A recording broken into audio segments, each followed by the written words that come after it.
You make a list, even if it's not complete, and you post it away on the other wall, like 500 meters away in the other main building. So they go over there. So there is a list. So they go check the list, and that's better. So you deflate them away. 2, you communicate with pre-hospital providers not to bring dead bodies into your department. So you don't have these explosions of emotions. And so what you do is you send them to the morgue. It succeeds in 30% of the time. They still bring people into you. And the best trick of all, when they're coming in, angry militiamen or soldiers, they don't have to be militias, your local armed forces. When they're coming in very angry, you look at them, you say, come my way, come my way. And you never say, why are you bringing them here, or slow down. Just opposite. Come here, bring them to me, bring them. The moment they see that they come your way, you say, who's in charge here? And you'll always have an alpha person who's going to say, him, who's the leader of the gang. Is there a relative? I need you to come with me, but we need blood. What do you mean you need blood? You need blood. Everybody will stop. The torpedo will take a halt, and they'll say, take my blood. And you send them to the 5th floor blood bank on the other building, where they hate me, and they have a post for me saying dead or alive, wanted. So I send them all out there to give blood. So automatically you bring the other 2 with you, and you can this way be able to resuscitate and take care of the patient with you. And if you think that they're dying, these patients are in bad shape, you engage them in a little bit of bagging. That's the black. You make them help you, and then you become their friend rather than their target. This issue, he lives or you die, doesn't happen with me, because I'm part of the team. They always think of you as part of the team when you engage them as members of the team that's doing the resuscitation. Patients will look like each other, keep the ED records with the patient, keep the actual clipboard with the patient so you can know, check and recheck, because they will locate. No media, don't talk to the media, no media. Whatever you say, even if you're in control, they're going to say, hammock, it's a disaster in the emergency department at the UB. They don't want to hear everything is in control. Okay? So it's not your business to talk to the media. You have no time for that. Let the hospital disaster committee and director do that.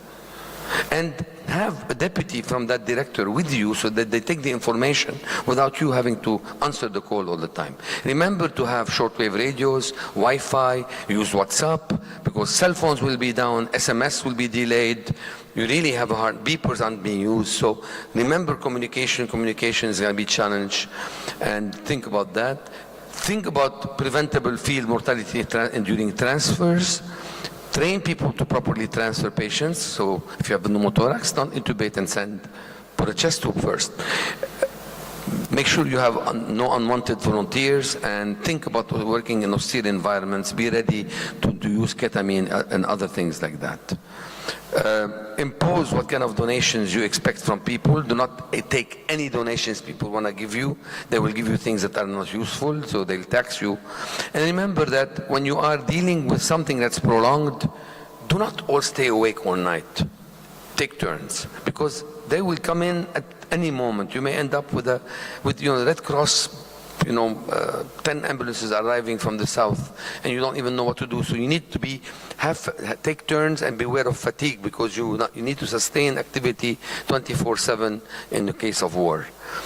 Think of the finances and who's going to pay for whatever other, who's going to pay for the injuries, for the people who die, how you're going to compensate people if they stay with you for 33-day war. There are other aspects of preparedness that must be tackled.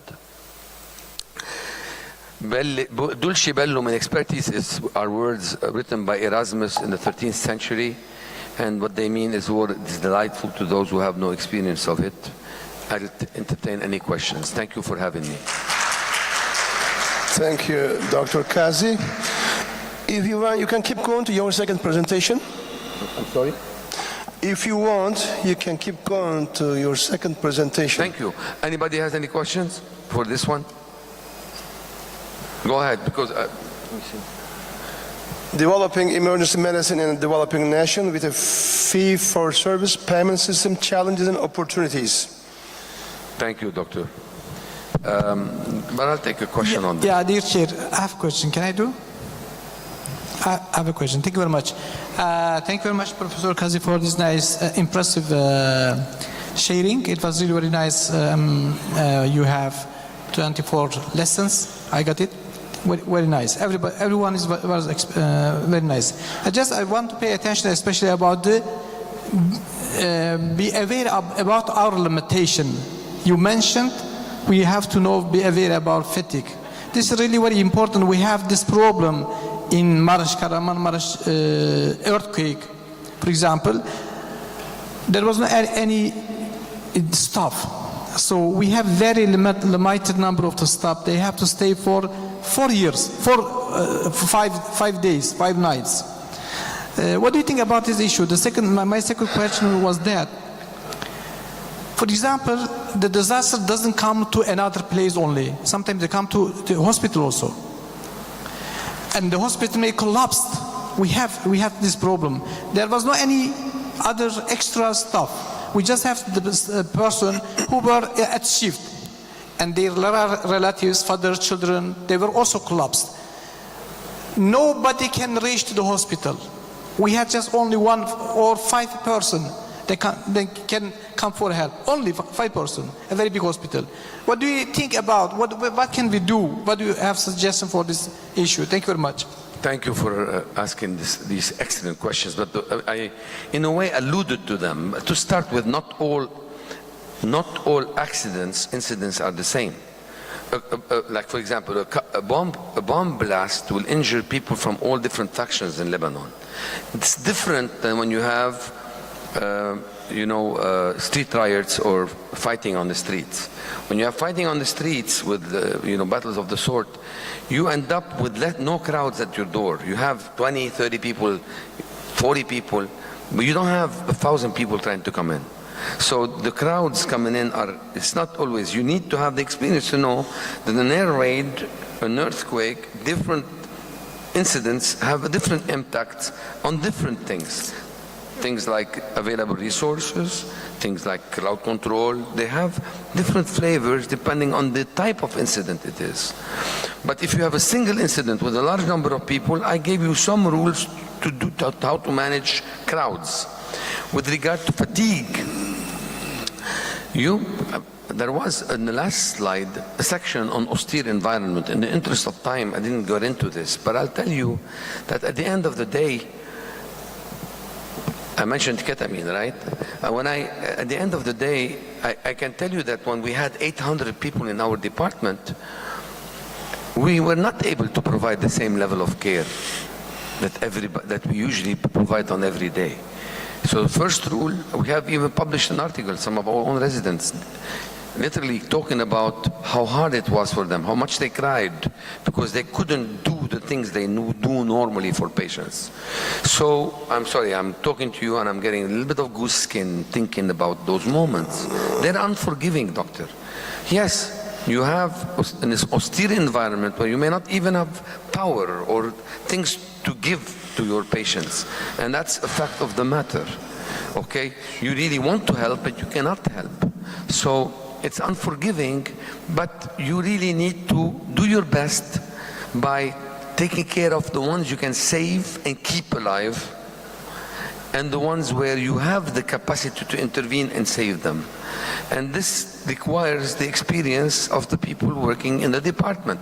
Additional help, you have to be creative. I mentioned how you can use the local policemen, local community volunteers, who many times just show up. I have not had at any time a shortage of people willing to help me.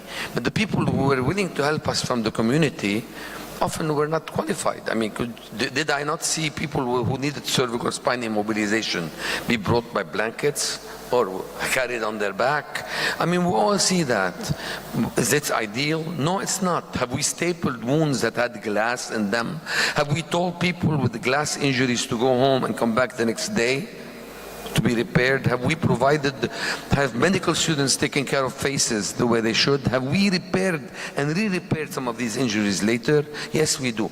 You have to be creative, doing the best you can with the resources you have. You mentioned to me families. In my department, we have 8 board-certified physicians. 3 of us had direct injuries in our families. Mazen was taking care of his wife and child. Gilbert brought his own son. He was just next to the airport, was injured. He was 200 meters away. This whole apartment was injured. The head of our pharmacy and risk management were injured. The chair of radiology was injured. I can tell you, and no one knew he was on the floor. I mean, it wasn't his wife. I couldn't even recognize him. So, in the yellow zone. So we get injured in our families, of course, and that's very harsh and hard.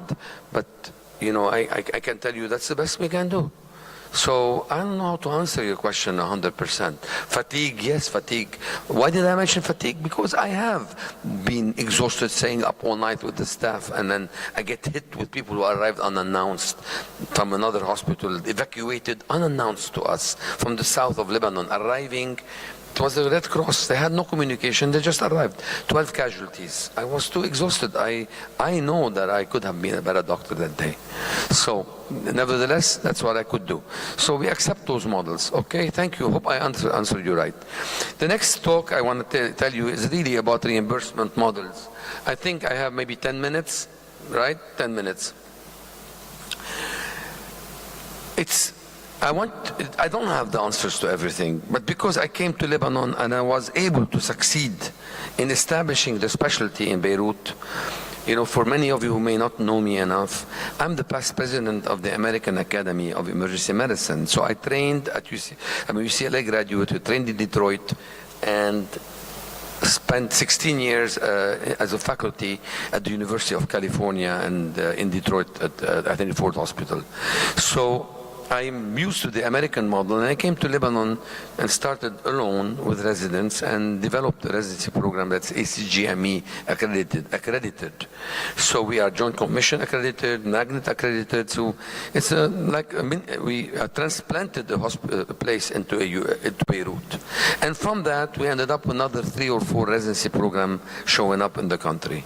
Now, when I arrived there, I had to deal with the fact that we had a fee-for-service national model, and we're dealing with a situation where in many countries, I'm sure Turkey had to face those same issues and maybe facing them still, but the emergency department is an undervalued service by institutions, by administrators, by patients, by authorities, and the rest of the medical staff. They all were undervaluing the service, just complaining. They want more, but they give it less value and less support. They don't give them equipment, they don't give them staff, and they don't give them any adequate access to hospital resources. This was the way emergency medicine started in many countries, including Turkey, I'm sure. So we had limited ED leadership, limited support for them. They were part-timers who were given, usually the worst surgeon or the worst internist was left there to take care of it because they had nothing else to do. They would assign them something and not give them any resources to work. There was little effort to capture expenses, true expenses, or generate revenue out of the emergency department. And nobody was out there to properly secure support and resources.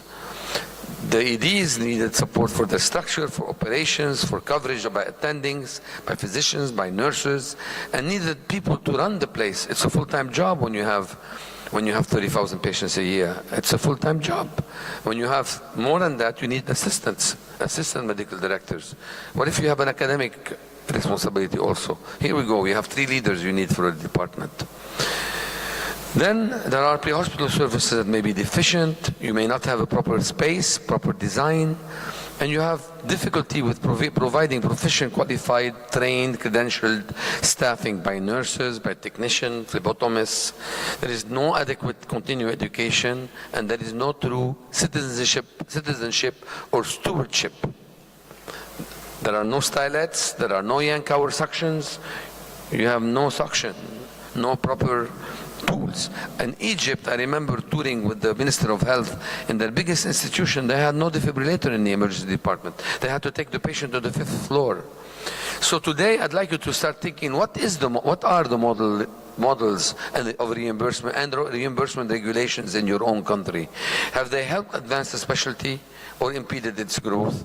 Is reimbursement competitive in emergency medicine with other specialties? Are you being compensated the same way? Is it undercompensated and reducing interest by excellent students and physicians to practice, train, or stay in emergency medicine? What are the strengths, weaknesses, and pitfalls of the compensation system that allowed your specialty to grow? And what are billing regulations that you think that will protect the specialty and you would like to see advanced? These are good points to start to think about. In general, remember, you think of people either paying or somebody else is paying for them, right? That's a simple way. Either they pay or someone else pays. So in Lebanon, we had cash self-pay. We had people with private insurance.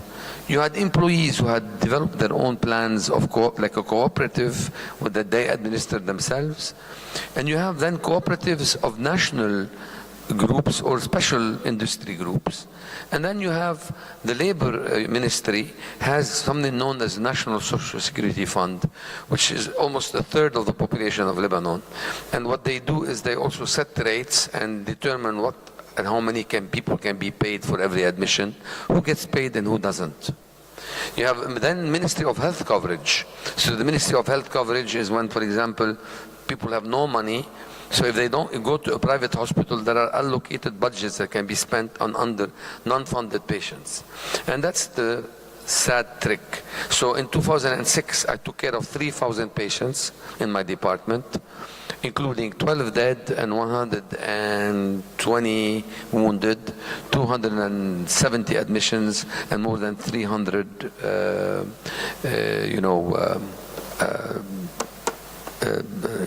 injured patients admitted. The Ministry of Health paid the whole department for 33 days of work, $260 for 33 days. That's like 8 cents per patient. How can you provide coverage for 33 days? How can you pay people to take care of patients if you're going to give them 8 cents? So obviously it's not, we need to know the details because the devil is always in the detail. It's easy to go on national TV and say everybody's covered, but de facto people aren't. And they hide behind rules, like things like, oh, the Ministry of Health covers only inpatient admissions, they don't cover outpatient. Oh, you're not on the formulary, your specialty is not on the formulary, so sorry, we don't pay emergency physicians, we pay the admitting doctor only. Let them pay you. Take away from them.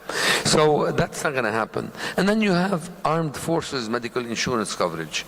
And we have many. We have the Sûreté Générale, the immigration police. We have the customs police. We have the internal security police. And then you have the Lebanese army. And every one of them has their own form of coverage and rules. Very fragmented. And background, we have 163 institutions that claim to be to be hospitals. De facto, some of them don't exist due to corruption. Some of them are just small little dispensaries or units that are called hospitals just for funding purposes. We have 138 private and almost 25 public hospitals. Public hospitals are supposed to be 100% free. We do have a lot of doctors, two for every 1,000 person in Lebanon, and our pre-hospital sector is based on volunteers. Now, hospital models, we have private, but we have government hospitals. There is also an army-owned army hospital, where most of the time the scanner is broke. And then you have university hospitals that are supposed to be not-for-profit, and that's supposed to be as big. And then you have university, because their bills can be big. And then you have hospitals that convince universities to call them affiliated. So they do exchanges. They provide students, residents that rotate between the two, and they have accordingly affiliation. They work somewhat for profit still. And there are government hospitals that have established affiliation. Again, fragmentation that leads to a lot of chaos in reimbursement models and reimbursement activity. So let's start with everybody wants affordable emergency care. So if you ask people and administrators and policy leaders, politicians, what do you want for patients? Every patient is entitled to affordable emergency care. Ideally, affordable to them means free. Somebody else should pay for it, not me. To insurance patient, affordable means how can I coerce facility and providers to accept the least reimbursement for providing excellent care or care. To the government, affordable becomes restricting access to resources, to limit utilization to only when it's most needed and when it's difficult to say no to patients. Outcome, fragmented, heterogeneous, overlapping, where people in the same family or the same person may have national coverage by the fund and have private insurance, where patients have to pay out of pocket in addition to insurance to be accepted for certain specific procedures that are negotiated. A lot of, you go into a private government hospital, but the surgeon will not operate, they'll have their students operate unless you pay them money tip outside without telling anybody. So there is a lot of overlap and a lot of confusion and corruption. The terms of coverage and benefits also change. Pre-existing injuries, pre-existing diseases, illnesses that occur within the last month, there will psychiatric issues, dental complications. There is coverage that varies from one to the other. And then you have accreditation requirements by heterogeneous entities. So you have a Ministry of Health accreditation, you have Magnet, John Commission. There is actually an agency from Turkey that comes and accredits also institutions in Lebanon. And you have diagnostic centers that usurp, where doctors send patients to do their labs other than their own institutions. And they do that so they can get the kickback later. You have corruption. You have 5,000 GPs in Lebanon, people who wanted to be doctors. That shouldn't be a lot, these 5,000 GPs, except that 5,000, but they're more than a third of our doctor population who are still practicing in Lebanon. They're almost 40% of our population of doctors. Some of them are excellent, some of them are not at all. Some of them cannot handle health care or medical care or acute care. Yet there is political activity that puts them in certain positions where they can do that. A lot of bad habits among healthcare professionals who can bill patients while traveling, who can bill patients they haven't seen, who don't come to see their patients where they do overbilling for private insurance.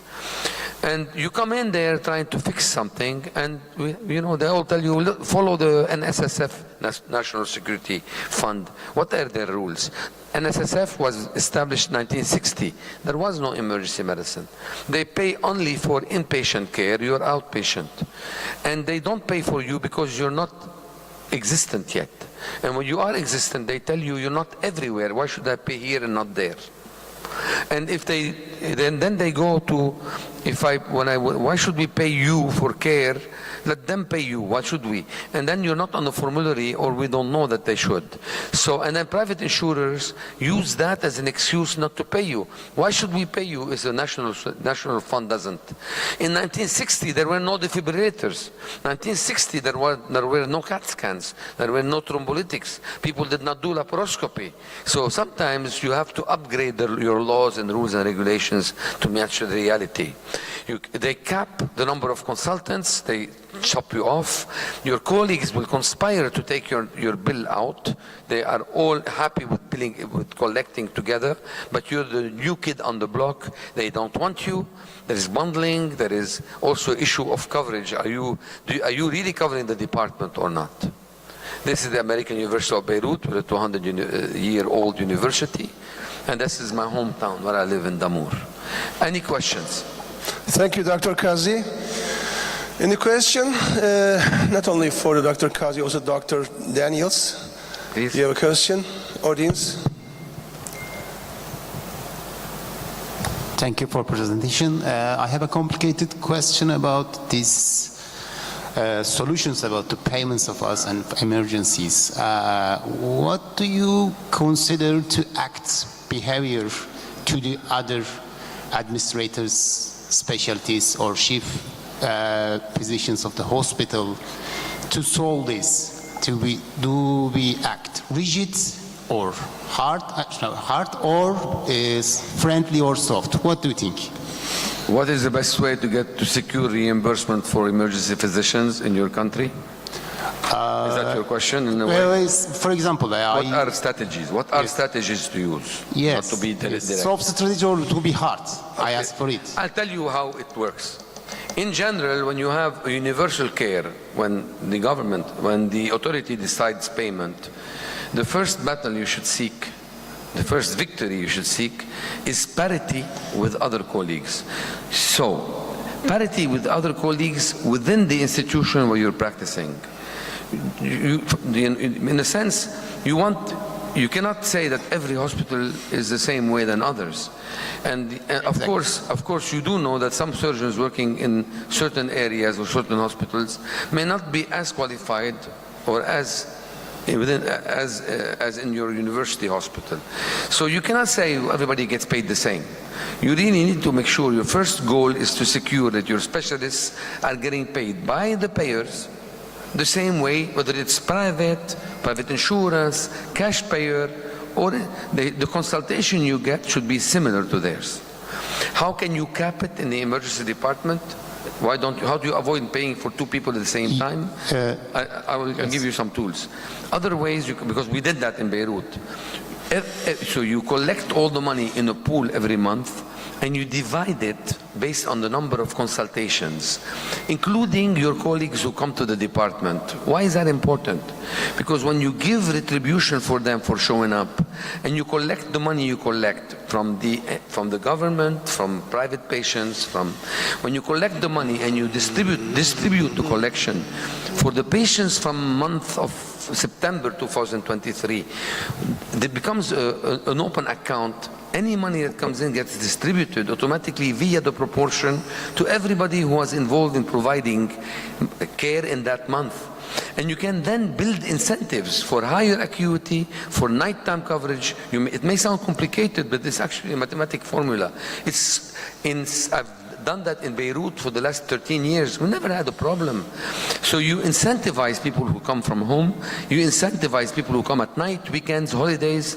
So you give a higher 1.4, 1.2, and the day shift, midday of the week becomes a lower amount of revenue. And you make their share equal to yours except for the coefficient based on acuity and time of the day. So by doing this, you are already making everybody work with you to limit the number of unnecessary consultations. That is, of course, you're no longer fighting over every patient, but they will never start asking, everybody to come in. You become better doctors and more efficient doctors by doing that. And that's one model that can help make everybody work together. Another model you can use is the issue of competition. Look, we're facing it in Lebanon. At AUB, the biggest battle I won was the battle of reimbursement. When I was able to get the money because the trustees said, give them the money, the government of my university said, give the money to the department, they're your equal. When I won that battle, trust me, I made a lot of enemies. I had cardiologists making money all the way from France. Hello, on the phone call, then the resident or the fellow will come and put the bill. And they were putting an emergency bill. So, and then, there is only one emergency bill. You cannot have many. They are consultants, not primary. So when you want to reorganize that, you're dealing with colleagues who are making lots of money, easy money, on every Foley, every NG. So to avoid that, tricks to do that, because I said, first of all, you stand firm. We want parity with colleagues. And that cost me my position at the time. I was offered the job, but I had to sign what they wanted. I didn't. I refused the job. So they had to find an alternative, and they had to fight with all my colleagues. I may be bad, not everybody is bad, because when you are fighting for something that is fair for every one of your colleagues, for the welfare of the specialty, your colleagues will be there with you. So we won it a year later and got what we wanted. So this is technical, because what is going to happen is sometimes the institution is going to want to take the money and give you a salary, a very small salary compared to others. No, you're specialists like everybody else. You must win the battle of parity in your institution. How do you do that? What are tools to avoid? Why, Kaiser is an HMO in America. How do they decide what to pay their employed doctors? They cannot hire anyone if they don't pay them similar to the people in the private market. So in Lebanon, I've trained in the last 12 years since we opened the residency program in 2011, we graduated 30 people. We've retained 10. 10 are in the Western world, Europe and United States already, and 10 others are in the Gulf region. And why do they leave? When I started, they used to pay doctors in Lebanon in emergency medicine 10% of what they're getting paid now. In the Gulf region, they're paying them 4 times the amount. So 10%, Congrats. 10% of X versus 4 times X. So the market to competitiveness will resolve this issue. If you want good qualified emergency physicians, you need to do that.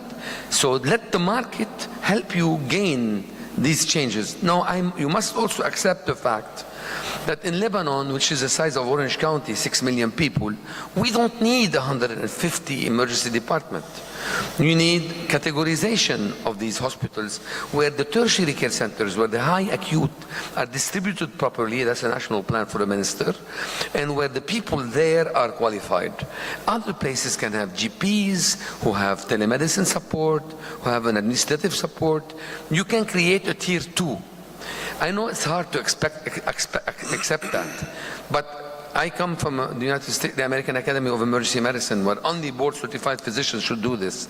In the rest of the world, you have to have a tier 1, tier 2. The tier 2 are going to end up working in the rural places and in less privileged places with support from the main, but also you don't expect them to do the things you do. You need to create a trauma system where patients that have the stroke units, cardiac cath, are limited to places where you have the best of the best, and you pay the best of the best in parity with the people in that institution. That's it. I hope that helped. Thank you. If there is no question, this session will end. Thank you. Thank you. Thank you for having me.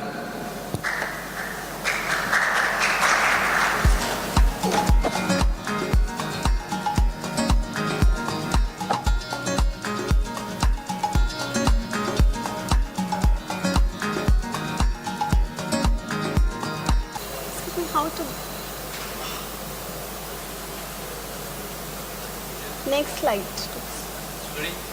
Next slide, we have to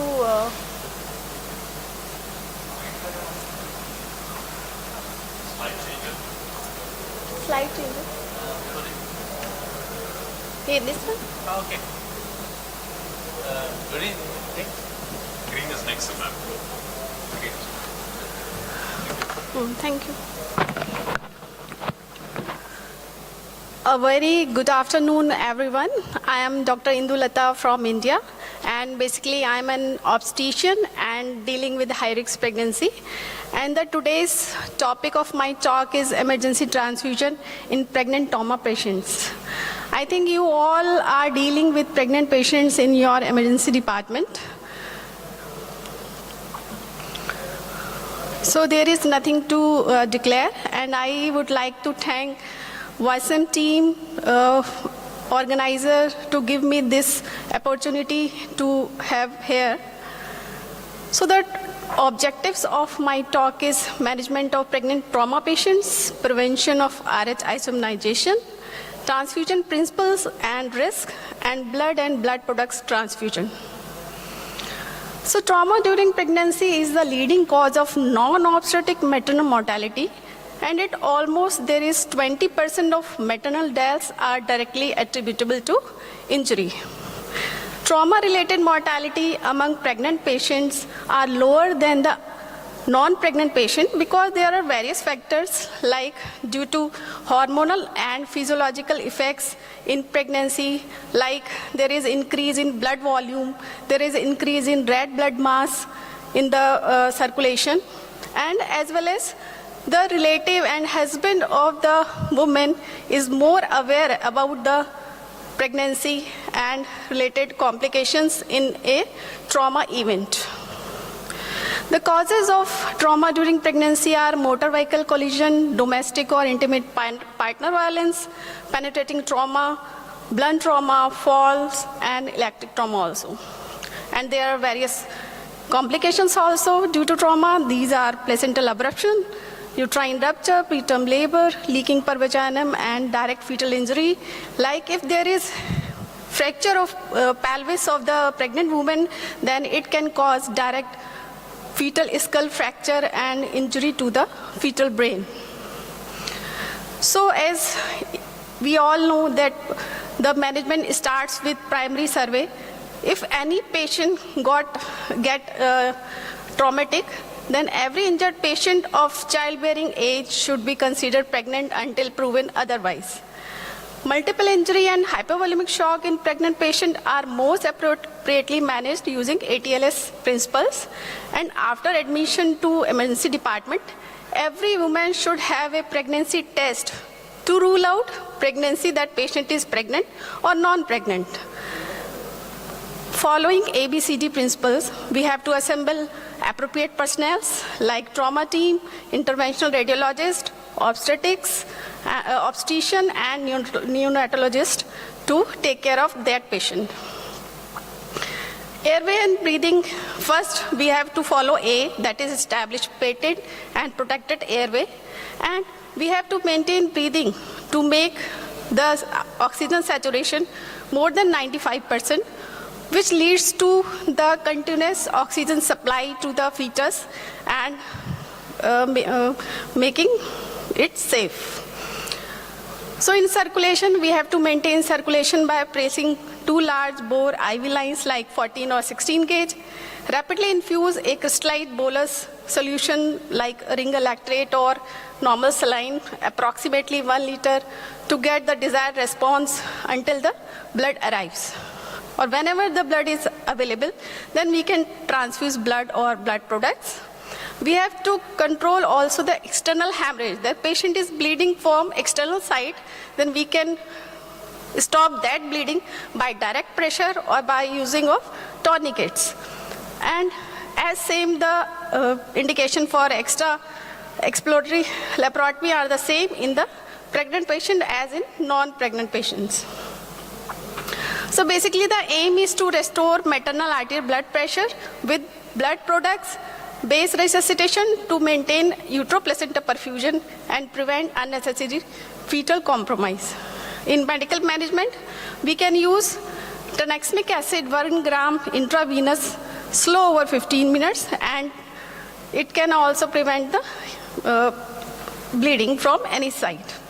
Vasopressor is usually reserved for patients in whom evidence of inadequate organ perfusion is present and where there is failure in response to further volume administration. And in all pregnant patients, we should also use the left uterine displacement if the uterus is 24 weeks up to umbilicus or above the umbilicus. Like this. If we have more members in our team, then we can use both hand method or by single hand method. Or if there is no one is available, then we can tilt the patient bed up to 30 degree by putting towel or something and make the tilt left side up to 30 degree. After that, the resuscitation of pregnant patient, and whenever the blood is available, we should follow the standard fixed ratio major hemorrhage transfusion protocol like fresh frozen plasma, platelet and PRBC in the ratio of 1:1:1. And we should use cryoprecipitate concentrate whenever there is need of FFP. Because if we give FFP, then there is higher risk of fluid overload. And we should follow this blood products transfusion by the hemoglobin, hematocrit, and coagulation studies like PT, INR, and APTT. And the products are given by seeing the by a point of care test like TAG or ROTAM to guide ongoing blood product replacement appropriately. So this is a study published in 2020. In this this study analyzed the two trials, like CRASH 2 and WOMAN trials, in which they have seen that the patient with the traumatic hemorrhage and with postpartum hemorrhage, if the time from this event to admission to emergency department is more than 3 hours, then there is need of transfusion, blood transfusion. So we can decrease this blood transfusion related side effects by decreasing this time interval between the event and the hospital admission. So after ABC triage, we have to take thorough history of the patient about the mechanism of injury and possible damage. Previous obstetric history, like if there is previous cesarean, previous myomectomy, or previous bad obstetric history, or in present pregnancy, what are the complications like preeclampsia or diabetes. After that, we have to physically examine the patient, general examination, systemic and obstetric examination to see the condition of the pregnant patient. Maternal assessment also done by the laboratory tests like hemoglobin, hematocrit, white blood cells, coagulation profile, and the imaging methods like abdominal ultrasound, plain radiograph of spine, chest and pelvis, and CT scan. But these all should be done as per local protocol and need to know extent of injury in polytrauma or severe hemorrhagic shock. Fetal assessment can be done by monitoring of fetal heart rate and uterine activity, and evaluation of maternal fetal hemorrhage and prevention of RH isomnization should be seen. Like if there is a patient of injury or trauma and she is RH negative pregnancy, or patient is not known, the RH status is not known, then we should give a single dose of injection anti-D immunoglobulins, 300 microgram within 72 hours of any injury to protect the maternal fetal hemorrhage. And in condition where we predict that the maternal fetal hemorrhage is more than 30 ml, then we have to perform clear Bedke count, and we can quantify this maternal-fetal hemorrhage, and we might need the additional doses of injection anti-D immunoglobulins. So this is the mechanism of development of RH isomnization. When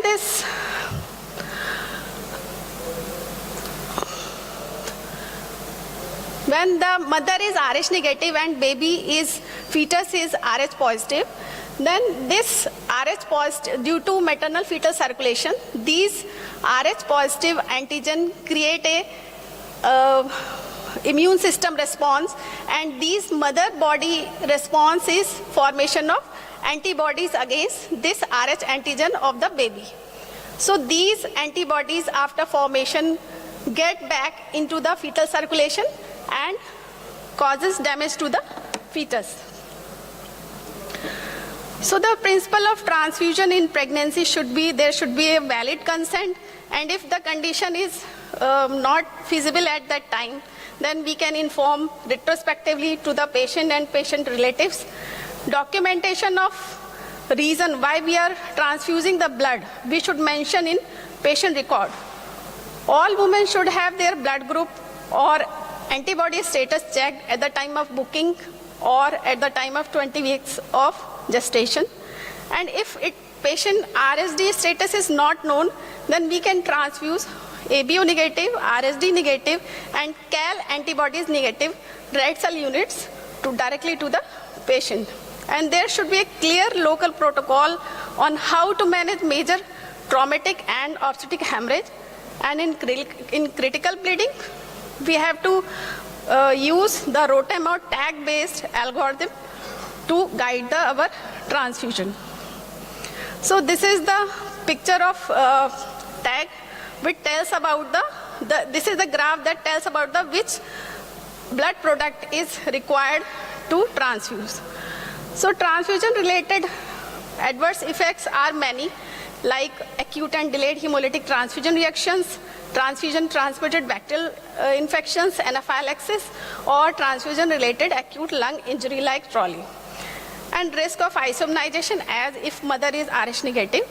And most common, the human error.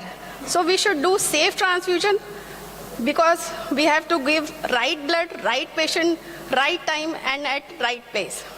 If it doesn't happen, there might be acute hemolytic reaction from ABO incompatibility, which may be fatal. So target which we have to achieve is guided by this lethal diamond, that we have to prevent hypocalcemia, acidosis, hypothermia, and coagulopathy. And our target is pH should be more than 7.2, lactate should be less than 4 millimole per liter, calcium should be more than 1.1, platelet should be more than 50,000, and PTNR should be less than 1.5. So we can transfuse many types of bloods if patient comes in emergency and we don't have time to cross match and all that, then we can give directly O negative blood group with RSD negative uncrossed red blood cells. Or if we have time, then we can give group specific blood transfusion, and if we have more time to cross match the blood fully, then we give fully cross-matched blood. We should use rapid infuser and blood warming device to give these transfusion. So in fresh frozen plasma, the dose is 12 to 15 milligram per kilogram of body weight, and it is determined basically the clinical indication, pre-transfusion and post-transfusion coagulation test and clinical response. And the PT and APTT should be maintained less than 1.5 times of the normal value. The infusion rate should be 10 to 20 milliliter per kg per hour, and FFP should not be used to reverse warfarin. If the patient is on warfarin, we should not give FFP to reverse the action of warfarin. We should give patient prothrombin complex. In cryoprecipitate, the typical adult dose is 2-5 donor pools. That is, one pool of cryoprecipitate contains the fibrinogen, factor 7, factor 13, and von Willebrand factor from 5 units of whole blood. And it will raise fibrinogen concentration by 1 gram per liter in average adult, and it is administered at the same rate as previously. If you intend to use cryoprecipitate, then it should be thawed because it remains in frozen condition. So we have to tell our bank to thaw it if we want urgently. And the aim of fibrinogen level should be more than 2.5 gram per liter. Cryoprecipitate should be used group specific. Whatever the group of patient, then we should use that group cryoprecipitate only. In platelets, one adult therapeutic dose should be given, and it is typically raise the platelet count by 20 to 40,000, and it should be given over 30 to 60 minutes. Platelets should not be transfused through a giving set already used. Imagine we are giving the blood transfusion and we use the delivering set or same set to transfuse the platelet. This should not be done. Start transfusion as soon as possible after component arrives in the clinical area. So this is all about the component of the blood products, and we should know. We are left with 1 more minute. So we should know the massive blood transfusion, and it may be needed to initiate a major trauma, obstacle hemorrhage. And in adults, massive transfusion may be defined as transfusion of half of one blood volume in 4 hours, or more than one blood volume in 24 hours, or we can define as more than 5 unit RBC in 4 hours, or more than 10 unit RBCs in 24 hours. And causes could be of giving massive blood transfusion could be obstetric, or incidental causes due to trauma like rupture splenic artery aneurysm, hepatic rupture, or trauma. So this is the protocol to give massive transfusion. In round 1, we give 6 units of every product, that is PRBC, FFP, platelet, and cryoprecipitate. In round 2, same protocol. In round 3, we give medical management in form of tranexamic acid. Sorry, speakers, last minute, please. Last minute. Thank you. And 4th round, we give all products except cryoprecipitate. And if there is no relief in bleeding, then we can reactivate this protocol. So take-home message is any pregnant trauma patient with hemorrhagic shock should be managed with ATLS principles. Aim of transfusion is to restore maternal arterial blood pressure to maintain uteroplacental perfusion to prevent unnecessary fetal compromise. Blood and blood products are life-saving but carries a small risk of adverse effect, and it should follow the standard fixed dose, fixed ratio major hemorrhage transfusion protocol like 1:1:1, and injection RH anti-D immunoglobulin should be given to RH negative pregnancy to prevent RH isomerization in pregnant trauma patients. Thank you.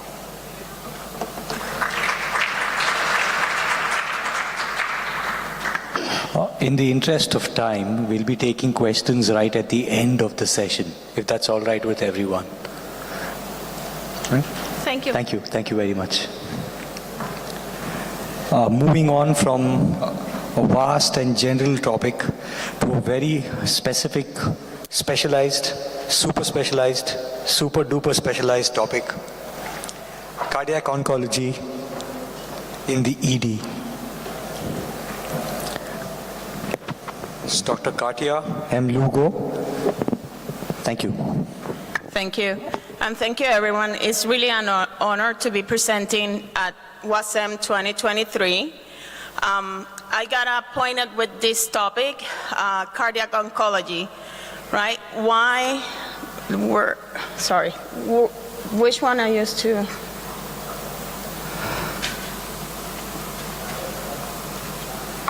This one? Okay, sorry. So cardiac oncology in the emergency department, right? It's a new topic. Why it's important to discuss this? Cardiovascular disease and cancer has been the leading cause of death for years, right? We have noticed a decrease in the cancer death through the years, but we have noticed an increase in the cardiovascular death on the cancer survivor patients, right? This is what is bringing the importance of the cardiac oncology. We need to create a multidisciplinary team to deliver the integrated and personalized approach on patient care. So this is a new topic. It's a new field in cardiology and also hem-onc, and now it's going to be a new topic in the emergency room that is aimed to reduce the morbidity and mortality and to improve the quality of life of patients surviving cancer. They concentrate in preventing, diagnosis, and treatment in the cardiotoxicity and that result from chemotherapy and radiotherapy, right? It's how we're going to identify these patients earlier to start the treatment, the prognosis, and the prevention. And if they develop the cardiotoxicity, to identify early to also minimize the deterioration on their cardiac status. The most feared complication of the chemotherapy or radiation is the cardiotoxicity, but it's not the only complication that you're gonna see. So cardio-oncology is, as we talk, is a whole treatment plan, right? The patient gets diagnosed with cancer, they're gonna get the evaluation to re-stratify the cancer to select what is the best treatment. Once they select the treatment for the cancer for breast, if it's going to be radiotherapy or it's going to be the chemo, they're also going to be assessing this patient for the cardiovascular risk, right? They're going to be assessing these patients with EKGs, cardiac enzymes, pro-BNP, cardiac imaging, and they're going to risk stratify the cardiovascular risk, and then they're going to target the best treatment of the cancer and also how to minimize the potential complications of the treatment in their heart, and also how to identify early to start treatment to minimize those effects also. Once they develop, they're going to start the cancer treatment and they're going to do the follow-up that they need for the cardiovascular status. Right, these patients, how you re-stratify, you start like every patient with history and physical, right? They're going to have the same risk factors that the normal population, in addition to the chemotherapy that we're going to mention. So they could have, if they could be sedentary, obese, high alcohol intake, they could have the same cardiovascular risk factors of smoking, arterial hypertension, diabetes, high cholesterol. right? Also, they could have already history of myocardial disease, heart failure, valvular disease, arrhythmias, and they could have cardiomyopathy or hypertensive ventricular failure. But now we need to add the risk of cancer treatment, anthracyclines, radiotherapy, right? When we see patients in the emergency room with a chief complaint of chest pain, right, we apply the TIMI score, we apply the HART score, all those, but none of them yet has the cancer as a risk factor, right? And it's not only ongoing cancer, it's also resolution of the cancer because they already received the treatment. Now we should be considering that as a risk factor on these patients. So I mentioned some of the studies that we're going to be doing include the EKG, the cardiac enzymes. One of the baseline, you always get a baseline echocardiography, right? What you're going to be seeing in the emergency room, not all the time we do echoes in the emergency room, but you could compare if the patient comes with chest pain and has history of cancer, previous cancer, and they got treated or resolved, they have, now they have that increase. And if they have a echo done about 3 months ago, and we're going to talk about that a little bit later, and you notice a decrease in the most recent one and no one is adding those dots together, it could be you identifying the risk of cardiotoxicity. If they have a sudden decrease in the ejection fraction, or the ejection fraction in less than 50, that's highly concerning for cardiotoxicity. Other factor that they're looking is the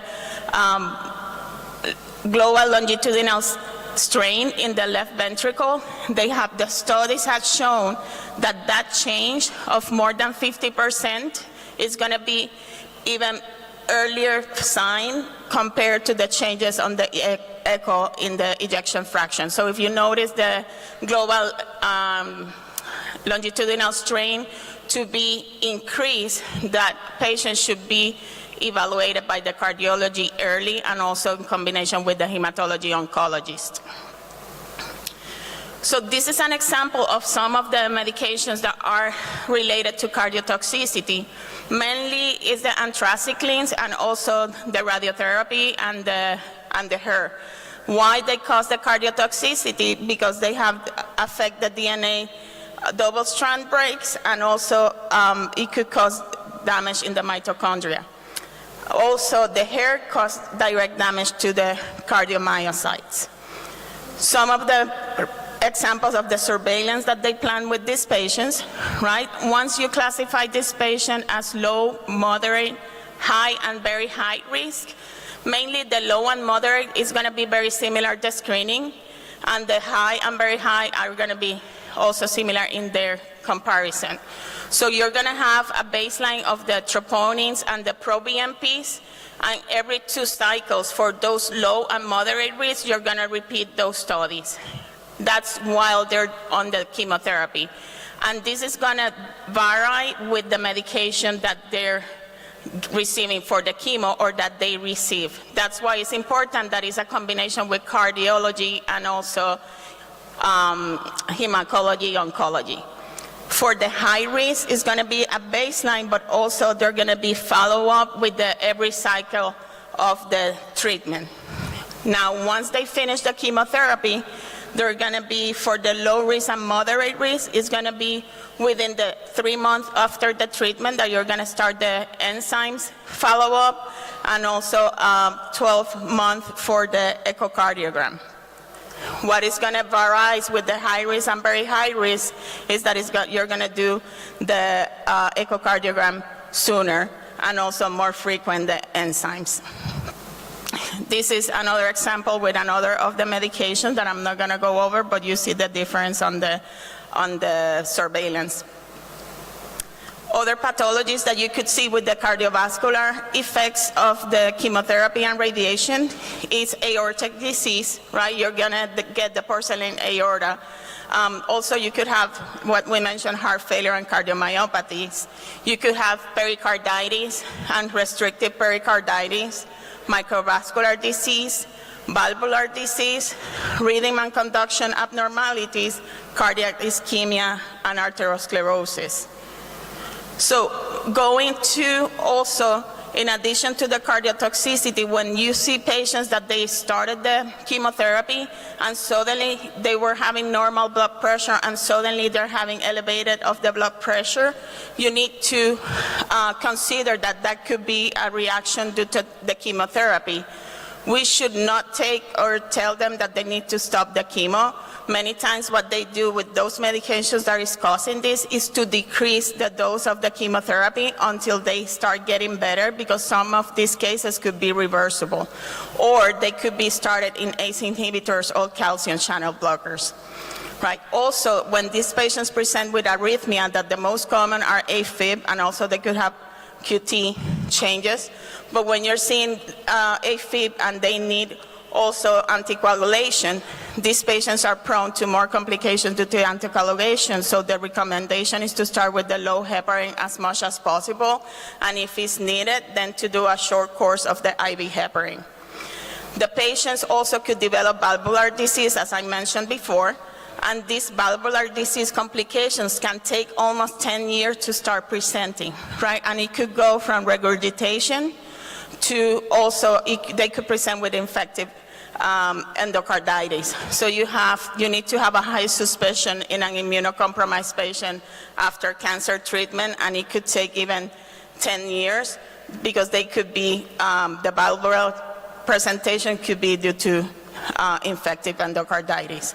So the interdisciplinary approach with including cardiology and hem-onc in these patients that are presenting to your emergency department with chest pain with a previous history of cancer or current history of cancer. This is a more complex graph of what happened after. That is mainly re-stratified. That is how we see the patient with chest pain in the emergency room and the follow-up that they're getting afterwards. So why is important cardio-oncology in the ED?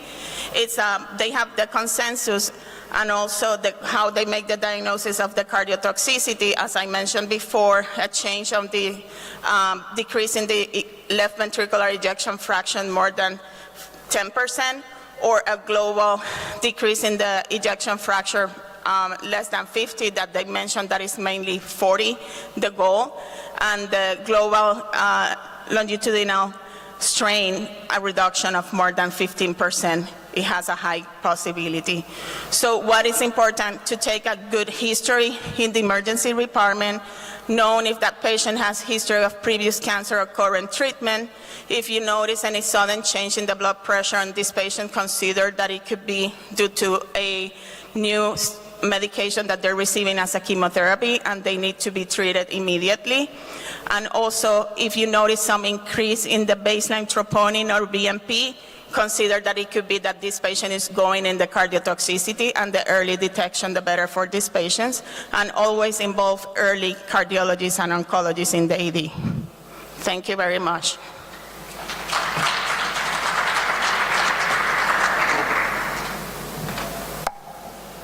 Any questions from the audience? If no, we'll move to the next. Thank you so much. Next speaker, Dr. Sandeep Sahu, whole blood transfusion in trauma shock, current trends.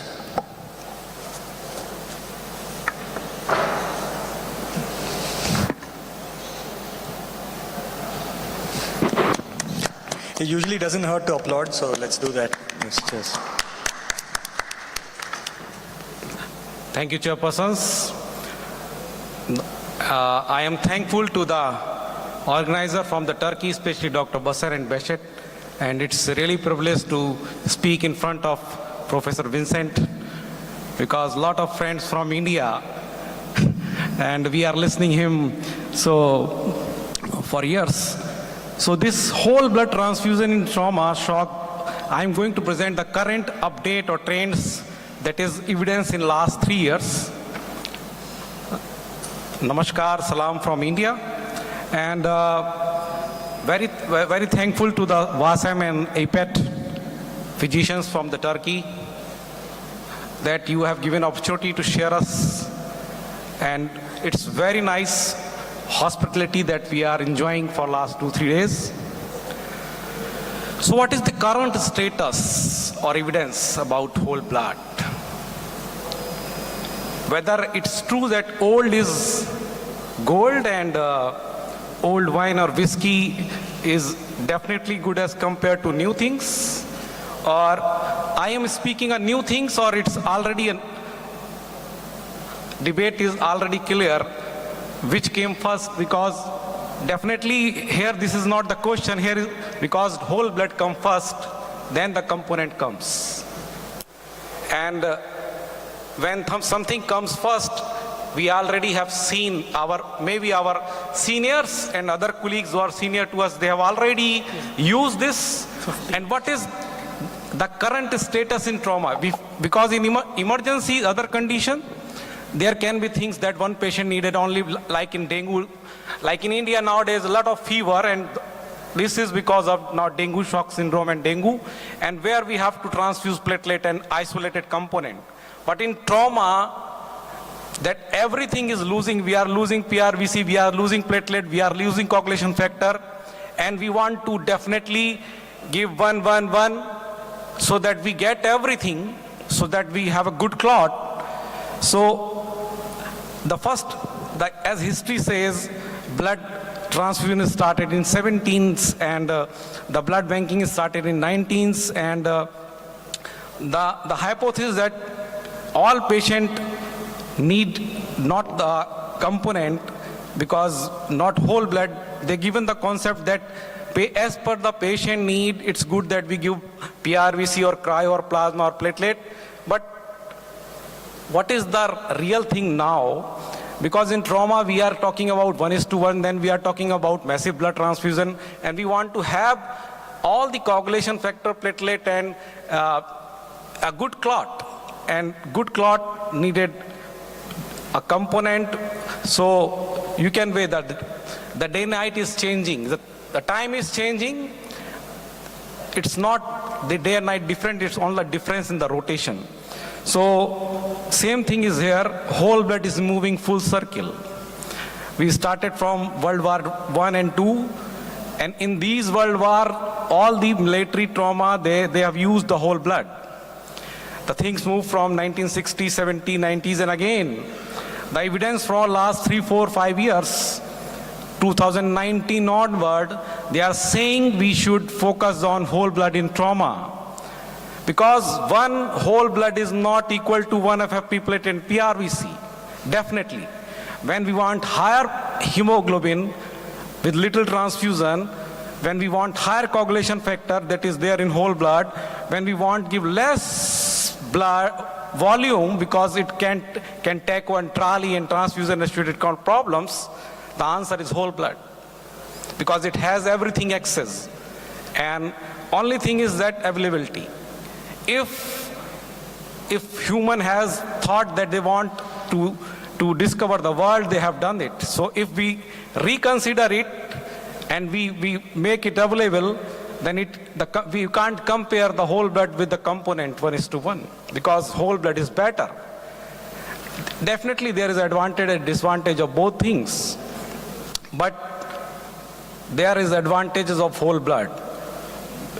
And as we are searching literature and we are coming not in medical science, but the social media also, they are saying that one whole blood is not one combination of PRVC, FFP, and platelet. If we are trying to increase or recreate a whole blood, then it is not 1:1. So this proper randomized clinical trial that given us, initially the debate was 1:1 or 1:2, 1:2. So ratio debate is going on from the last 10 years, and ideally whether we are to achieve, especially the developing world. The developed country, I know they have their protocols and SOP, and they were able to do it. Because if we have ratio, then when we had the point of care testing. Because in India, nobody is everywhere. In developed country, they have the developing country, they have the point of care testing to assess the viscoelastic test, that how they can target. So if we say this, the ratio debate 1:1 or 1:1:2, it does not result in significant difference.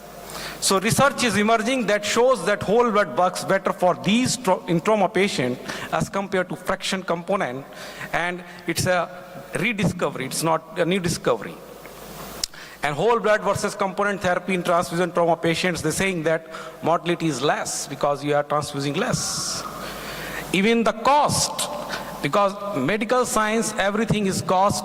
When you give multiple transfusion, every component has a cost and also the cost to give it. So whole blood was should with the lower charges and improved logistic, especially when trauma, when we are dealing with massive blood transfusions. This study in 2021, that is a UCENTCOM, that is a Army, US Army, they have done 5-year prospective study and 1,700 patients. Those receive both the component and the whole blood, and they say whole blood use increased significantly with time in last 5 years. And because the supply is also increasing, and without a long-lasting platelet component, that is a problem with the component therapy, because we know that as the components of more than 14 days, this platelet is only working for first week, 3 to 5 days. Another study that whole blood transfusion versus component in adult trauma patient with major hemorrhage. So more than 3,000 patients that is compared in database, and more than 1,800 records, 6 studies. So what this study says, no study reported worse survival with whole blood. However, there is significant evidence to support or reject the use of whole blood transfusion as compared to component therapy in trauma with massive hemorrhage. Another study, whole blood transfusion versus component therapy in trauma resuscitation, a systematic review and meta-analysis, and in 2020, and this says that on this meta-analysis, whole blood transfusion was not assured with 24-hour mortality, the odds ratio as compared to the component therapy, whether it is 24-hour mortality or 30-day mortality. Another study by this Brill Jason, that impact of incorporating whole blood into hemorrhagic shock resuscitation, analysis of 1377 consecutive trauma patients receiving emergency uncrossed blood products, and they say that it has improved survival because odds ratio is saying this. They have decreased need of overall transfusion amounts, 60% less component products needed in whole blood group, and effect of survival are good, especially in severe trauma patients. So this published in JCS, that is American College of Surgeons.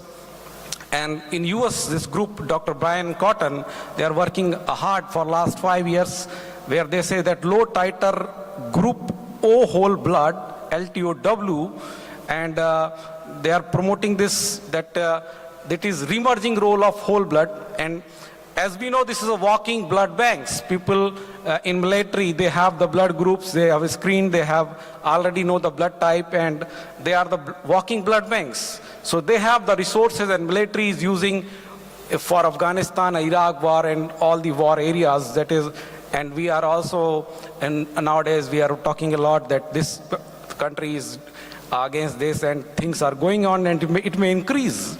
So whole blood based resuscitation by using cold stored low titer O units, that is also FDA approved now. So this can be used. Only question that it is universal versus type specific blood, RH whole blood versus RH negative blood, or we can use safely in children. The answer is that. Answer is yes. Whole blood resuscitation is safe in pediatric trauma patients. This multicentric study that says that it can be safely used in pediatric trauma patients, 0 to 17 years. And another study is low titer whole blood, truly a universal blood product. This answer is that it appears to be a safe product for universal use across all blood groups. Group B recipient arrives with worse physiological value in shock, and they receive whether this whole blood or component. So another evidence is in 2021 in emerging blood transfusion for trauma patient with perioperative resuscitation standard of care. In 2021, whole blood transfusion is used especially in military scenarios and is also becoming more and more popular in civilian world. Although it is accompanied by a strong lack of evidence, and so we need more things to study and explore so that the Last God given 2 us, minutes, please. yeah. So the God gift can be used properly in saving life. single institutions trial comparing whole blood versus balance component 50 years later, where we are, we saying that whole blood is better and it has less in-hospital mortality, less ventilator days and pulmonary edema and all that. A review in transfusion whole blood for trauma patient outcome at higher doses. So they say that we are now moving from 1:1 transfusions to the low titer group O whole blood transfusion, because the additives in the component therapy, they are also not increasing the oxygen carrying capacity, and they dilutes the coagulation factor. So lot of evidence. So in summary, by reviewing this 3 to 5 year recent evidences, whole blood used many years since its inception, that blood can be transfused in an human for saving lives without any harm. It proven time tested in military trauma. Thousands patients, hundreds of studies, and evidences also emerging in civilian trauma. Only thing is that everything in life has an advantage and disadvantage and risk. So same here with the component and the whole blood. Only thing that availability. If it is available, definitely, because in my residency in India we have used this. Now, if it is available, I think most of you would like to use it as per the evidences, both in adult pediatric trauma patients and in civilian setting also. Thank you. Thank you so much. Thank you. Thank you very much. That was a very holistic talk, if I may say. Thank you. Any questions at all, or shall we take them in the end? Right. Okay. Thank you very much. If anyone in the audience has any form of backache, headache, heartache, any of those things, please do not leave this hall. The next talk is on newer analgesic drugs by Dr. Rahul Balasubramaniam.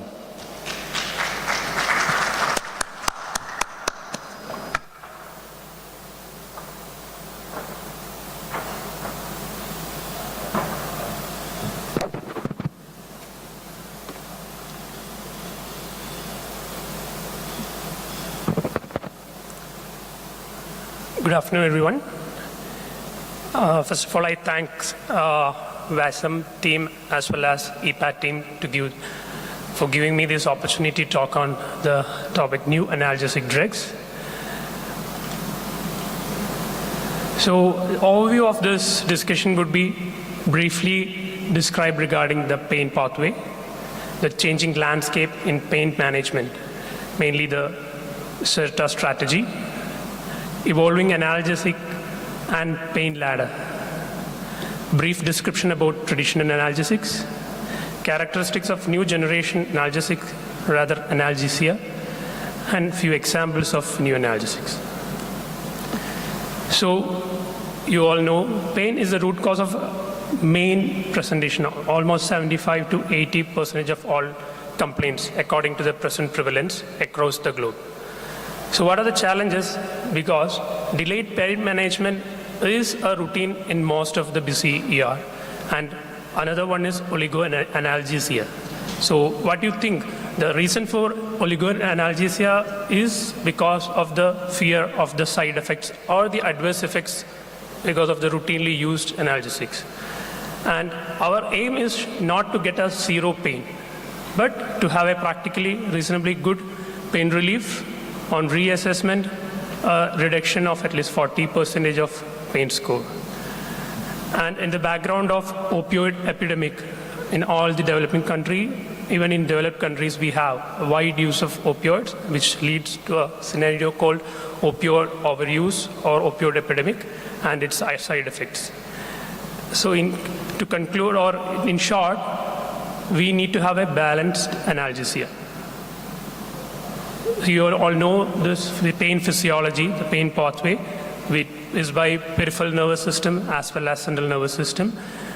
Any nociceptive stimuli from periphery goes through the myelinated as well as unmyelinated fibers, reaches the dorsal column of spinal cord, and then to the brain and the higher centers. So as in the diagram, there are different levels of analgesics which can help decrease the pain. That can be both pharmacological as well as non-pharmacological. So my talk would be not only new analgesic drugs, rather analgesia. So it need not be always drugs which can decrease the pain. It can be some other non-pharmacological techniques too.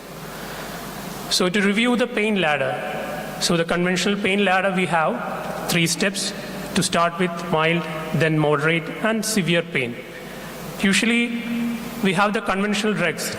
To begin with, the most safest one is acetaminophen, paracetamol, or maybe NSAIDs. Then we move on to weak opioids and strong opioids. So what WHO has come up with is a new addition. In each step, it can be an integrative medicine therapy. And while you leap from step 2 to step 4, we have an additional one, that is minimal invasive intervention. So that can include, which we all know now, even after the advent of the ultrasound and easy availability of ultrasound, regional nerve blocks as well as plain blocks are being used, which can be used in order to get a balanced analgesia so that we can reduce the adverse effects of analgesics being used.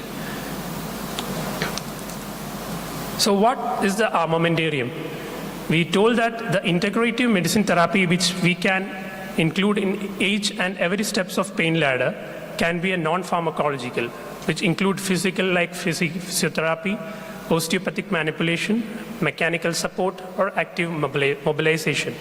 Direct like heat or ice, acupuncture, all this have got even adequate evidences to use. Transcutaneous electrical nerve stimulation, deep breathing, and ultrasound. Indirect like music therapy, aromatherapy, hypnosis, and even guided imagery, which can actually decrease the pain. Educational and physiological like cognitive behavioral therapy, which been using for psychiatric patients, verbal suggestions, and family support. So this can be integrated to any step of the pain ladder. So it has come to an extent that a virtual reality helped reducing the pain during labor. So there is a Frey and et al. Showed in 27 unmedicated pregnant female could decrease the pain and anxiety. And in 2018, a systemic review by Scapin et al., which includes 34 studies, showed virtual reality can decrease pain while dressing changes, physical rehabilitation, and physiotherapy. Coming to this, what is CERTA approach? That is nothing new, but we all know what is written on the left-hand side of the table. That is nothing but different targets. The channel, enzymes, receptor targeted analgesia. So rather than shooting blindly, we'll narrow down it and nail it. So that's what the CERTA approach is all about. So according from the history and the pathophysiology or etiology which you know regarding the pain presentations, you can actually target or nail the exact cause. For example, for COX and COX-2 inhibitors, we usually use ibuprofen, diclofenac, naproxen. So you can exactly nail the causative inflammatory markers. So coming to a few drugs which are considered new, need not be a newly invented one, which was used previously for some other indications, now being used as a neuroanalgesic modality. So methoxyfluorine, known as green whistle, it is a halogenated volatile anesthetic. It is non-opioid alternative to morphine that is used for acute pain relief. So usually when I talked to some of my friends in UK yesterday, so they were telling they use it frequently in pre-hospital scenario when there is some fractures. So now this is being used widely in New Zealand as well as Australia, but it is banned in United States because of the nephrotoxicity, which was there when used in higher doses. So basically it is used with a puff. You can take 3 ml of the methoxyfluorine in a charcoal container and take the puff 1 or 2 times to decrease the pain. And it is marketed in UK as Penthrox. So the take home would be, you can use it, but be careful how many times you use it and how you use it, and be careful about the nephrotoxicity. And there are RCTs on this, like stop trial, immediate mediata. So it's not a new thing, but it's been using, but have to be careful while using methoxyfluorine. Next is dexmedetomidine, which again is not a new drug, but if it can be used intranasally also, which actually decrease the side effects. You all know that the side effect, it being an alpha-2 agonist, it can cause bradycardia and hypotension. So if you can use it intranasally, it can actually decrease the opioid use, which we use usually for postoperative patients. So concomitant dexmedetomidine in postoperative patients is a good option, along with regional blocks as well. Next is buprenorphine, used for treatment of withdrawal. It's an opioid receptor agonist, and it is being successfully used for neuropathic pain, cancer pain, as well as postoperative pain, and even in renal colic. So 4 milligram sublingual buprenorphine is an option for acute bone fractures. Next is a subdissociative dose of ketamine. It's a non-competitive NMDA receptor antagonist, and the main mechanism of action is decreasing the central sensitization and pain memory. And subdissociative doses 0.1 to 0.4 milligram per kilogram. Again, this can be used intranasally at much lower doses. Early and rapid pain management and long-lasting analgesia is one of the advantage, and it bypasses the first-pass metabolism. So again, it helped in decreasing the side effects. Next is topical clonidine, which is classically used for refractory hypertension, and especially in chronic kidney disease. So this can be used topically for painful diabetic neuropathy, and also being used as a topical agent, again decreases its adverse effects. So this table mainly enumerates few drugs which can be used intranasally, which we already discussed: dexmedetomidine, ketamine, fentanyl. Intranasal fentanyl is there in a lot of pediatric algorithms where you can't get an IV access. You can resort to intranasal fentanyl. Last 2 minutes, please. Yeah. Next is intravenous lidocaine, which has been, it can't be used routinely for a renal colic, but refractory to other drugs like diclofenac and opioids, you can consider giving intravenous lidocaine for renal colic too. Desmopressin in renal colic, again, its analgesic effect, it's due to its antidiuretic property. Decrease the renal pelvis pressure, and it is causing decreased pain. Next is tapentadol, a synergistic mu opioid receptor agonist and noradrenaline reuptake inhibitor. Doesn't have an active metabolite, so the risk of accumulating and producing overdose or adverse effect is less, and is metabolized by cytochrome P450 enzyme. So it has got less side effects like nausea and vomiting compared to opioid, but be careful about respiratory depression when you're using it. So alternative to morphine and oxycodone. This remimazolam is not an analgesic as such, but it is used as a sedative, but can cause analgesia when used with other drugs. So this is the certain strategy. You can map the particular receptors to the pain presentation, and you can choose which drugs to be given to the patient. It's not a complete comprehensive list, but you need to have the assessment of the patient at the same time to look for any contraindication. So what is the challenges when you talk about a new drug or a new therapy? It is always the cost, the accessibility, as well as the potential side effects.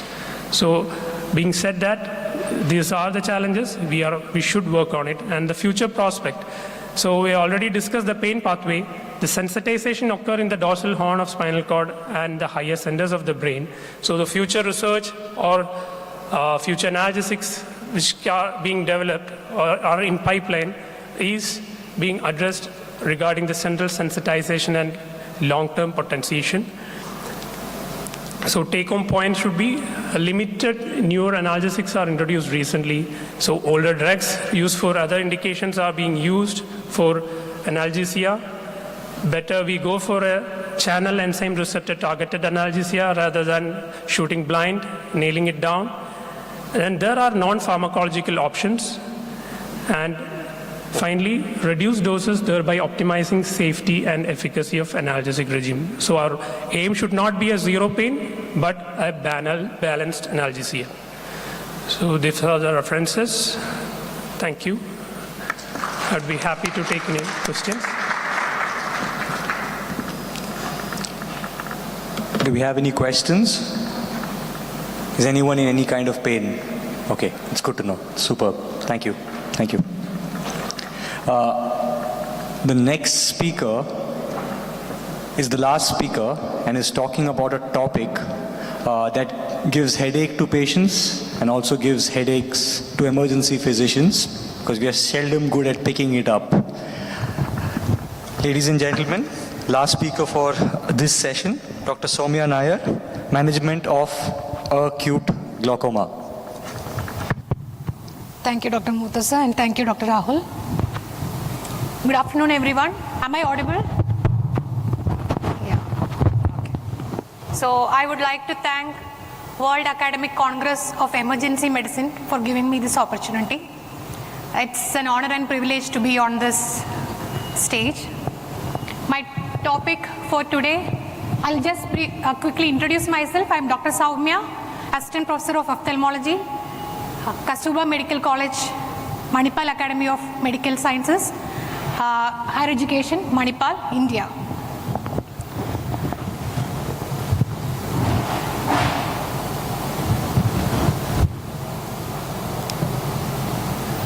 Slide change. Yeah, good. So, the topic of interest today is emergency management of acute glaucoma. Let me start with a clinical scenario. A 60-year-old female presented to the ED with complaints of acute onset diminution of vision in the right eye, which is painful, and was associated with severe headache and recurrent bouts of vomiting. She had other associated symptoms like redness, photophobia, and lacrimation. So what are the possible differentials you can think of? The first possible and the most important differential in this situation will be primary angle closure glaucoma. But you have to keep in mind other causes of acute glaucoma like traumatic, inflammatory glaucoma, lens-induced glaucoma, and drug-induced glaucoma. So what is the importance of primary angle closure? Primary angle closure glaucoma is a sight-threatening condition. As an acute care physician, saving the sight is one of your priorities, isn't it? And acute angle closure glaucoma is a great mimic too. It can mimic many of the emergencies that come into your ED, like neurosurgical emergencies, gastrointestinal emergencies, and tox emergencies. So how can you evaluate such a patient when he or she comes into the ED? So we can start with simple bedside evaluation of anterior segment, anterior chamber depth evaluation, and digital tonometry or applanation tonometry if there is a slit lamp in the ED. The anterior chamber depth evaluation can be done using a simple torchlight. Ask the patient to look straight, shine the light from the temporal side of the patient and look at the anterior chamber. Two things you have to look for. Is the anterior chamber well illuminated? And second, is the nasal iris of the patient seen properly? If the nasal iris is not seen properly and the nasal anterior chamber is in shadow, that indicates that the patient is having a shallow anterior chamber, just like the second picture there. Now, how can you assess the intraocular pressure bedside in the ED? A simple method called digital tonometry will help you. With the index finger, press on the upper lid on the eyeball of the patient. Ask the patient to look down and feel the pulsation on the other index finger. And if the pulsations are not felt and the eye appear rock hard, that means the intraocular pressure is very high. Now, is there a role for point of care ultrasound in case of acute angle closure glaucoma? Yes, there is. Why? Because often in cases of acute angle closure attacks, the patient will be having a cloudy cornea due to corneal edema. This will impair the visualization of the anterior chamber and the depth assessment. In such cases, we can rely on focus. So, we can assess the anterior chamber depth, the anterior chamber structures. Even we can look into other causes of acute glaucoma like phacolysis, phacomorphic, subluxation, hyphema, etc. Now, while doing focus of the eye, we have to use a linear probe, a high frequency linear probe, and it has to be kept transversely over the closed eyelid of the patient after applying a lubricant, and the pointer should be towards the temporal side of the patient. And we can see the whole globe, then the cornea. The anechoic area beneath the cornea is the anterior chamber, and then the anechoic area beneath the anterior chamber, this is the anterior chamber, and this is the lens, which is the anechoic area beneath the anterior chamber. And the line between these two anechoic area is the iris. And the large anechoic area beneath the lens area is the vitreous cavity. Now, coming to anterior chamber depth assessment, in the first image you can see that the anterior chamber is very deep and the angles are wide open. While in the second picture, the anterior chamber seems shallow and the angle seems narrower. Now, this image, the first image, shows the pupillary block. The iris is opposed to the lens at the pupil, and there is an iris bombe which is causing complete closure of the angle. The second image, you can see an anechoic lens, and above the anechoic lens in the anterior chamber, there are hyperechoic areas which is suggestive of a hyphema. We can also evaluate lens changes using focus. In the first picture, as you can see, the lens appears hyperechoic and bulging forwards, which is pushing the iris diaphragm forwards, shallowing the anterior chamber. This is suggestive of a phacomorphic glaucoma. While in the second image, I hope you can make out that the lens in one area is pushing upwards or subluxated anteriorly, and it is pushing the iris in that area only, causing a shallowing in that area, shallowing of the anterior chamber in that area. Now, coming to the treatment of acute angle closure glaucoma in the emergency department, what can we do? So, the first and foremost priority is to bring down the intraocular pressure immediately. As long as the IOP remains high, the more damage to the retinal nerve fiber layers happen and irreversible visual damage will occur. So we have to prevent that. The drug of choice is always hyperosmotic agent mannitol. We can give 20% mannitol 100 ml IV over 30 minutes. Also add on IV antiemetic medication and stabilize the patient. Once the patient is stabilized, we can switch to oral anti-glaucoma medication such as acetazolamide, oral hyperosmotic such as sorbitrate or glycerol. When the patient is in the ED, avoid prone positioning because it will exacerbate the angle closure. Also, if there is a traumatic patient with hyphema, advise head and proctor positioning. Avoid mydriatic cycloplegic medication, which will also worsen the angle closure. And in certain cases, we have to have a high index of suspicion for drug-induced angle closure as well. So my take-home message from this session would be, if a patient walks into your ED with headache, take a second to look into the eye of the patient. Clinically evaluate the patient in the ED and judicious use of focus if there is a suspicion of angle closure glaucoma. And immediate reduction of intraocular pressure should be done to prevent irreversible damage to the vision of the patient. So, say this lady walks into your ED. I hope you will keep these points in mind and you will be able to pick up the angle closure attack and manage to bring down the IOP at the earliest, so that the patient won't have a scotoma but will have a clear, good vision and a good quality of life in the future. I'll be happy to take questions. Thank you. I think that was an eye-opening talk. Does anyone have any questions? Yes. I see some redness of eye in the audience. Where is that? Sorry, there. Yeah.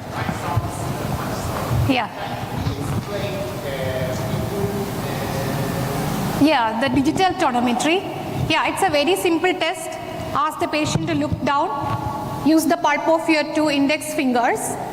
Okay? Place the fingers above the tarsal plate, at the edge of the tarsal plate. Press with 1 finger so that you can feel the pulsation on the other finger. You can feel it on your eyes itself, can't you? So that is indicative of a normal intraocular pressure. Normal. If it is very high, the eye will appear rock hard and you won't be able to do these pulsations. Okay? Is that clear? Yeah. Thank you. After this talk, you can meet her. She'll do a free examination for you. I'll be happy to. Yeah. Any more questions?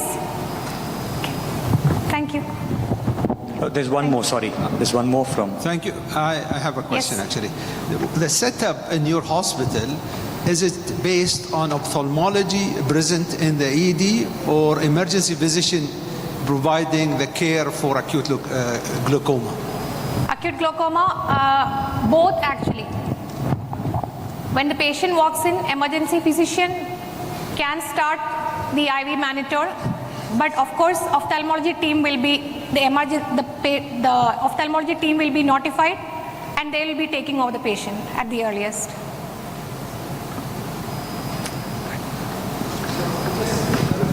Yes. In-house or home? Yes, sir. The ophthalmologist will be in-house in the ED, or he will be called to come. So time is a factor here.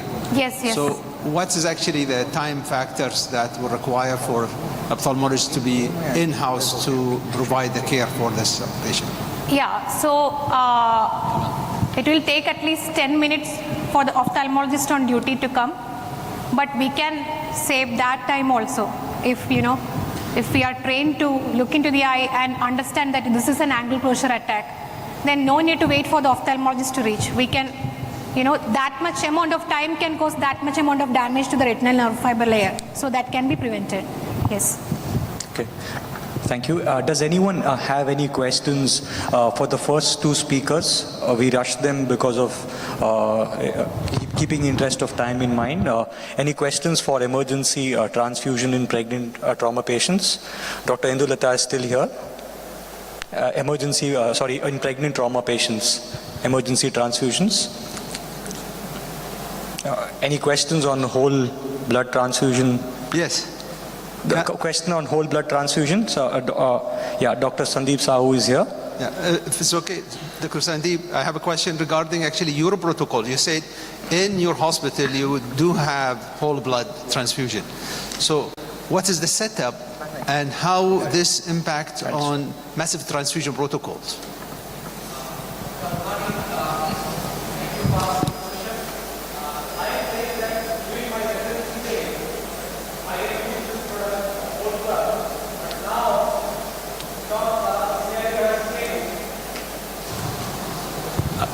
It's around 18 years back in India when I was doing residency. At my hospital that time we don't have the component therapy. So we are using the whole blood for gunshot and all the laparotomies. But nowadays, in other emergency, definitely emergency medicine, we have component therapy nowadays. But I am especially being my primary specialty in anesthesia, and I'm seeing day and night massive blood transfusion and severe hemorrhagic shock in the ORs and ICU. And anyhow, I am thankful to my transfusion medicine department. We have to take component, but we have to do massive transfusions. And after all that thing, the only problem that I have, that patient need go in overload. So, and it's again rethinking with the evidences, because I have given task to what is the recent trends. So recent trend is coming back, and even in the wars, that is Afghanistan and Iran war, and even the things are going in disaster worldwide, the blood bank is not available, Dr. Althani, everywhere. And I think if we got the opportunity to have this whole blood, I would like to use, because I have used this during my residency days. So I have that not hesitancy, and you can say the new thing to use, whether it will work and will not work. So sorry, but nowadays in my hospital we are not having whole blood. But definitely I would like to have, especially it's good for severe polytrauma and hemorrhagic shock. Thank you, Dr. Althani. So what's your say, sir? Because you are a trauma surgeon, I know, and you work in ED, and we have seen your hospital. So what's your thought? I would like to add on this. We've got about 1.5 minutes, so it's not bad.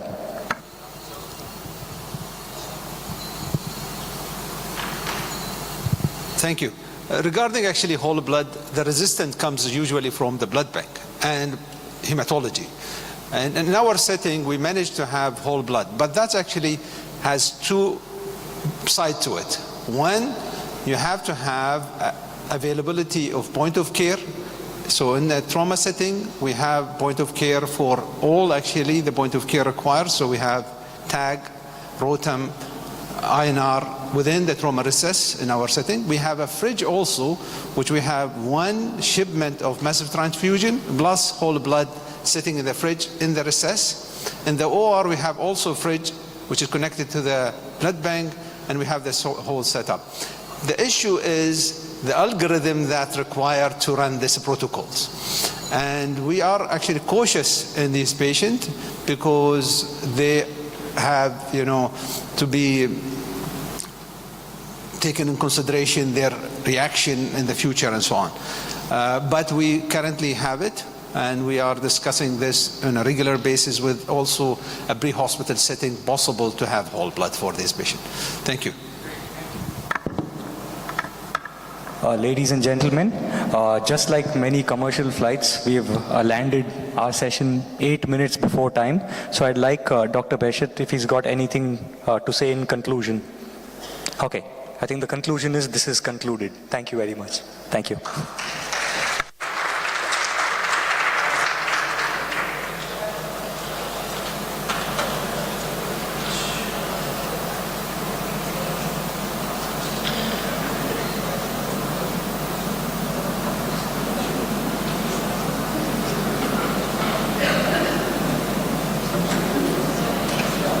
Microphone is on here, please.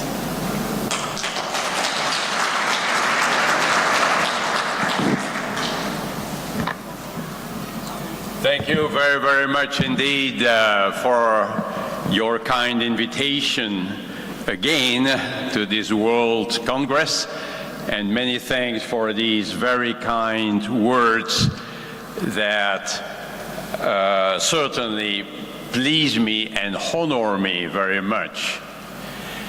I like to speak about one of my favorite topics, sepsis, a terrible problem. And you know that we define it, we have always defined it as a bad infection, as a life-threatening organ dysfunction caused by a dysregulated host response to an infection. That's what it is. For a scientific publication, one could use a score to determine the severity of organ dysfunction.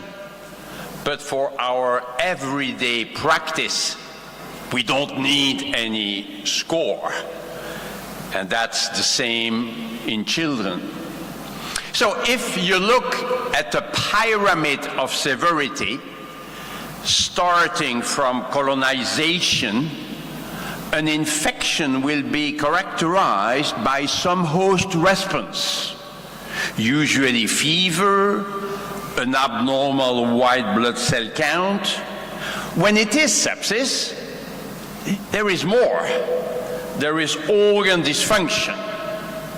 And if there is septic shock, there is an alteration in tissue perfusion and an increase in blood lactate levels, typically above 2 milliequivalents per liter.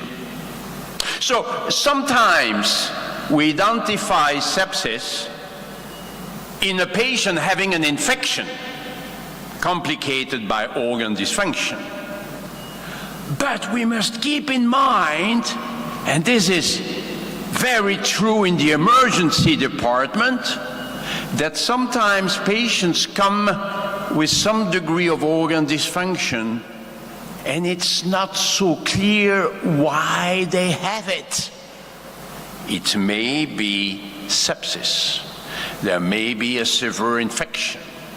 And when we speak about organ dysfunction, we need to consider 6 organs: circulatory, respiratory, renal, neurological, hepatic, hematological.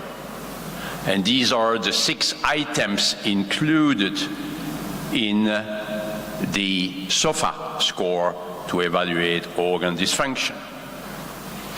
But I'll focus on management this afternoon, and I will look at the 3 components: infection control, hemodynamic stabilization, and modulation of the host response.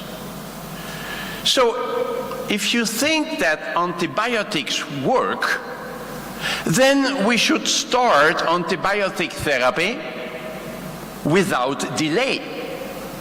And we should give the right antibiotic, right? That is particularly important in severe cases, that is in septic shock.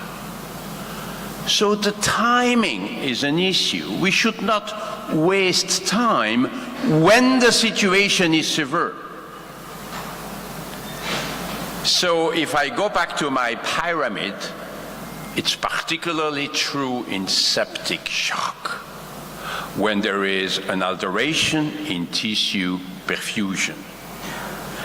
And we know that sometimes we waste a little bit of time in the administration of antibiotic therapy. This is a nice recent study emphasizing at the bottom of the slide that this is particularly true in patients with septic shock. Now, hopefully, when there are signs of infection, the antibiotic administration is usually relatively rapid. So you can see when there is hypotension or when there is fever. But still, sometimes we waste time. Sometimes in the administration of antibiotics, we order the antibiotics, but the nurse is very busy with other things, and the antibiotic administration is delayed. So it's not only in the hands of doctors, it is in the hands of the team. Some people may say that we sometimes overuse the antibiotics. In the United States in particular, where there may be some medical legal aspects, give antibiotics to all patients with fever right away. That could facilitate the development of resistant organisms. So today we look at this like this, as disease severity versus degree of certainty.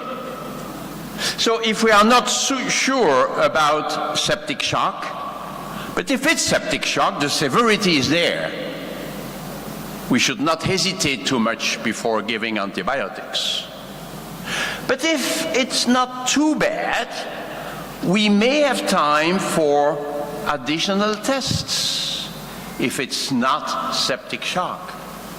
Remember these important studies showing that sometimes we admit patients in the intensive care unit for likely sepsis, but actually this is doubtful at the end. When we have all the elements, we may think, after all, it was not septic shock. Or here in an emergency department in Boston, they found the same thing. Sometimes we think it's septic shock, but it's not. It may be cardiogenic pulmonary edema. It may be a drug effect. It may be some malignancy. So sometimes we give antibiotics for some patients who may not need them. We must accept it. But the choice is important too. I like this paper published recently where they showed that if you don't give the right antibiotic, prognosis is worse than if you give the right antibiotics. Okay. But this is very interesting. If you give wide spectrum antibiotics to patients who do not need it, the outcome may be worse. Perhaps because there is a selection of resistant organisms. So the message is, too narrow spectrum may be harmful, but too wide spectrum may also be harmful for the patient. And we should never forget that the antibiotic administration can be reassessed later. So give antibiotics as soon as possible. The more severe the presentation, the more urgent the antibiotic administration. And antibiotic therapy should cover all likely pathogens, not less, but not more. And of course, source control is very important. And here also, we need to motivate the team, the nurses, the surgeons, if there is a need for laparotomy, for instance, the radiologists before that, the anesthesiologist, a team effort. But let's move to the hemodynamic management. My mentor, my teacher, was Dr. Weil in Los Angeles. And Dr. Weil was saying every patient is a VIP. Ventilate, infuse, pump. Ventilate, well, we have good ways to use non-invasive mechanical ventilation today. But in shock, we should not wait too long before endotracheal intubation if required. If we wait for too long, there may be respiratory arrest. So what are the things to look at? With my colleagues at the Surviving Sepsis Campaign guidelines, I said we need to give recommendations to the doctor about when to intubate the trachea. And they said, oh, Jean-Louis, there is no randomized controlled trial on this. I know. But we need to give some guidance. So would it be the degree of hypoxemia, the neurological status, sometimes the PCO2, the hemodynamic status, the muscle function? Are there plans for major surgery? It could be a combination of those. We need to help the doctors. So my recommendation, actually it's not mine, I found it on internet. It is to ask the patient to pronounce metoprolol if the patient cannot pronounce metoprolol, it's the right time to put the tube in the trachea. Infuse. Every patient with sepsis will need fluids. Not too much, but not too little. Not too little. And we cannot go by formula. Because a patient with pneumonia may require less fluids than a patient with peritonitis. There may be a little bit of vasodilation or much vasodilation. There may be more capillary leak with unavoidable edema formation. And we may need to bring cardiac output to a supranormal level to bring enough oxygen to the cells. So some years ago, a couple of years ago, people were discussing restricted liberal fluid administration. This is over because these trials randomizing patients for more or less fluids showed no difference in outcome because some patients may benefit from one strategy, but some others may be harmed, and vice versa in the other group. Look at this recent paper published this year in the New England Journal of Medicine, comparing more fluids with less fluids but more vasopressors. Well, if anything, the patients who were in a restrictive fluid therapy were worse than the others. They were more likely to need a stay in the intensive care unit. Clearly, fluid restriction is dangerous. There will be some edema formation. We don't like it, I agree. But that's the price to pay to have a sufficient cardiac output. We may need vasopressors, I will go to that in just a moment. But vasoconstriction is really to avoid. So we need to navigate between the two. We all know that. Maybe artificial intelligence will help us in the future to decide whether we should give more fluids or more vasopressors. But to stay with simple things. An edematous patient may be hypovolemic. Sometimes there is a doctor coming and says, oh, there is some edema here. Oh, stop giving fluids. That doesn't make sense. No, we don't know. Because in sepsis, there is always some edema formation.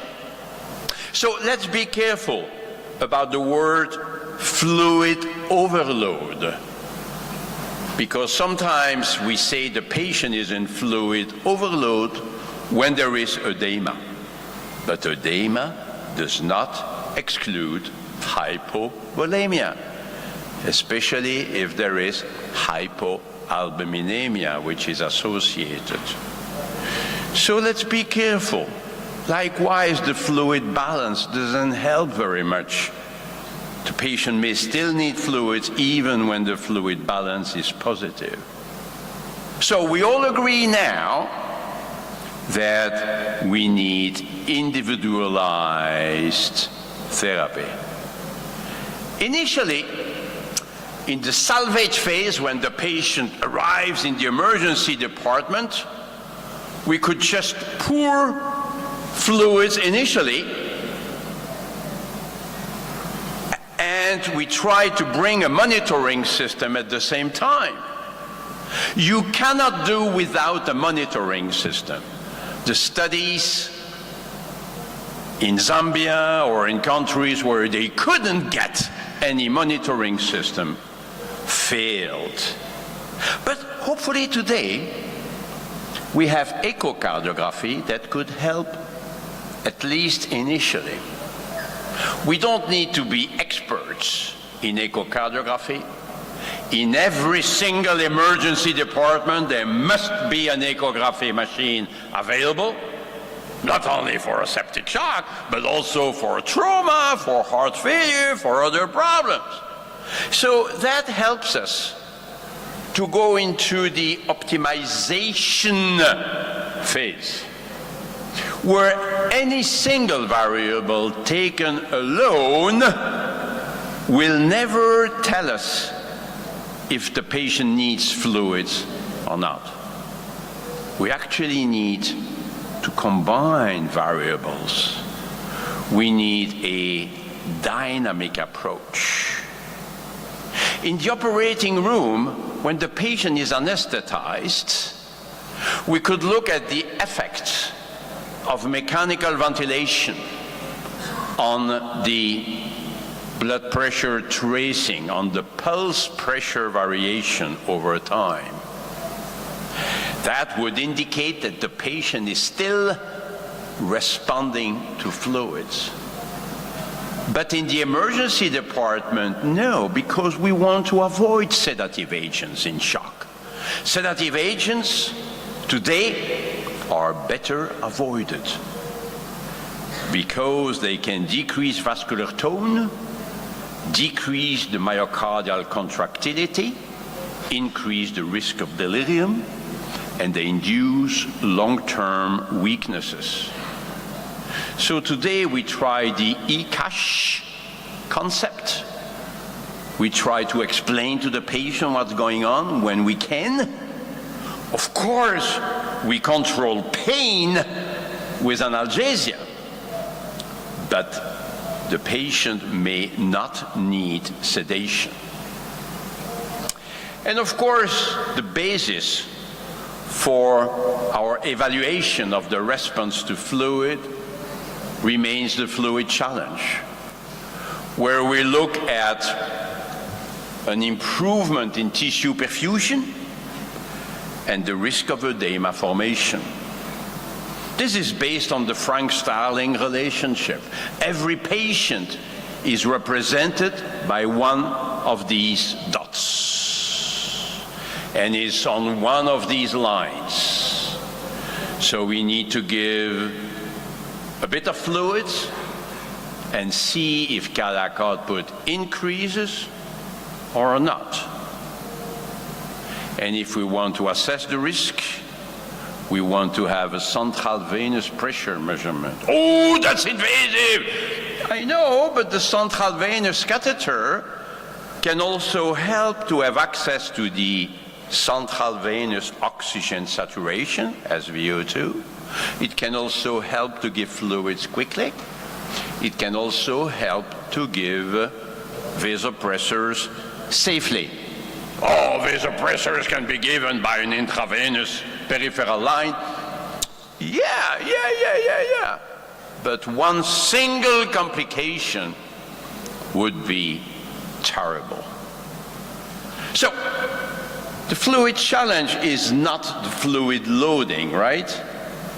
It is a technique in which we give a bit of fluids and we assess the patient's response. Sometimes people do it over a too long period of time. I'll try to give fluid for half an hour. That's much too long, because so many things could happen in half an hour.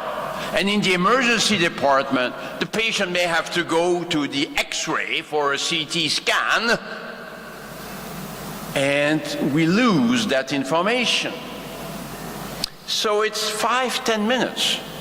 In the operating room, it would be 1 minute, because so many things happen in the operating room. But if we return to the emergency department, the studies have shown that giving about 250 cc's in 5-10 minutes is sufficient. So give 200 cc's in 5-10 minutes. If the patient seems to respond, seems to benefit, you repeat it. And during these 5-10 minutes, if you want to assess the patient's response, you should not do anything. Don't touch the patient for 5-10 minutes. What shall we check? Heart rate? Well, maybe Maybe, but it's not perfect. The blood pressure, not really, because the patients in septic shock may respond to fluids by an increase in cardiac output, and yet the blood pressure may not increase much because there is decreased vascular tone. We showed it many years ago. So optimally, we should actually assess cardiac output and see if cardiac output increases with fluids or not. We could use the technique we like. We just reviewed it for critical care medicine, if you like to look at the various systems available. But again, if you are good in echo, you could just use the velocity time integral to reflect cardiac output, stroke volume, and thus cardiac output. Today, it can even be done automatically.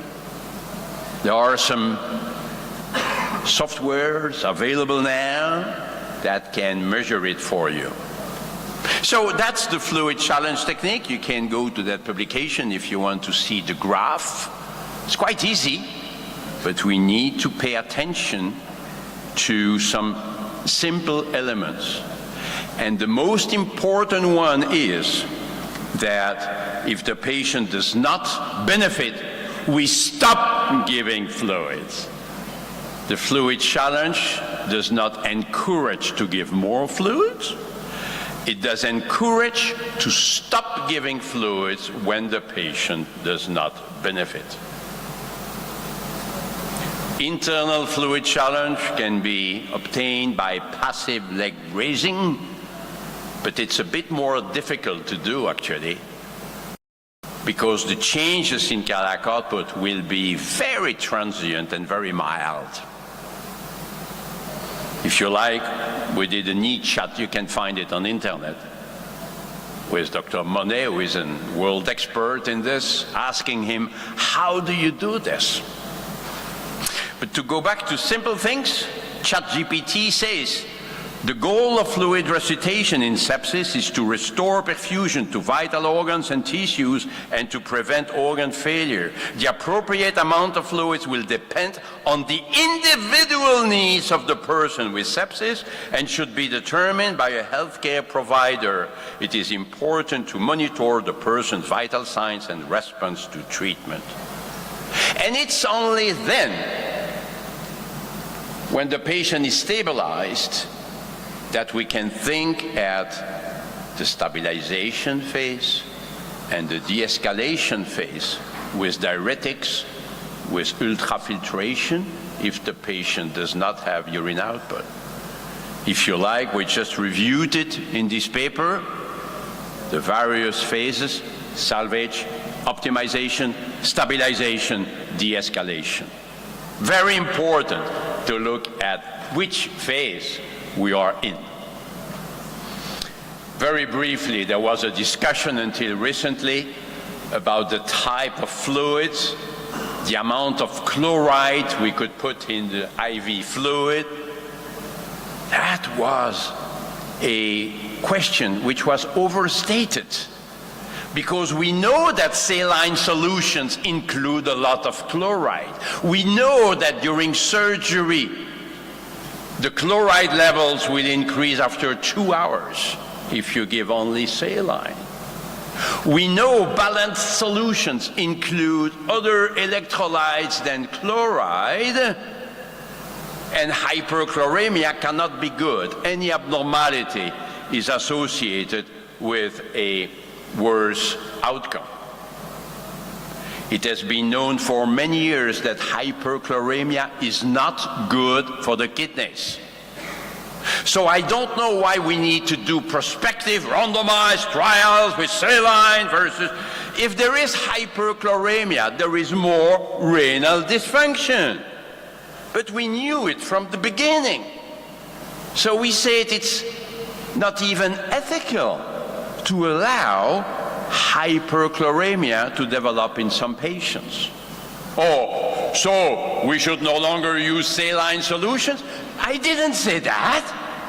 I said we need to monitor chloride. Look at that, 112 as a mean value in these prospective randomized controlled trials. More major adverse kidney events. This was expected. So is it so difficult to look at chloride levels? And if they are, let's say, above 110, if it's a neurological patient, we should not give Ringer's lactate solutions, which are somewhat hypotonic, very bad for the damaged brain. But otherwise, Ringer's lactate solution would be a valuable one. And there may be a place for some albumin as well, some colloids, when the patient has lots of edema associated with hypoalbuminemia. But let's move on. Let's emphasize that severe hypotension must be treated right away, because it's too bad to be severely hypotensive. So don't wait for the response to fluids. If hypotension is severe, we need to give vasopressors right away. Studies of large databases have shown that severe hypotension for 1 hour or two may be very harmful for the patient. In this, there have been several studies on this, also on renal function, who could even perhaps propose the administration of vasopressors in the ambulance before getting to the hospital. So VIP, the three elements, must be managed concurrently. And we know noradrenaline is the first agent of choice. Adrenaline should not be a first agent. This is a small study, quite old now, showing that the trend is going in the wrong direction. Mortality is somewhat going up when you go for adrenaline. And if you go at the target, we usually say that it's 65 as a mean value. But this is a mean value initially. The trials where they randomized patients for a higher or lower target, of course, showed no difference in mortality. But look at the targets, it was even 75 versus 85. Oh-ho. That's how it is. When we target the blood pressure, we tend to overshoot. And yet, in patients with chronic hypertension, 75 was not sufficient. So let's go to a higher mean arterial pressure, right? Well, in some patients maybe. But then you have this other trial where they allowed in patients to be below 65, and there was no difference in mortality. So does blood pressure not matter? Of course it matters, but we need individualization. That's physiology, autoregulation of blood flow to the organs, well known. Now, the most recent recommendations of the Surviving Sepsis campaign rightly said we recommend an initial mean arterial pressure of 65. That's correct. But what thereafter? What should we do thereafter? And people drop the word initial. In our previous guidelines, we wrote, if initiated, vasopressor dosing should be titrated to an endpoint reflecting perfusion. And this sentence disappeared, unfortunately, in the most recent guidelines. So we said in this paper, wait a minute, we need to individualize this. We need to look at the patient. We cannot assume that one single blood pressure level will be good for all patients. Let's look at diuresis, consciousness, skin perfusion. That's what we call the noradrenaline challenge. With vasopressors, we need to be very careful about the risks of vasoconstriction. It's easy to increase blood pressure. We have a number of agents to do that. But the problem is when we increase vascular tone, cardiac output may go down. And that's actually the main reason why noradrenaline is our agent of choice. Because it has a little bit of inotropic effect. It can maintain cardiac output to some extent. There is a lesser risk of decrease in cardiac output. Because if there is a low blood flow, then vasoconstriction can become very harmful. The vasopressor therapy could harm. Maybe good to look at the diastolic blood pressure. If it's very low, maybe there is less risks than when the diastolic pressure is already high. And of course, we can look at peripheral perfusion. We can look at skin perfusion,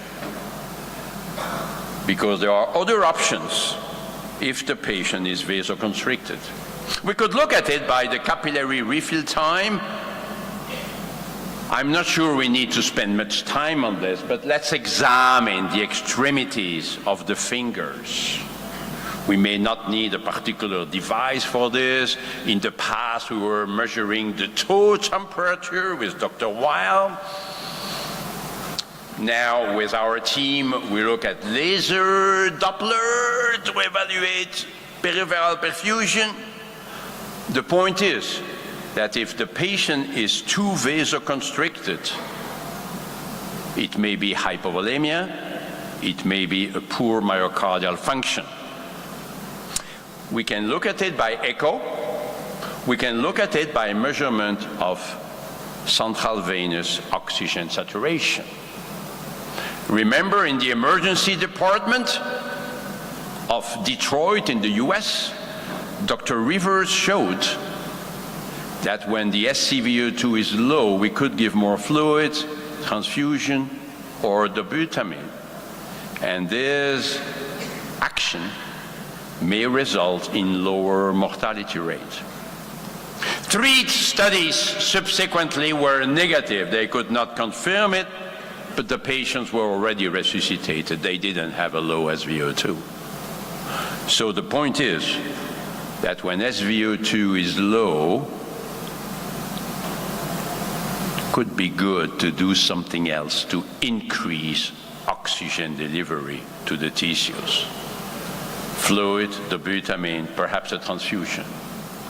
We can even look at the veno-arterial PCO2 gap, but the time is running. I will skip these slides. You could read it. This is our paper in Chest showing that if the patient does not improve quickly, we could actually find valuable therapeutic interventions to increase flow. Patient says tachycardia, pacemaker, no. We cannot afford vasodilating agents in patients who are already vasodilated naturally. So it's either fluids or inotropic agents. That's the dobutamine challenge. We could give a little bit of dobutamine in addition to the noradrenaline to try to improve blood flow to the periphery, and this is quite safe. In septic shock, we have known it for many, many years. Oh, dobutamine induces tachycardia. Yes, it does. Because any inotropic agent that we know will increase heart rate if it increases the myocardial contractility. Wait a minute. Tachycardia may be bad. Perhaps in some patients we should use beta blockade in septic shock. What do you think? Well, you could find this paper from Dr. Morelli and collaborators 10 years ago now, with very surprising results. A reduction in mortality rate with beta-blocking agents. But the control group has a mortality rate of 80%. 80% in the control group. So we and others wrote letters saying, you know, no. Last week, in the latest issue of the JAMA, you can find this paper where they used the same approach and they had to stop because it was harmful. But wait a minute, they looked only at heart rate, nothing else? I actually went to the microphone and I said, you know, this is unacceptable. Okay, it's published, okay, it's randomized, controlled. But when you have a tachycardia in your patient, you need to think at why this heart rate is fast. And if it's because the stroke volume is too low, because there is hypovolemia, cardiac pump problem, or maybe an obstruction, giving a beta-blocking agent may be very, very harmful. It's only when you have a supranormal cardiac output that you could do that. That's individualized medicine. So that's something of importance. We spoke about transfusions earlier on, and there may be a place for blood transfusions in patients who do not improve. But my time is really, now I'm reaching the end. Lactate levels in the emergency department, yes, of course. It's not a sepsis marker. No. It's a marker of altered tissue perfusion. Any form of shock will be associated with a high lactate level, typically above 2 milliequivalents per liter. And we can now measure it everywhere in the world. If you cannot do it, go to your hospital manager and say that in Antalya they said we need to have a lactate analyzer. And we could repeat the measurements. After 1 hour, the changes in lactate levels are relatively slow. But the idea is that we would like to see the lactate levels going down with time, not going up. Can it guide therapy? Well, it depends what you mean by guide. It helps to tell us whether we are in the right direction or not. But that's all. We should not wait for the next lactate level to decide what to do. Lactate levels change slowly. I will skip the part on vasopressin, which is not another vasopressor agent. We don't know really when to use it, but it's hormone therapy. Vasopressin is a hormone, right?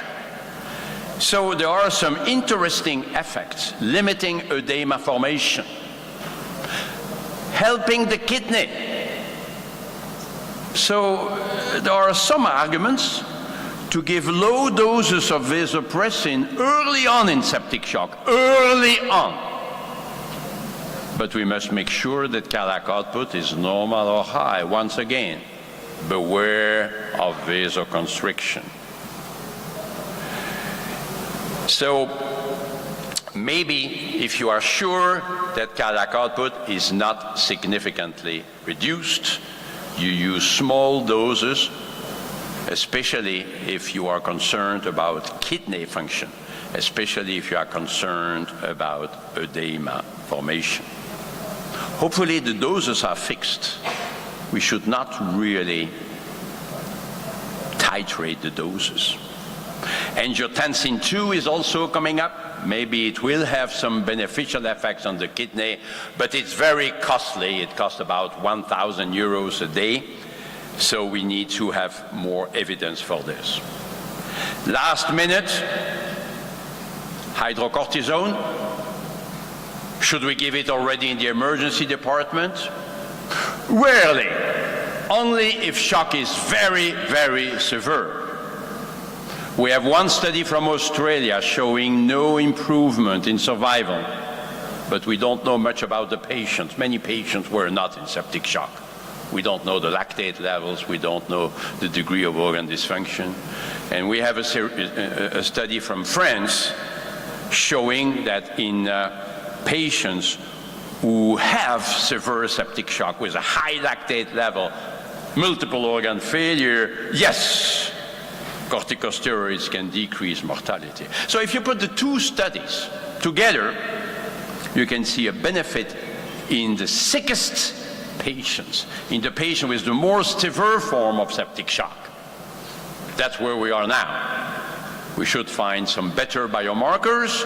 Right now, it's only the severity. So at the end,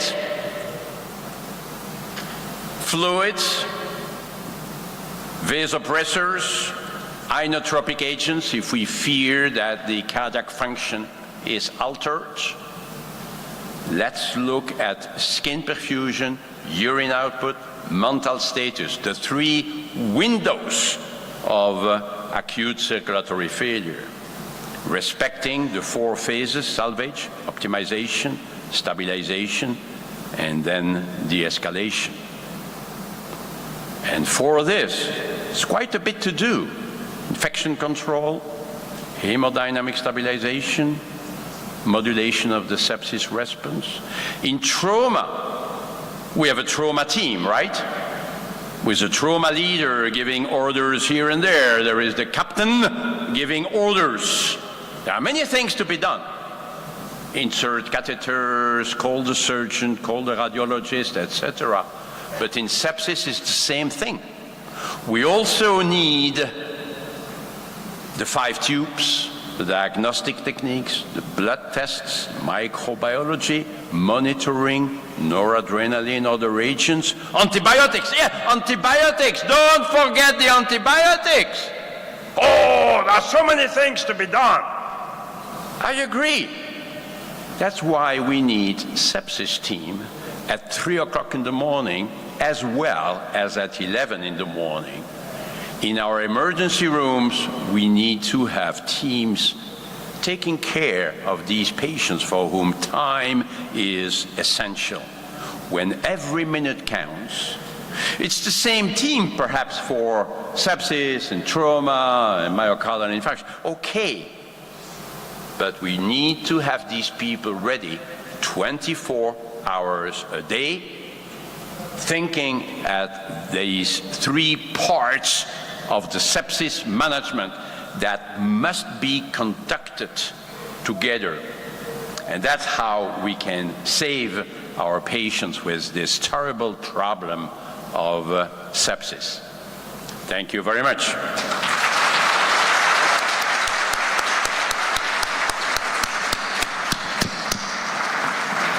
Thank you so much, Mr. Vincent.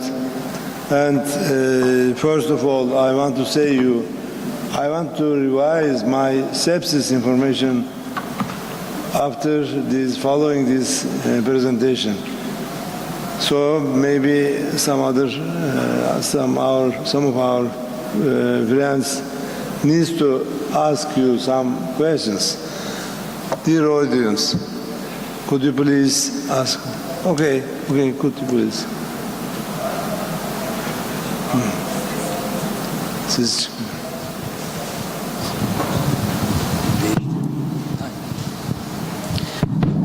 Dear Professor, thank you very much for this great and wonderful and excellent presentation. You explained and summarized the topic in a very short way, and you made me to love this topic. Thank you very much. I'm very grateful about it. My question is about that. I listened to you 10 years ago or 12 years ago. If I listened to you 20 years ago in 2020, perhaps, I may listen different thing. So it seems that in recent years, there are so many changes. My question is that, 20 years later, what kind of change do you expect to be done 20 years later? Thank you very much. Ooh, thank you very much for this question, which is an excellent one, but it's another talk. if you give me another 40 minutes, I can discuss it. But, you know, I think that we would like to be less invasive, but at the same time, we want to be accurate. So at least for some years to come, we will continue to be invasive. The arterial catheter, the central venous catheter will continue to use it for a while, but maybe not in 10 years or 15 years from now. Echocardiography will be automated. As I say it, with AI programs, with artificial intelligence programs, we will see the heart on the screen and the variables being displayed on the screen, and that will help us to treat the patient in a better way. We will have better methods to identify the microorganism more rapidly, and this will help to orient the antibiotic therapy from the very beginning. And even sepsis itself will be better identified by biomarkers. We already have the C-reactive protein, the CRP. We already have the procalcitonin, the PCT. I think what we will do is first to bring other biomarkers, but also to combine them so that we will have a more accurate recognition of sepsis in our patients. I believe that we will have a better understanding of the type of fluids to be given, in particular when to give albumin, when to give red blood cells. Because right now we are in an era where we say, no transfusion, no. But, you know, if the patient has alteration in perfusion, the cells need oxygen. And oxygen is provided by the red blood cells. You cannot change it. So that will be another development. And of course, there will be many developments in surgery, radiology, better antibiotics or newer antibiotics, etc. We will benefit from the progress made in other fields. And above all of this, artificial intelligence or augmented intelligence, AI, in any case, AI will help us to better identify the problem and better treat it. We will remain in charge. We will not be replaced by an AI system, but the AI system will provide a very effective help to the team. I'll stop here. Thank you so much. Please bring the microphone here, the second line here.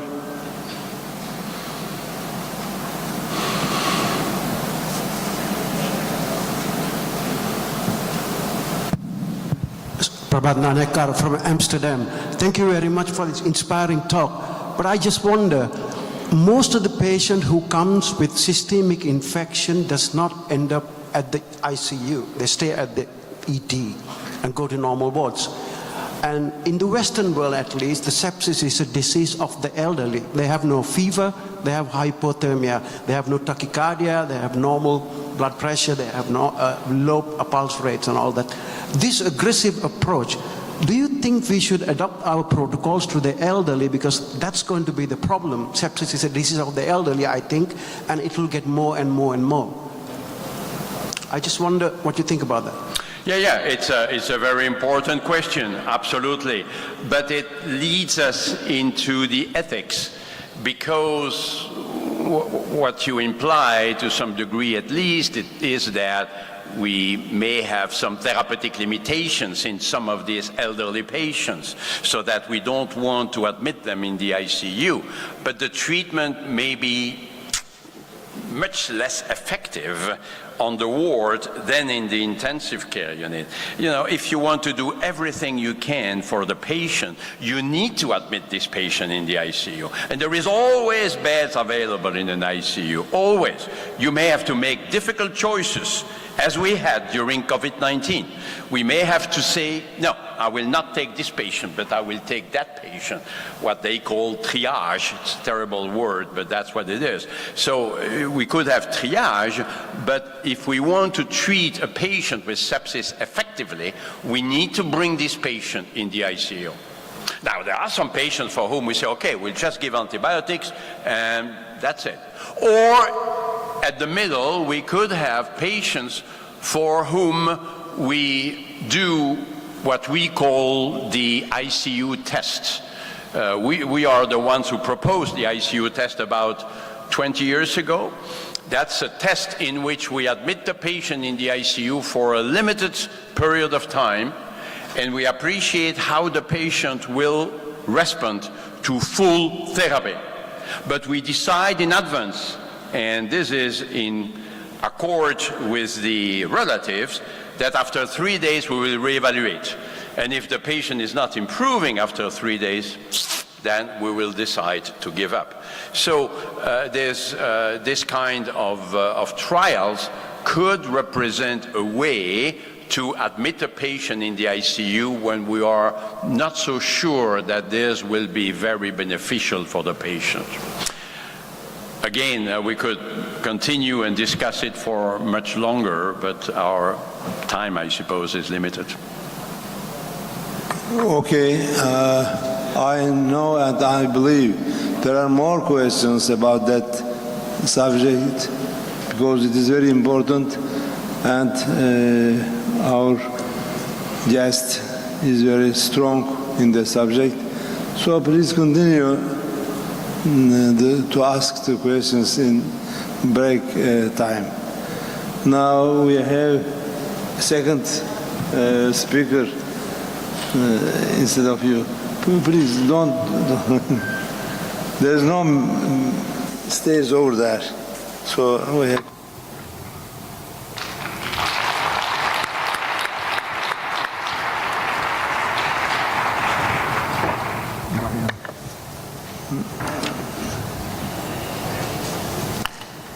Now, a reflection on 20 years of practice.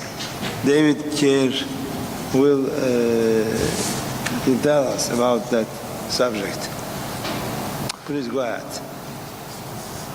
Okay, everyone take a breath in. I'm not going to teach you anything clinical. That was clinical. This is not clinical. I want to start with just asking a question. How many people in the room have been practicing for less than 5 years? Put up your hand. You got to raise your hands high and tall. How many have been practicing for less than 10 years? How many of you have been practicing between 10 and 20 years? 20 and 30 years. The people in the front are starting to get embarrassed. 30 and 40 years. Has anyone here been practicing more than 40 years? Okay, so this is 20 years of my practice. This is year 20 for me, and I designed this talk to tell you what I've learned. The stories, the patients that have shaped my career, and this is not clinical. It's just what I've learned. And when I started working, I work in a large academic center in Toronto, Canada. Things were really easy. We didn't see patients in hallways. We used to get sleep on overnight shifts. And now we see patients in waiting rooms. And things have changed so much in the last 20 years. And when I was starting, about 10 years ago, I approached one of my colleagues and I said, Joel, things are getting bad. And he looked at me, he was older, he's probably about 80 years old now, and he said, David, until I'm dead, you're screwed. You're going to need to take care of this generation of baby boomers. And 10 years ago, Joel couldn't have been more correct. And I think whether you practice in Turkey, in India, in Singapore, in Canada, we are seeing this effect now. So what I want to do is to take you through my first shift to my last shift and to tell you what I've learned. So I remember my first shift. Does everyone remember their first time doing a night shift alone? Like totally. And I remember that shift so clearly because I was waiting for that last person to leave and thinking about how many hours I would be stuck by myself and hoping nothing bad would happen. And what was amazing was I was killing it. I was doing so well. It's 7 in the morning and my shift ends at 8 and there's no one to be seen. There's no one to hand over. And I have to say, I was feeling really good about myself. I knew I was good. I just didn't realize how good I was.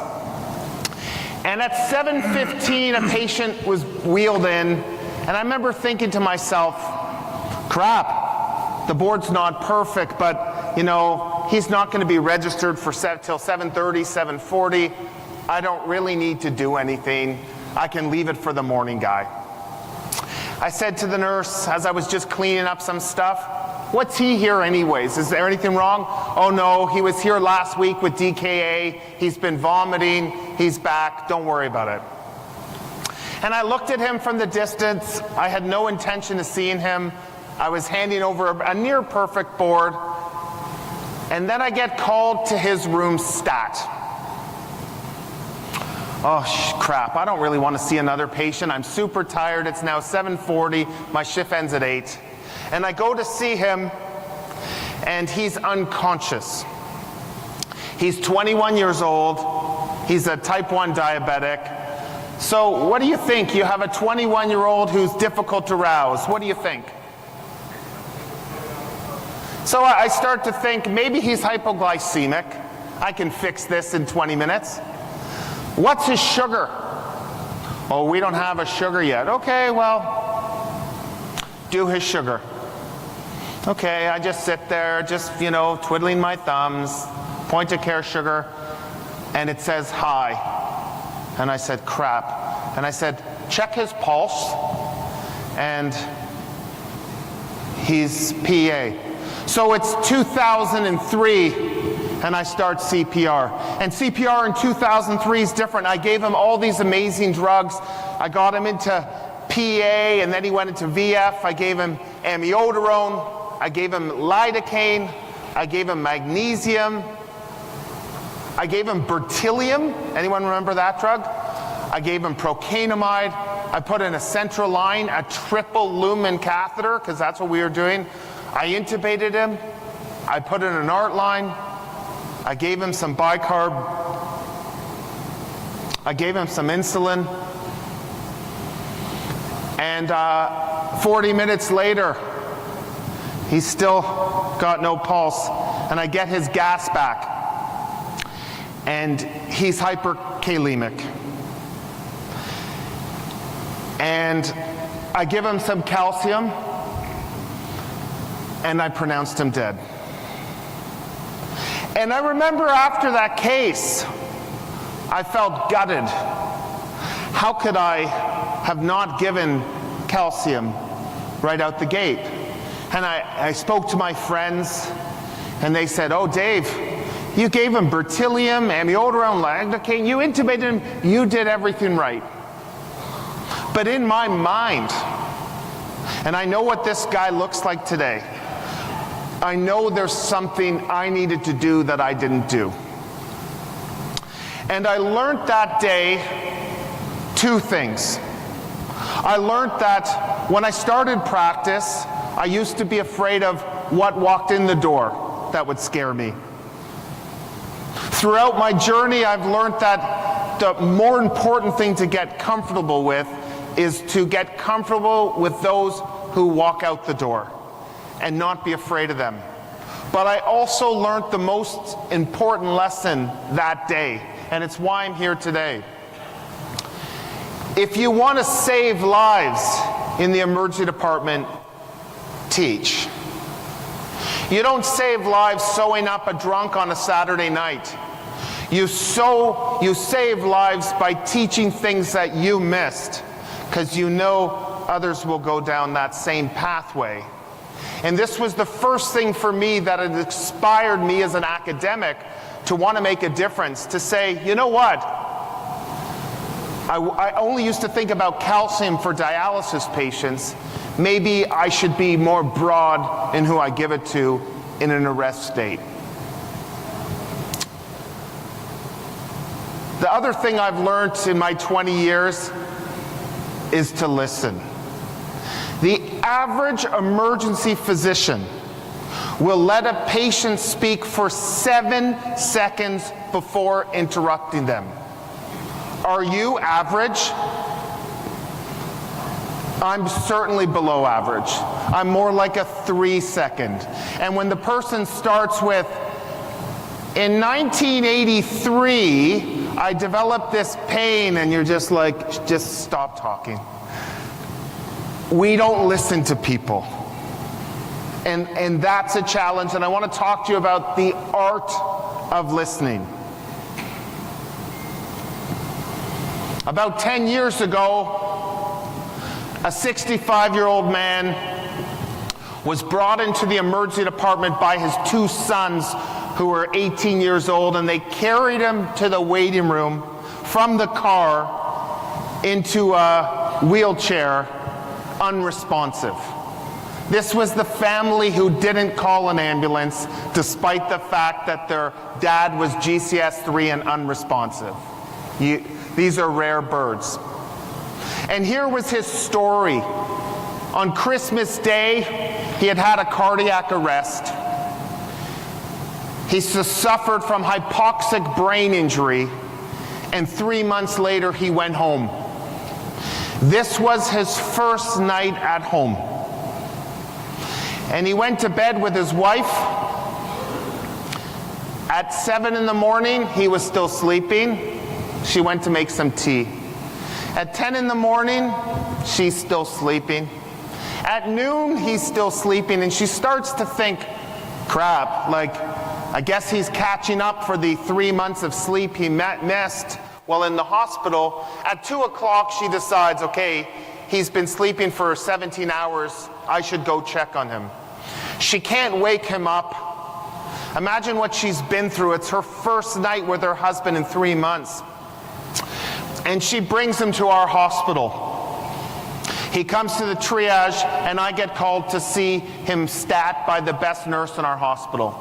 You all know who she is, or he is, because you know when they're on how quickly you will run when they ask you to see someone. And I go see this person. I don't really know what's up, so I order a confusogram. You know what a confusogram is? Every single test you can think of.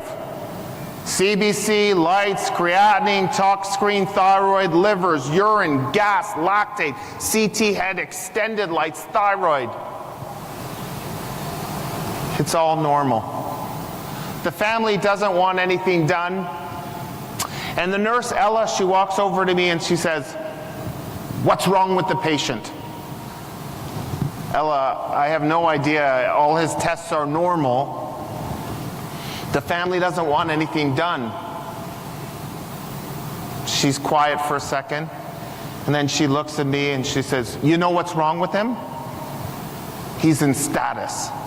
I said, "What?" "He's in status. Why don't you give him something?"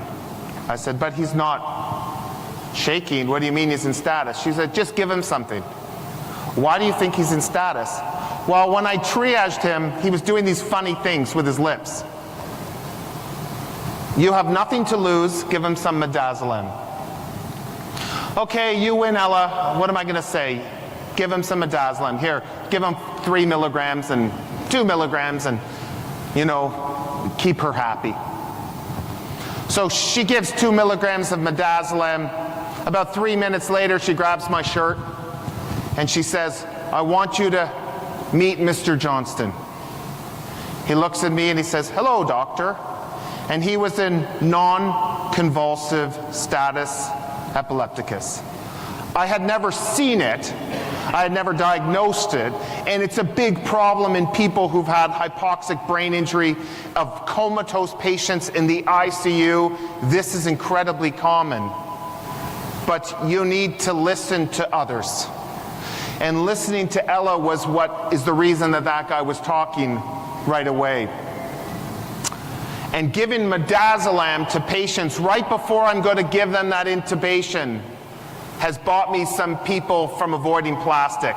Those people on neuroleptics, on antidepressants, history of seizures. Sometimes when I'm about to intubate them because their GCS is 3, I give them that midaz right before, and I wait a minute or two just to see if their LOC is from seizures that are non-convulsive.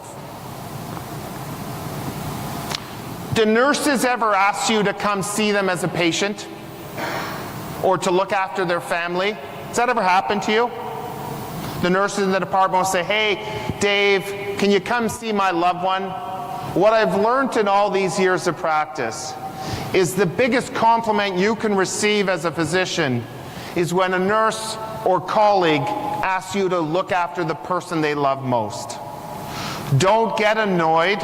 Realize that this is the ultimate form of flattery when they want you to care for them.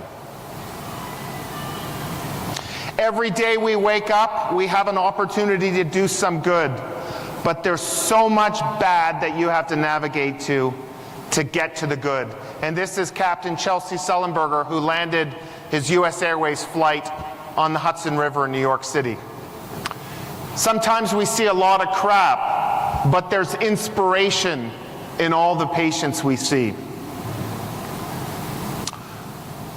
Joe was a guy who came to our Emerge about 250 nights a year. Every single night, the chief complaint was the same: intoxication. I was doing a night shift about 10 years ago. I've seen Joe maybe 60 times in my career. And he walks in, his chief complaint, it was a little different. He had fallen and can't get up. Okay, it's 4 in the morning. He's not going to go home to the morning anyways. I go see Joe. I heard you fell. You can't get up. Yeah, doctor, I can't feel my legs. So I go and I say, "Can you feel that?" "Yeah." "Can you feel that?" "Yeah." "Can you feel that?" "Yeah." "Okay, well listen, why don't you sober up and I'll come see you in the morning." And Joe said to me, "Doctor, I've been drunk every day of my life for the last 30 years. I'm not drunk." Oh, that's interesting. And Joe taught me an important lesson, that sometimes the neurological exam is not just a CT of the head. That my neuro exam was touch his legs, do a CT, he's fine. That sometimes you actually have to examine people. And I said, "You can't feel your legs, Joe?" He couldn't feel touch. So I took my fingers, "Do you feel that?" So he could feel touch. So I started with pain. No pain to about the belly button. So then I went to temperature, and he had a sensory level of pain and temperature loss from T10 down. And Joe, who had been drunk in our Emerge for 35 years, 60 nights a year, had an anterior cord syndrome. Just because I listened to someone, and just because I decided that sometimes you actually have to do an exam. It was very humbling. This past year, I picked up a chart. The chart was the next to be seen.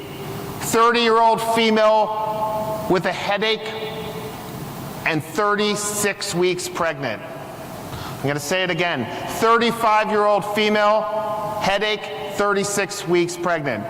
When you pick up that chart, how much are you hoping that the person beside you picked up that chart instead? That's a tough one, right? I was like, crap, what did I do wrong? So I go see this woman.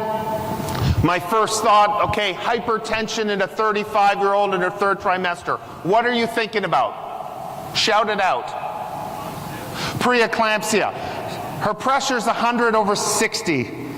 I thought maybe we could get it higher and then I could refer her to OB, but it wasn't high. And I was like, crap. So I ordered all the preeclampsia blood work. I went to talk to her. I was hoping that her pressure would be higher, because then I could just say she has preeclampsia, but it wasn't.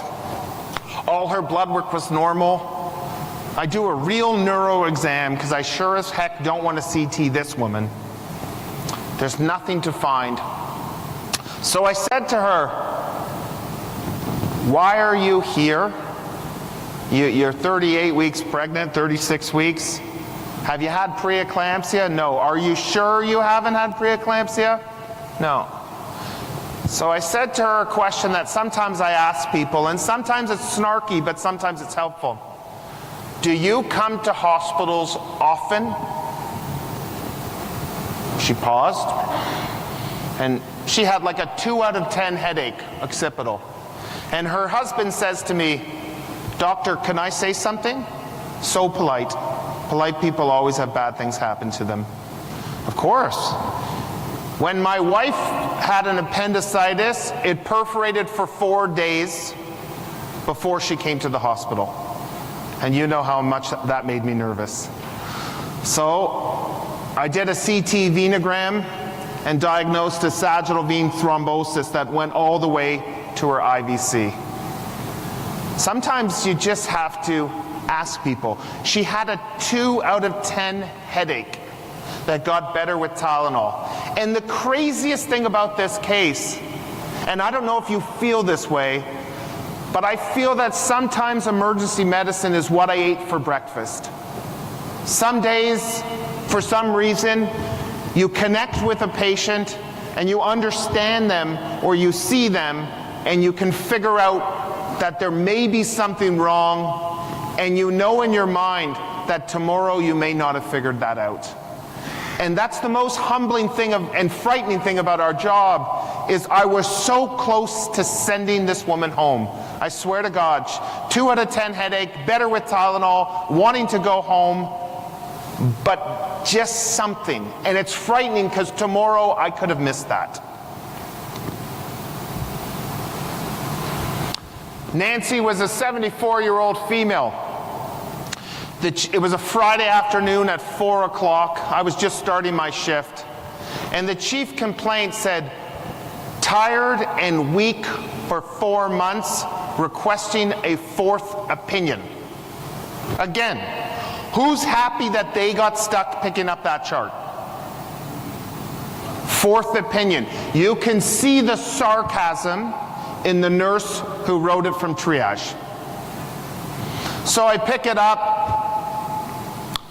I have to go to the waiting room. Mrs. Smith? Mrs. Smith? So I start to think to myself, she must have left. The waits were long. I'm perfect. This is great. But in the distance, I see movement of an old person who looks like Mrs. Smith. I'm kind of hoping it's not her, but she's moving towards me. Crap. Mrs. Smith, come on. So we have a button on the wall that opens the door. I must have hit that button about 10 times before Mrs. Smith made it through the door. I swear I could have seen like 4 other patients. Eventually she comes here. After I've opened the door for her 10 times, I figure I'm going to bring her to the closest room possible so I can get rid of her short, because it took a long time, and this is a 4th opinion. So I go to talk to her and I say, you've been weak and you're sore all over and it's been 4 months? Yeah. And she can tell that I don't really care. Unfortunately, I'm grumpy. The rust and the cynicism has kind of acquired in my tenure. So I ask her all these questions. You saw this doctor and that doctor and this doctor and this person, and how can I help? So then I turn and I say to her, are you depressed? She pauses and she says to me, what year were you born? Okay, think about that. How are you feeling when she says that? Well, I get all defensive. Well, I don't think my birth has anything to do with you, so I'm not going to tell you my birth. Well, she says, I'm going to guess you're born in the 70s. Before you were born, I played tennis for Canada in Wimbledon. Oh, this is not her, that's Billie Jean King. I said, oh. She goes, and I look like looking at you, I'm in a lot better physical shape than you. I play tennis 2 sets, sometimes 3, every single day, 7 days a week, and all I want to do is be able to play tennis again. So you asked me if I'm depressed? I'm used to playing 4 sets of tennis a day, and now I can't even get out of bed in the morning. Of course I'm depressed. Does anyone know what's wrong with Mrs. Smith? I looked at her and I said, I'm going to order 1 blood test. And this blood test is going to change your life. Anyone? I can't hear well, but Mrs. Smith had an ESR of 120, and she had polymyalgia rheumatica. Now, this isn't the most exciting thing in your textbook. In fact, no one has ever in the history of a conference been invited to speak about PMR. But I'm going to tell you something. PMR, next to like a pulled elbow, is the best diagnosis you will make. There is no other diagnosis that will cause gratification. Now, every year, you know, my wife, she's an internal medicine specialist, and every year around the holidays, she gets chocolates, she gets champagne, she gets scarves, she gets tomato sauce. I get nothing. You get nothing. But Mrs. Smith used to buy me a box of chocolates from a really kind of borderline chocolate store in Toronto that your grandmother would have given you chocolates from when you were a little boy or a little girl. And every year, for 10 years, Mrs. Smith bought me chocolates at Christmas. Never saw her again.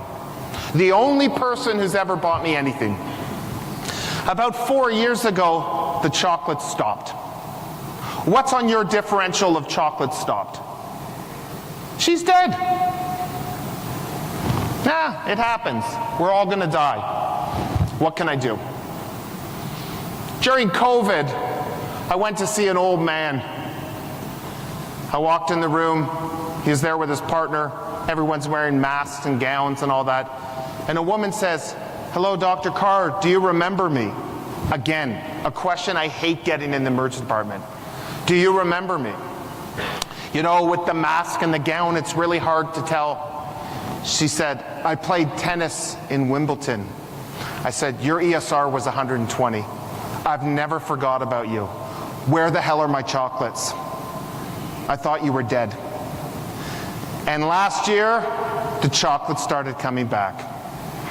Billy Mallon said, if you became an ER doc because you love thank yous, boy did you fuck up. Because your best work does not know who you are. And in emergency medicine, it's very thankless what we do. It's very thankless. You make the diagnosis of an aortic dissection, the patient is going to think the surgeon is God. But you're God. And you have to realize that you need to celebrate yourself in this job. When you make that diagnosis, go home, have a nice meal, buy yourself something special, do something fun that you wouldn't be, because no one celebrates you. Celebrate yourself. It's the only way to succeed and to survive in this business. So my interest clinically is hunting for zebras. I have spent my career looking for diagnoses that other people struggle to make. And people will say, Dave, you see all the cool cases. Okay? I want to tell you a story. A young woman comes in to me. The chief complaint is rash with their period. So, you know, I'm an emergency doctor. So rash during your period, I'm thinking she's got toxic shock. really cool, really excited to see her. But she says to me, yeah, I get this with my period every year for 18 months. Every month. So I said, well, you can't get toxic shock every month. You're no longer exciting to me. Every month you get a rash. Yeah. Can I see the rash? Oh, I don't have it anymore, doctor. So why are you here? Well, you know, every month for 18 months, I get a rash right before my period, and then I get my period and it goes away. And you don't have the rash now? Do you have a picture of it? No. But you're here anyways and you have no rash, just so I understand. Yeah. Okay. Do you care about this woman? Do you find her interesting? I see an honest reaction, which is a lot of us couldn't care less. She has no rash, her vitals are normal. This has been going on for almost 2 years. Why are you here? Now, Michael DeBakey would say, no physician can diagnose a condition she never thinks about. DeBakey never had the internet. So what I did, because I thought she was interesting, is I go to Google and I type in rash that occurs before menstruation. And it shows... Mr. David, you have 2 more. I'm going to go a bit longer. Okay. It shows that she has something called autoimmune progesterone dermatitis. Have any of you heard of this? No. So I walk in the room. I said, oh, sorry about that. You have classic APD. It's classic. Once you see it, you'll never miss it. Your options are either we take out your ovaries, but that seems drastic, or maybe you see your family doctor or go on the birth control pill. But it's classic. What the point of this story is if you want a fruitful academic career, you must be curious. If you're not curious, then you become average. You don't diagnose zebras. I had no idea what this condition was. I may never see it again. But by typing 4 words on Google, I was 100% confident I made that diagnosis. Wild. I leave you with one final case. This happened this summer. We had a lot of viral illnesses, and I got called to see an 8-year-old boy. He was wearing Spider-Man pajamas, and it was a febrile seizure. Is anyone nervous to see a febrile seizure? We got this. We see this pretty often. Temperature was 38.5. Apparently hasn't been well for 3 or 4 days. Parents brought him into the recess room, or to the room. He had had a seizure with EMS and another seizure. So I went to see him, getting a little bit of the story from the paramedics, getting a little bit of a story from the family, and all of a sudden, he has a cardiac arrest. I've run a lot of arrests in my career, but I can count in one hand, and not even all of it, the number of arrests I've run in children. And I can't count any of them that I've seen talking to me who've arrested. My brain was like mush. There are all these formulas you knew for ET tubes and chest tubes and medications. My brain was nowhere. I pulled out this Breslow tape and I ran this arrest. And, you know, with adults, we take so much pride. We don't ask for help in a cardiac arrest because they're kind of supposed to die if they're 90 and have a cardiac arrest. But the pediatrician came down. I was running this arrest, and she said, why don't we call the intensive care pediatrics at the other hospital? Because I didn't have pediatric ICU at my hospital. And they walked me through that arrest. And I did everything I could. And we did everything we could. And I knew where this was going.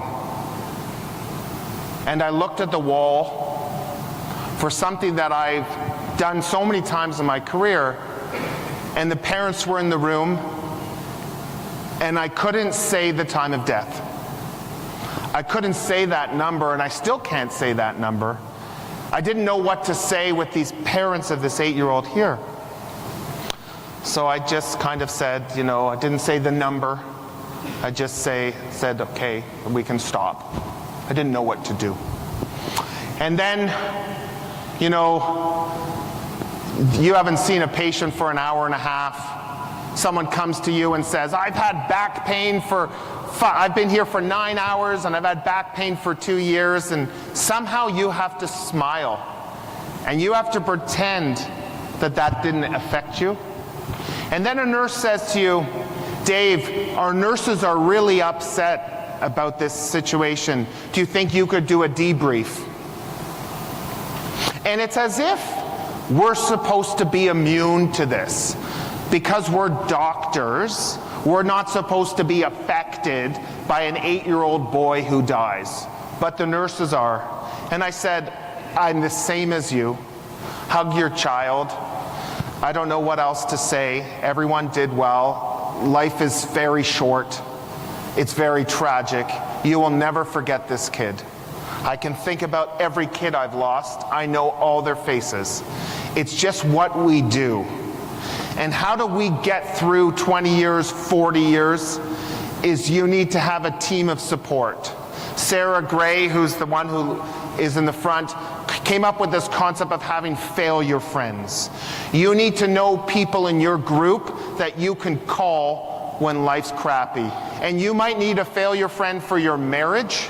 You might need a failure friend for your divorce, for raising children. I have so many failure friends. And you need a failure friend for when that patient didn't turn out the way you wanted to and you feel gutted and you feel crap. How many of you have a mentor? How many of you are a mentor? Good. These are my 2 mentors. This year, they both retired. I feel like an orphan. I've lost the 2 people. And I remember saying to Anil once, I said to him, how can I thank you for what you've done to help my career? You know, I was trying to see, does he drink? Does he like chocolates? Does he like golf? And he said to me, David, one day you will be in the same situation as me. And what I would ask is you give back to that resident, to that staff, and then you will pay me back. Pay it forward. We've all had wonderful mentors that have pushed us forward. The greatest compliment to them is to emulate them and to give back to those who are the future of your profession in your country. So what can I say to wrap up this unbelievable conference and this unbelievable day at WASM? If you want to save lives, teach. You learn things at conferences, bring them home. Teach to your environment. You will make a difference. You have to learn to listen. We have 2 ears and 1 mouth, which means we're supposed to listen twice as much as we talk. Listen to patients. Probably more importantly, listen to nurses. Be curious. If you want to be an average doc, you're already there. If you want to be a great doc, be curious and push the envelope. And if you're not a mentor, seek mentorship and be a mentor. And thank you very much for your time.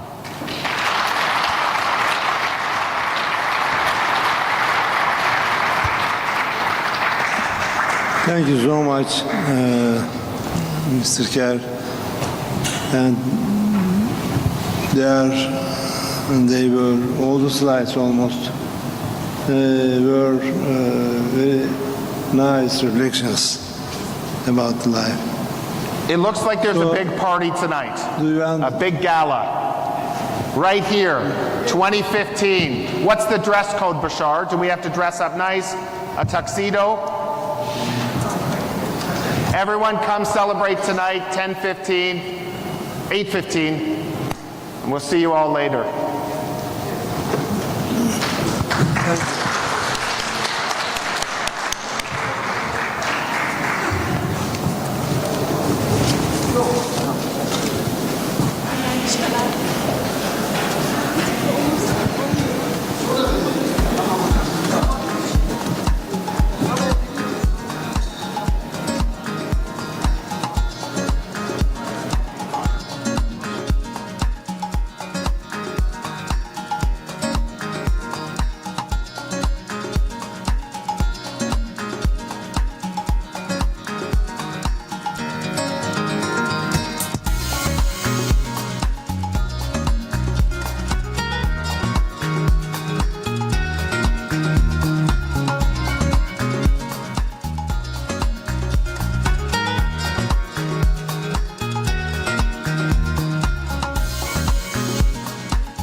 simulation exercise, intercontinental trauma drill in December between Singapore and US. We'll tell you the results of the trauma drill, which will lay the foundation for our paper. So we are going to do the experiment of trauma alert and see where we fell off course, and then we will start building the evidence, and we plan to, before the next meeting, have the trauma alert published out. It will be published at the same time in 2 journals, so Eurasian Journal of Emergency Medicine, which is now a WASM journal, it will be going to PubMed next year, and our Journal of Emergency Trauma and Shock will publish those papers. We'll ask JTEC whether they would publish it, so the more the journals publish it simultaneously, the more it will look nice. So JTEC can also consider it is the Qatar Emergency Trauma and Acute Care Journal. So that's where we are right now for collaborative work. So I commend Dr. Fatima. Fatima is coming back to us after a couple of years, and Dr. Desi. One thing you might want to think about, Sagar, is just a similar protocol for cardiac arrest and trauma, because that is done that a bit.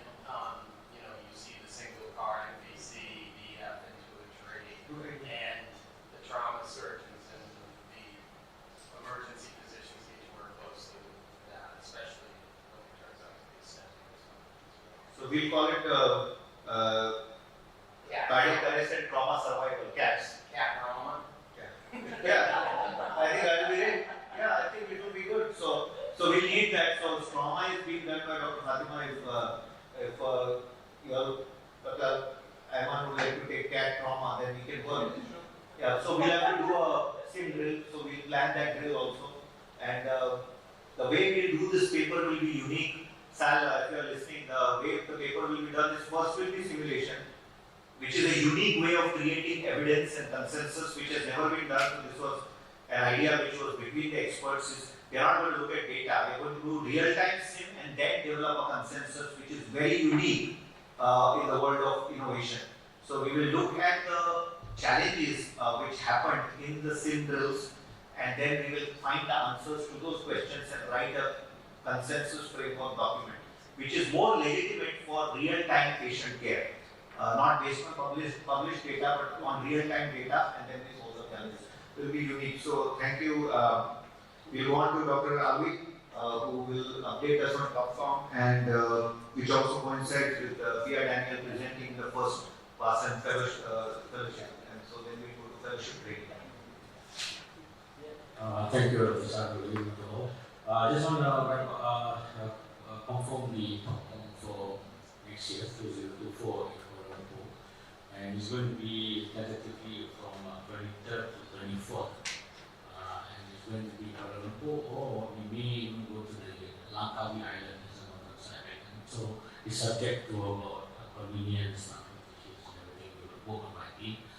And second thing is we also TopForm has come to Nepal. This is the second year TopForm in WASM is in Nepal. So we are collaborating with Nepal now. We're also going to be collaborating with Indonesia as TopForm in Malaysia. So TopForm with WASM and it's going to ASEAN partnership. And the next year's program will be a collaboration between all ASEAN partners, and they will be it's going to be more unique and more of the EMT teams will come in, and we may test the search and rescue situation, and that is what we have tentatively. And we need, it's going to be a Ministry of Health as well as the government and private university partnership, and there will be a lot of the Nation Red Crescent Society will be coming. So we hope for your support and your commitment and your participation. We look forward to that. Thank you. So Alvi has done a fantastic work of branding TopForm. So TopForm will, the national TopForm Global WASM TopForm always happens once a year in the early rainy season, so in June, July. It will always happen in Malaysia, so if people want to participate, they can. But we are also conducting sessions to build the preparedness in Indonesia, in Nepal. We are going to come up with a Turkish version soon, so that we can offer it in Turkey, because it's uniquely one of the biggest WASM's initiative is to bridge the linguistic barrier. So we are going to work on the linguistic barrier. Dr. Mizobata could not come because of his, he was not feeling well, but Dr. Mizobata is also going to work with us. And we have some presence in Korea through Dr. Salvatore. So we are going to bridge the barrier of linguistic divide when it comes to research, education and patient care. That should be a very big part of ASEAN's agenda, is that we have to reach out to our colleagues in Africa which speak different languages. Turkey, we have already reached out, Japan, Korea, China, where they speak different, Russia, we speak different languages, but we need to be able to bridge research and take them to a certain level where there could be learning and collaboration. So that's what TopCom is doing. We are helping Nepal, we are supporting Nepal in fact. We must commend the leadership of the women leaders of Nepal who have taken this leadership to establish emergency medicine. They are trying to establish the board there. They are trying to build science in Nepal, and that's a very big achievement.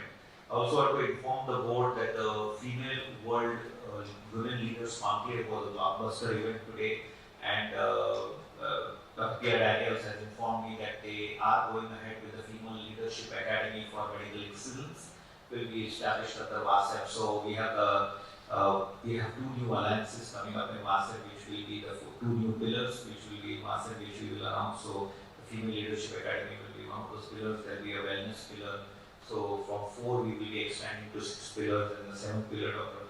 Althani Mansi confirmed to the critical illness and injury. So we are literally in our 10th year, we have doubled our pillars, and that is a very big achievement for the group when it comes to things. I would like to request the board, one thing is the agenda item is to think before the paper and start publishing more articles collaboratively with WASEP names. So that is very, very important, that it has to be a World Academic Council statement on this meta-analysis or this joint studies and surveys. So that will be very important. So when the trauma study or the CAT study will be published, it will be a WASEP initiative. So things like this, try to come up with white papers, documents which can be published. We have access to journals.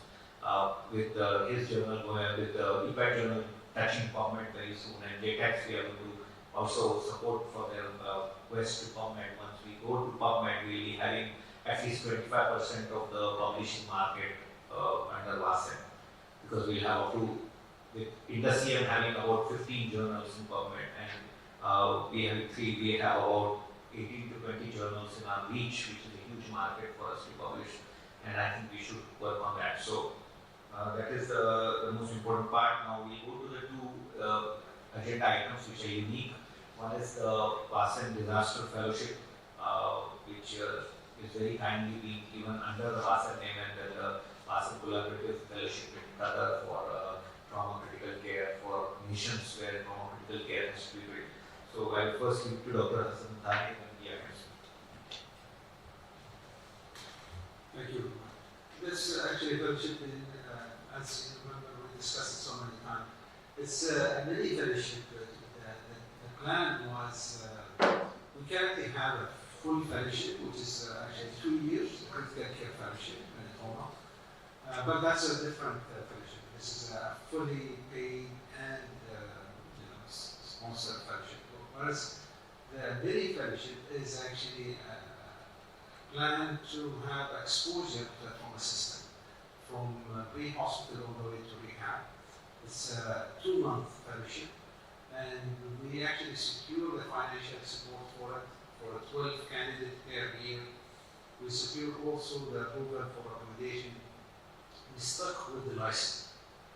The license is an issue, and we try to see if we can get a license that allows observership rather than a full training. So we are negotiating with medical education for observership rather than full fellowship, and that's the hurdle that we're trying to come over. But the others are already aligned, the curriculum and everything is set for more than 2 years now. Unfortunately, it's just the licensing issues which is we're trying to solve it, and hopefully that it's solved we're trying to education, then we should start soon. So, thank you. Thank you, Doctor. So, Dr. Althani, once the fellowship is announced, we will work on the agreement that WASEP, the conduit that WASEP will publish publicize it on the website, and the selection will be jointly done to make this happen, because I think exposure to an American style trauma system, which is so uniquely and Joint Commission approved, ACGMI approved, existing in Qatar, will be very big for Asia and Africa. I think that is very, very important, because we need the support also to develop emergency and trauma system in the full of Africa. That is also a very big area of need right now, and a very big area of growth where we could make a difference. We have our partners, Dr. Joe Boni, Anna, Dr. Boten, who could not get a visa to come to Turkey. They were trying to get a visa because they have to, there's a process, a paper visa. So we have our presence in Ethiopia, Kenya, and I am going to have a meeting with the Kenyan Health Minister soon, so we are going to have a presence there in a very big way. And I think that mini fellowships like this, and that's when what PI is going to present is going to make a huge difference. So I think observer model also will work. Tomorrow, if it works out to be a clinical model, that also works. But we are just getting exposure to the research division led by Dr. Alvenia and seeing what you do and understanding the processes is very important. Clinical skills they can do in their country, but the process management, operations management is very, very important. Before I go to Dr. Qazi, I'll tell you, in my experience and our studies conducted across the world, we realized that the greatest problem to developing emergency medicine was the lack of understanding of operations management. Everybody knows how to manage a trauma, everybody knows how to treat a chest pain. They just didn't know that ER has something called, and trauma has something called operations management. There's something called as patient flow, there's something called as metrics, there's something called a movement. They just did not know.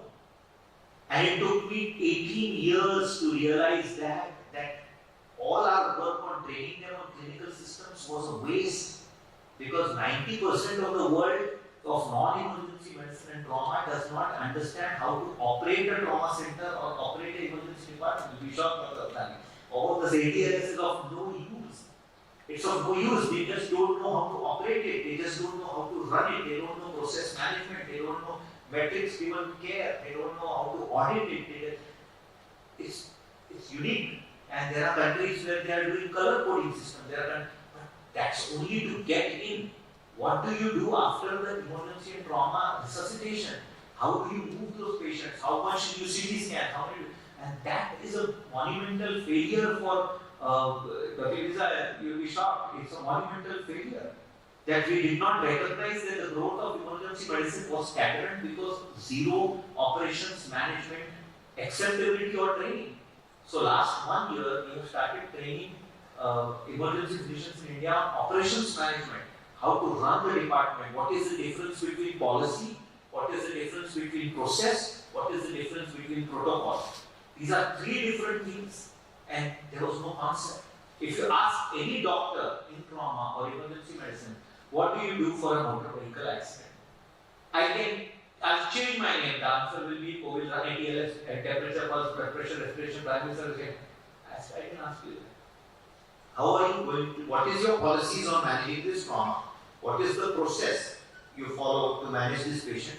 And what are the protocols? So you will only know the protocols, but that is very different from the policy, that is very different from the process. And that was one of our greatest failures, which I humbly accept, is now we have quickly moved away to that, and now we are focusing on operations management. So that should be a part of the fellowship. Thank you, Segar. Thank you, Lisa. Dr. Azani, I actually have two items to talk about. One, I'm talking about on the new agenda items. I think it's very important to discuss. It's going to be a little bit of bomb in this meeting, so I will have to come back to it. There are some little questions about the Azani you just said.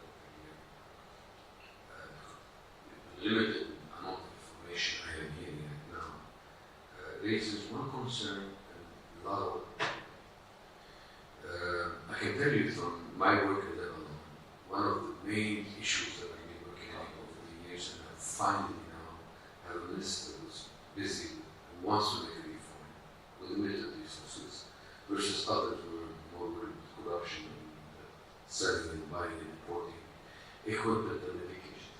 commissions. So now we have different minister. The minister we have is actually, because he needs to train the GPs to become the staff is fully funded hospitals.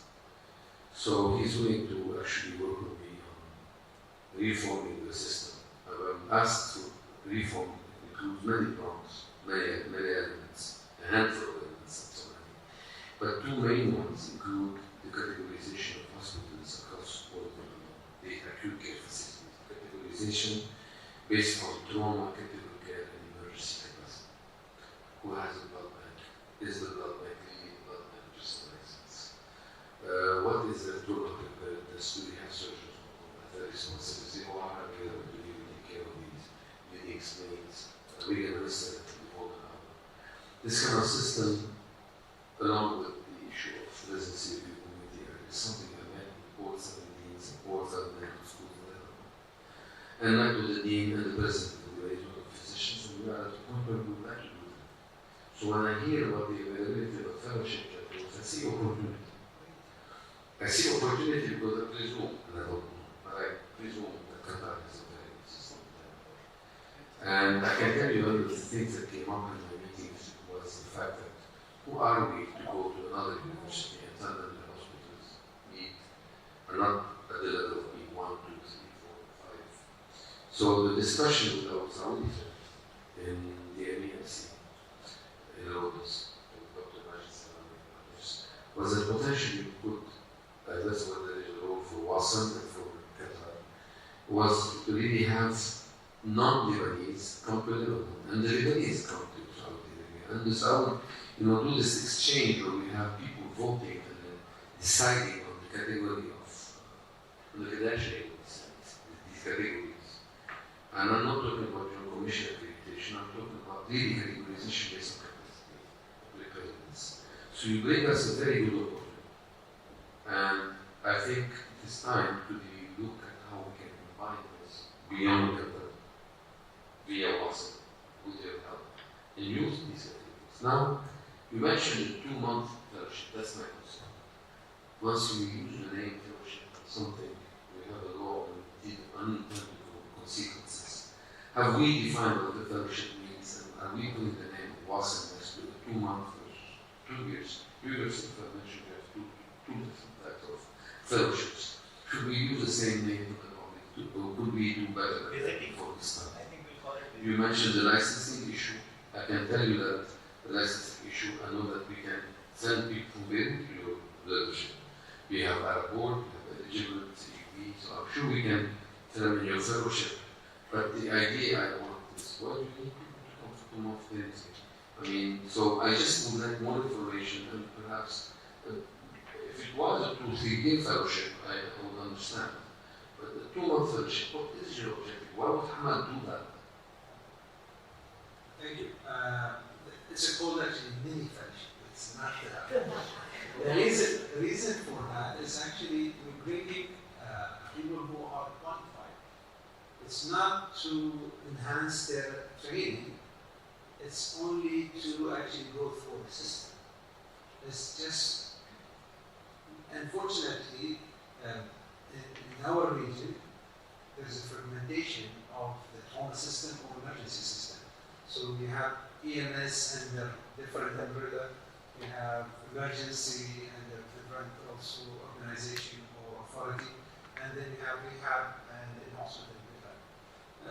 We are lucky in Doha because it's a small country and 95% under the same umbrella which look after the whole service in the country.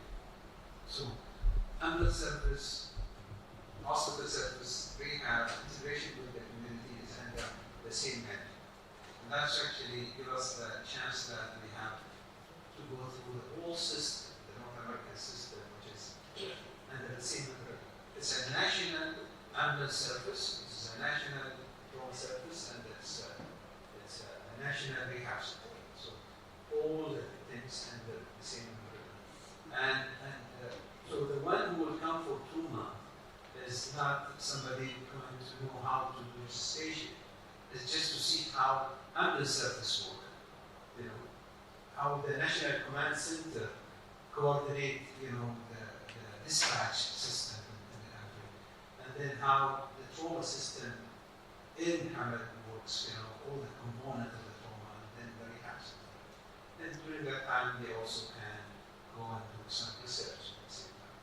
So we have also a small national trauma database, which is actually we work with North American National Trauma Data Set with the people also with American College, and this is the only center outside North America. Submitting this from 2011. So that's actually what's the benefit. I think that the one who's coming mature will have a chance to go through this without going to North America. That's the whole thing.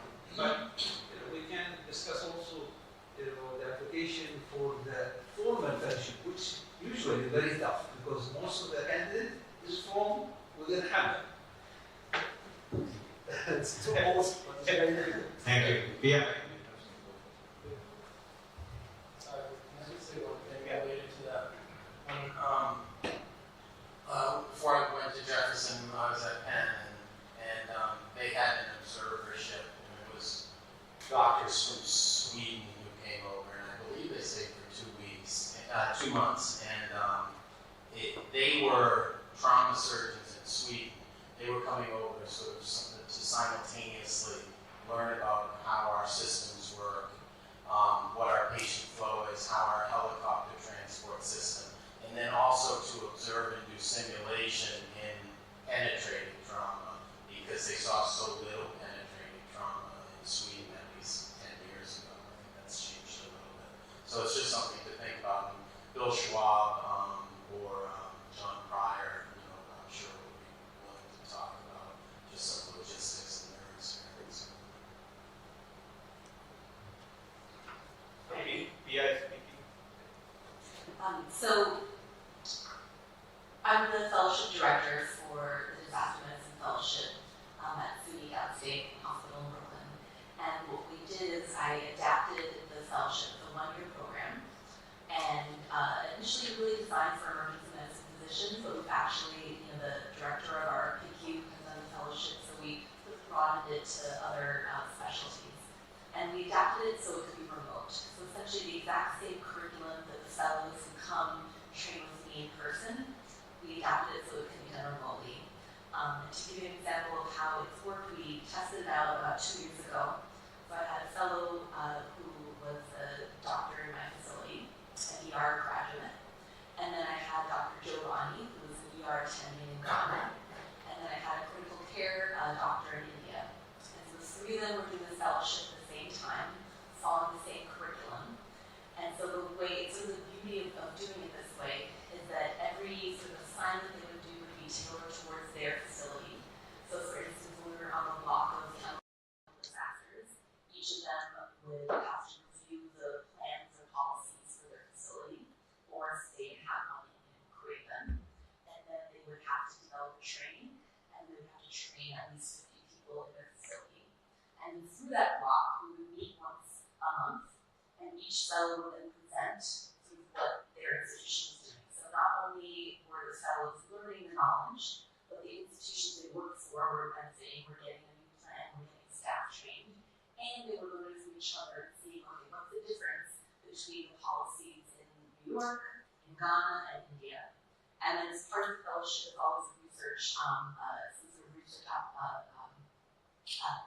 the abstract paper, and I gave them the option of actually if they wanted to do any collaboration.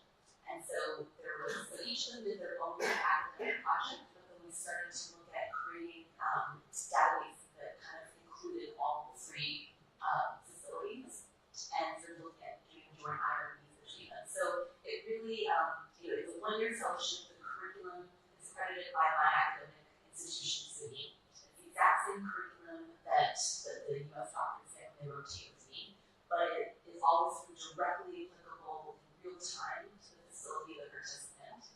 And so that's the model that I've done so far. A newish model that I'm developing with Dr. Ali that hopefully will be starting in January is that Dr. Ali would like to give me 15 fellows that are going to be doing it remotely. There's going to be more diverse, so there'll be a mixture of ER physicians,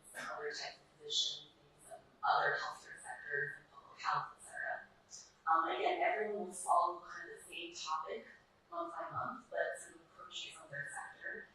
And the beauty is that we meet virtually once a month. We kind of review things each. So by having sort of one country with multiple sectors, now they're going to be able to kind of see what other sectors are doing. And so after the sort of pilot version of this program, the idea is that in the coming years, we'll have, again, multiple countries, again, are going to be learning from each other, doing collaboration, trying to take their research projects and see how they can kind of collaborate that. So far we've tested it with just, one fellow from 3 different countries, but at the same time worked really well. And then this next year, I'm testing it with 15 fellows from the same country, but from different kind of parts of the healthcare sector, to see how that goes. And then the goal is eventually to kind of do multiple countries, having multiple sectors from each country. We're learning from each other. We have joint journal clubs, and then ideally joint research projects. So she'll put up the curriculum to the circulate to the group, so the curriculum is there. Both the curriculums will be circulated, and then we will certify them. So hopefully by this year, now that we are all meeting in person, we should be able to get it done. We have already discussed about the ultrasound and the WHO, as you said. The other part which I want to inform the board is the mic. The part.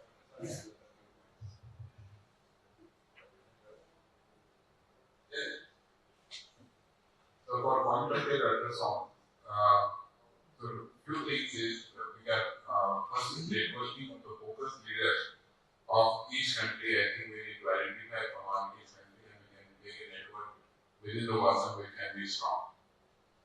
Number 2 is developing a common agenda for working on education, training and research on focus. At least the participating country, after we meet the networking of leaders, we can develop that. Third is the scope of practice, which is very important for doctors, nurses, and also how we can bring sonography to undergraduate medical education. These are the 3 things because there is availability across the world. If you see developed, if you see US, they already brought into undergraduate medical education when you're learning sonography, sonophysiology. When you go to clinics, they are learning point of care ultrasound. So these 3 things we also can adopt quickly, and work towards it. I think this can be done so that in future, because of smaller machines, it has become like a pocket, ultrasound. We can do adaptation of the technology to bring it in regular use. The next big point is doing regular networking meeting of focus leaders virtually. We should do, this is a regular phenomenon, which we can do through our WASM, arm. And developing a fellow program, like we're discussing our fellowship in simulation, fellowship in disaster medicine. Similarly, fellowship in point of care ultrasound. This can be discussed and we can work towards it, this common agenda in developing a global fellowship on point of care ultrasound under the banner of WASM. That is what I think Sagar also yesterday was talking about that. So this can be from the agendas. So I think we did this in meeting again, in the last WASM also. So I think the next immediate step will be, identifying within the country the focus leaders among you, and we can develop that over develop. So we published a document under the leadership of Dr. Vimal on developing the focus in India through a framework. That framework is available on government. Developing the focus programs. Every pillar now will soon have a fellowship to offer in some country or the other. So disaster has one, critical illness and patient care. Focus has to develop it. I've submitted an idea to Dr. Bowie. You should be able to implement it and be WHO certified. We're going to do it digitally. It's a unique model which I'm developing. We have a lot of digital strength. Because of IndusIM being a partner, IndusIM was very digitally driven. I try to explain to all the members as we open this discussion for a quick discussion on the research part. We are welcoming Poland group with Dr. Spack is joining us. He's one of we have 2 big scientists in the group who are mega published, Prabhat, Salvatore, Dr. Laspak, with over 400 publications in literature. I think the research agenda has to be developed. I want the recent leaders to understand, which in the last 5 years of me working with Babat, is that the level at which Hama, y'all work, Dr. KSP work is here. The world is not yet there. So if we really want to do hardcore research, we have to we have to make way for them to really understand what we really want of them. So small studies, studies which are achievable, will have more power if they are done. I understand RCTs are the strength of everybody, which America can participate, but when it comes to countries like India, where IRB is a challenge, Malaysia, Turkey, where IRB is a challenge, we may have to go with 5 patients, 4 patients, 3 patients. Can I say something about that, Sada? We discussed about 5 years ago in Dubai about the flash mob design that we have developed in the Netherlands, where we do take a simple clinical question, sometimes a logistical question, and collect data from many hospitals in one day. And we have done it about sleeping hospitals in 8 countries, including 2,000 patients in one day. Another study with capillary refill time, including 3,000 patients. We were planning to do that, but then the COVID came. And I think we should really discuss about that flash mob research where you collect data in one day, where it doesn't cost much time. We have enough experience to share with our knowledge. And I got, you were talking about, funny you said, when you talk about research, you said big data. We also got a big data unit now with new PhDs, and we are working on the first randomized controlled trial using big data in the world, where we started the 1st of December. So I would very much want to introduce the flash mob concept here. We should come up with a small group of researchers, come up with a question. We will give you all the necessary preparations and also background. I got enough PhDs to help me. So I would suggest that we just take it seriously and do a flash mob study. And what we noticed when we do flash mob study was we had lots of media coverage, lots and lots of media coverage about the study.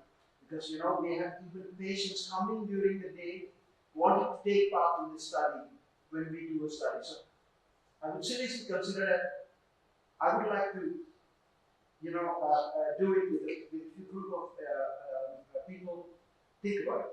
Yeah, I think it's a good idea, and maybe a small question, one case study could be done. And also what Dr. Boyd said, when it comes to WHO, the gold standard method of giving emergency care is not clear. In Europe, we have done studies on Netherlands, Denmark, UK, Belgium, but it would be nice to do a study in one day, ask everybody what kind of patient do you see, how long did they stay, how many patients were admitted, what's their presenting complaint. That will give us a lot of insight into the method. So I would suggest that we do that. And maybe we can do it next year, couple to Vaasa, 1 week before we come to the Congress, the next venue, we can do that. Just one short point responding to your response. Excellent idea. And this study we did it in 2019-20, the 24-hour study in the ED across 100 facilities of India. Both at the tertiary care, 50 tertiary care and 50 district hospitals in the emergency department, and that is now published in the Planning Commission document. So that is helping our government to make the policy national. Second point that we can say is that regarding emergency care system, constantly in LMIC, that we right now doing a adaptive modeling of facility-based emergency care in India, right? So we're doing what can I say? This is given a grant by the Indian Council of Medical Research. I think we should talk. We should form a small key group and talk about it and come up with a plan. Sure. I think we should do platform modeling is a very good modeling.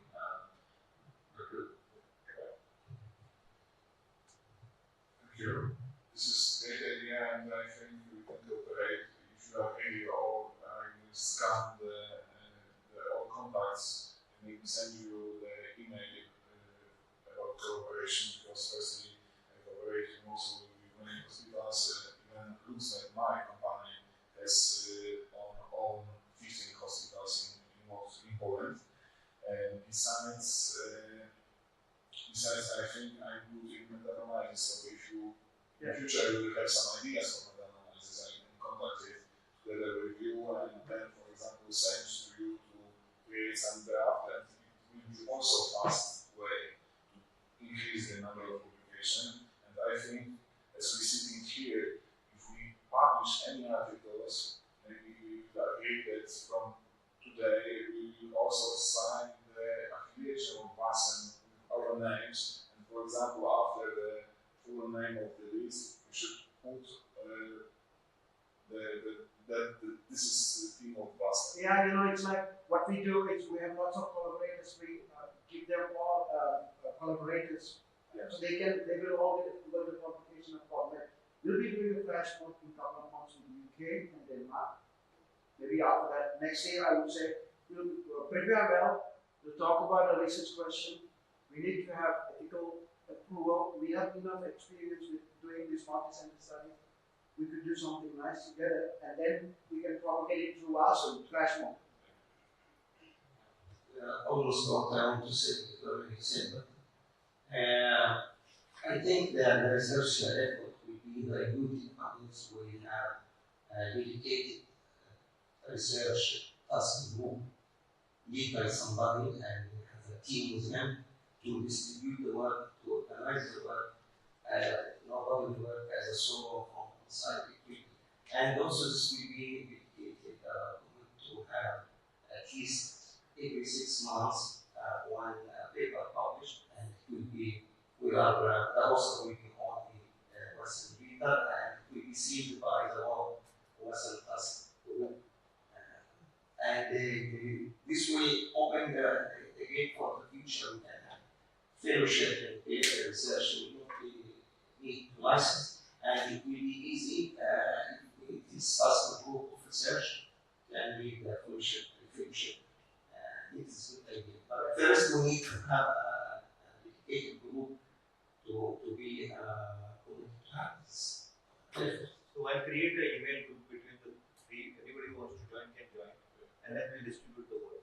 And we can offer PhDs also. In our institute also, we can offer PhD to students who want to come and do research. So I will create a research group. So we create a pillar is already there, so we can have a team of top people who are good at data analysis, good at processing, and maybe one meta-analysis a year and one real-time study a year could be, or once in 2 years. It doesn't matter. We have a meta-analysis team also. So I suppose one meta-analysis will be not problematic because I publish a lot, about 100 publications. yeah, but for the masses' sake, Yeah, but from this day, each publication will be also publication of Acil. Yeah. If we increase and we cooperate together, the number of publications will increase diametrically. So, and we have a full portal where we list the publications. We could do that.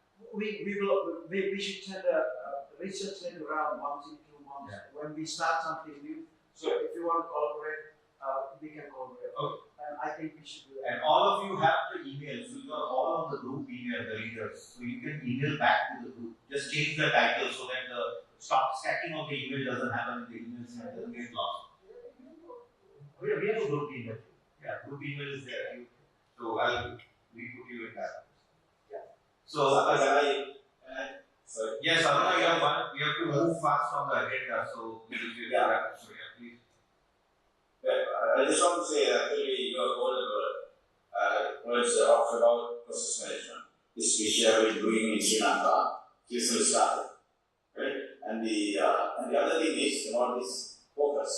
Although we could not come there physically with our economic position, but we have enough expertise and we can train many people from different parts of the world, provided you you give them some scholarship and some other side. Because Sri Lanka money is very cheap now. Right? So in that case, you can organize many training programs throughout the program and many institutions throughout the world. And the biggest thing is that new house administration advisor doctor, who's really doing. And he knows manager to our category, use next to a large manager bureaucracy in work. So, in this, we can have a very nice future. Thank you everyone for offering trauma and the other fellowships to Dr. Kazani. Hope that we can work collaboratively in the future. Our organization will be over by 3 months time as picture. So after we can work together, and this much time, I am willing to gain as many people as possible from other countries, provided that we give them some kind of study. That's what I would say. And you are again emphasizing the process management principle, which is a must. And actually on this business management as well as some of them also. And that must be incorporated into curriculum or emergency or trauma care or whatever the system or whatever. And my friend Professor Babalan has concept of national and be incorporated in training focus as well. Thank you. I know Sri Lanka too, so Thanks. So we'll go back to the most important point is the global competition corridor. So this year we are going to work on introducing new competitions in Turkish, the simulation, the sonography, and the CPC was the blockbuster. So the gaming section will also start this year in Masam, where we are going to do global level games. The CPC was held over 9 time zones. It was the 19th CPC with 20 games, the highest ever. So basically 39 presentations were done with Zoom and in person in this very room. And our Sono games, which are unique in India, which is called the Whirlpool games. So we have a model of Whirlpool which goes down and then the winner comes at the depth of the Whirlpool that game. And the first ever Sono Sim crossover competition model will be developed. We are developing the simulation with sonography will be introduced. So in a sim format. So we are working on these 3 games. We are going to work with Turkey to give a Turkish version to those games, which will be the first time we will be having a Turkish version of the gaming system, which will be a unique copyright, which will be mixed methods and a methodology of crossover. So that will be one of the big things. Move on to Dr. Lisa Moreno. We welcome the American Academy of Emergency Medicine. They are president here, but she's the immediate past president and sits on the executive board of AEM. It's kindly consented to be here. We are on the verge of AEM joining WASEM, so this is I think the last step towards AEM bringing their full 15,000 membership to the WASEM board, which is a very big benchmark in the history of development of WASEM and for an American organization of that stature. So over to Dr. Lisa.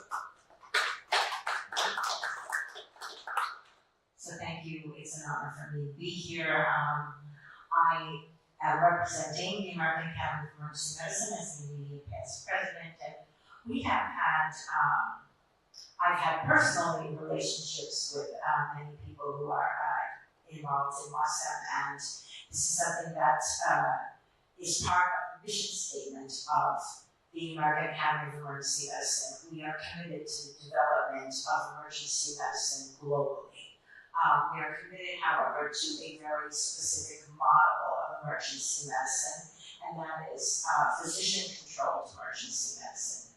So that we believe our first mission statement pillar is that every human being on the planet, it doesn't say on the planet, but every human being who has an emergency medical or surgical condition is entitled to the highest level of emergency care by a person who is board certified by the standards of their country. And so, because that is our vision, which of course is not going to be accomplished in our lifetimes, every person on the planet will get that level of care. If that is our goal, because all life is precious.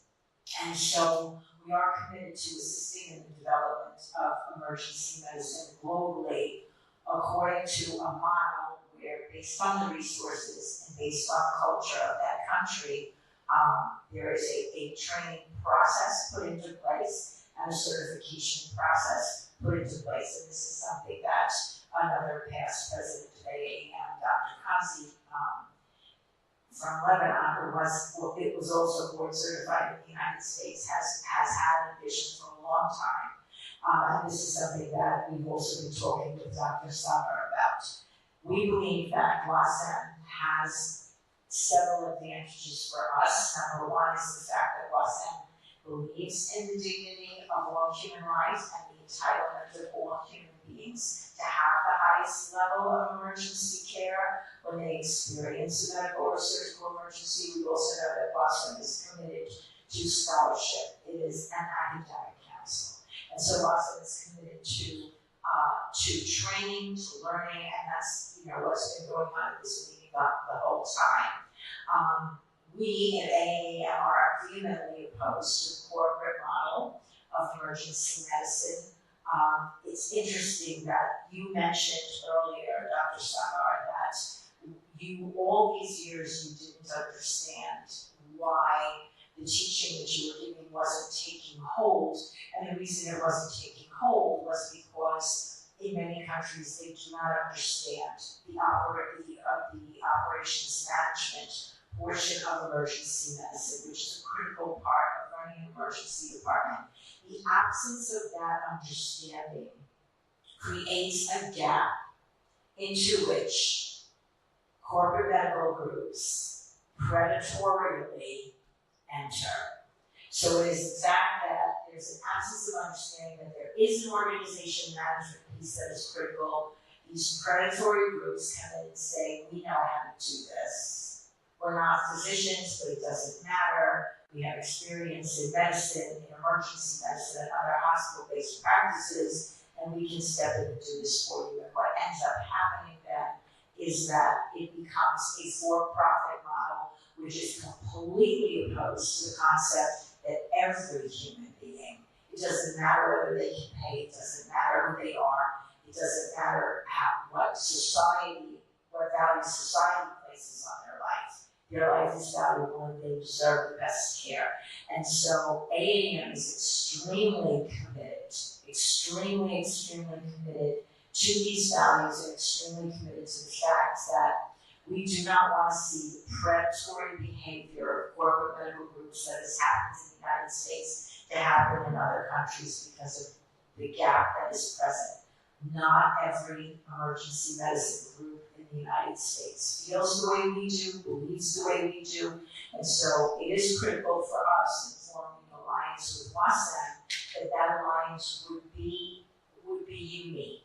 So that if we form an alliance where we support WASM and WASM's meetings, and WASM supports AAM and AAM's meetings, and then we also go forward with other plans for global training, global board certification, that the relationship be exclusive with AAM so that we can ensure the absence of corporate, non-physician-led groups stepping in and having an influence in other countries. So I am actually flying from here to a board meeting of the American Academy of Emergency Medicine, and I would like to present a proposal to them for a formal memorandum of understanding, a formal collaboration with WASM, where we share resources, we share training, we work together for the global development of emergency medicine in a physician-led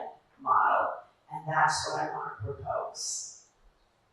And please, as we have had discussions, I'll brief the board. We have been discussing the AEM partnership for a couple of years now. AEM has exclusively remained as an organization with residents, board-certified residency trained emergency physicians. That is their local responsibility towards the United States. But AEM also was the pioneer of international emergency medicine in the world, embracing international emergency medicine and conversation in the world was pioneered by Dr. Antoine Kazi, after whom the Kazi Award, which is reality-wise the Nobel Prize of International EM, highest award named after his legacy. He wrote the first script of internationalizing emergency care through emergency medicine. So that is their international responsibility. The way AEM wants to propose their partnership in MASEC is AEM holds 15,000 members. It's a standard national organization, state-of-art, high-quality CNA credits.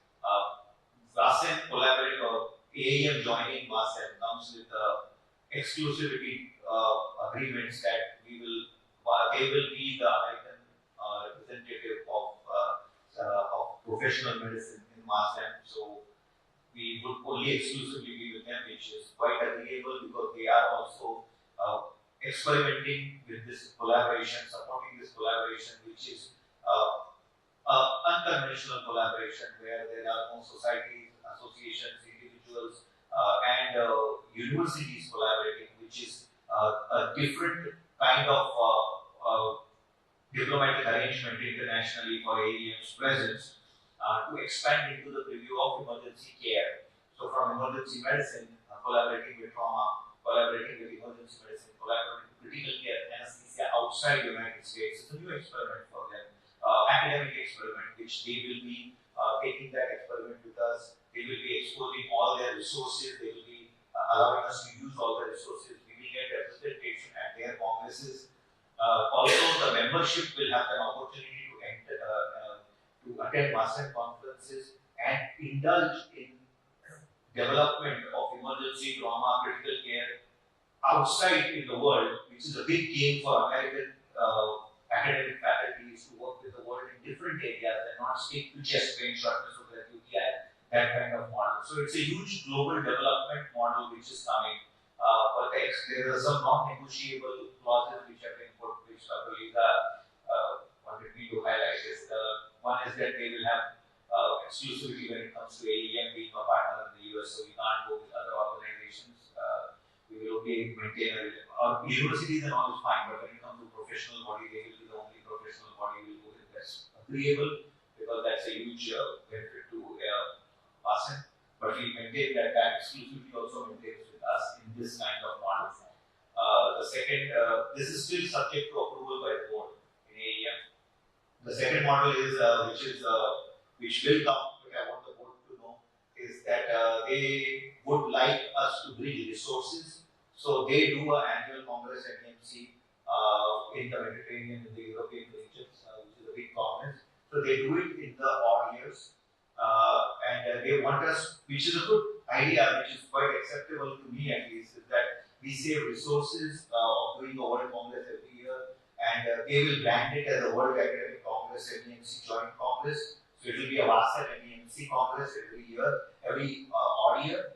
But they stick to Mediterranean, so they will European Mediterranean region. They don't mind if we go to another European, but they will stick to their tickets, which they have a full-scale workforce. They have established attendance of 400 to 500 people every alternate year. Sometimes they touch 1,000, which allows our faculty and to attend that meeting. But then, the odd year, in the even years, we take new WASEC at our location, where that will open it to AEM members to attend our meeting. So every year, AEM will be able to offer them an international destination, an international meeting to attend. Whenever they attend, we attend their meetings. We come up with a joint agreement on the rates and the registration process, which should be discussed. And when they come to us, of course, we will all get registration the way it is done. So that will be a very big benchmark for us. Once the board approves, we will decide which year we will kick it in. I don't think this model will kick in till 2025 or 2026. So 2024 will run according to the WASEC format. They will change presidency this year, so I think that will also come in the new president's agenda for next year. So the board meeting will come to know more. But I think till 2024 we are all fine. And 2025 also Pramat knows that if this model comes, so the board is quite okay with that. But this year also we are going to start a backup site model. So there will be a first site and there will be a backup site, so that we all know that the WASEC will happen come what may. So COVID has happened as a way to be the backup site in case it's a problem. Like we had a problem in 2023 of COVID happened, then we had to literally Malaysia was kind enough to move the site. And it was the first time where the Malaysian Congress was held without the Malaysian president because of the whole mix-up of COVID. So they were kind enough to do that. So we have to do that as a big organization. We have to do that. I would like the board to again understand we are a very easy, less red tape organization. We don't like fights. We don't encourage arguments. It's all for the patients, and it is all about research, education, and patient care. The reason why Vasan has grown is because it has ideologically maintained that to compete in a sector, we are not going to decrease anybody's length, we are just going to increase our strength. So don't decrease anybody's length, just increase our strength. That is the mission which we are maintaining, and that's what we want to maintain. So all the new leaders who are joining, please understand that it's a very easy, flexible organization. There are some partners who are weak or not so strong, some partners are extremely strong, and that's where the balance is maintained. I think that is where it is. So the board will inform us to do what we have to do next, and then we'll take that. So you will talk about it. Hello everyone. Again, so sorry that for the first time after many years I was not able to join you because I was anticipating my comeback from my teaching period in St. during the flight. Anyway, again, all of my kind salutation to all of you.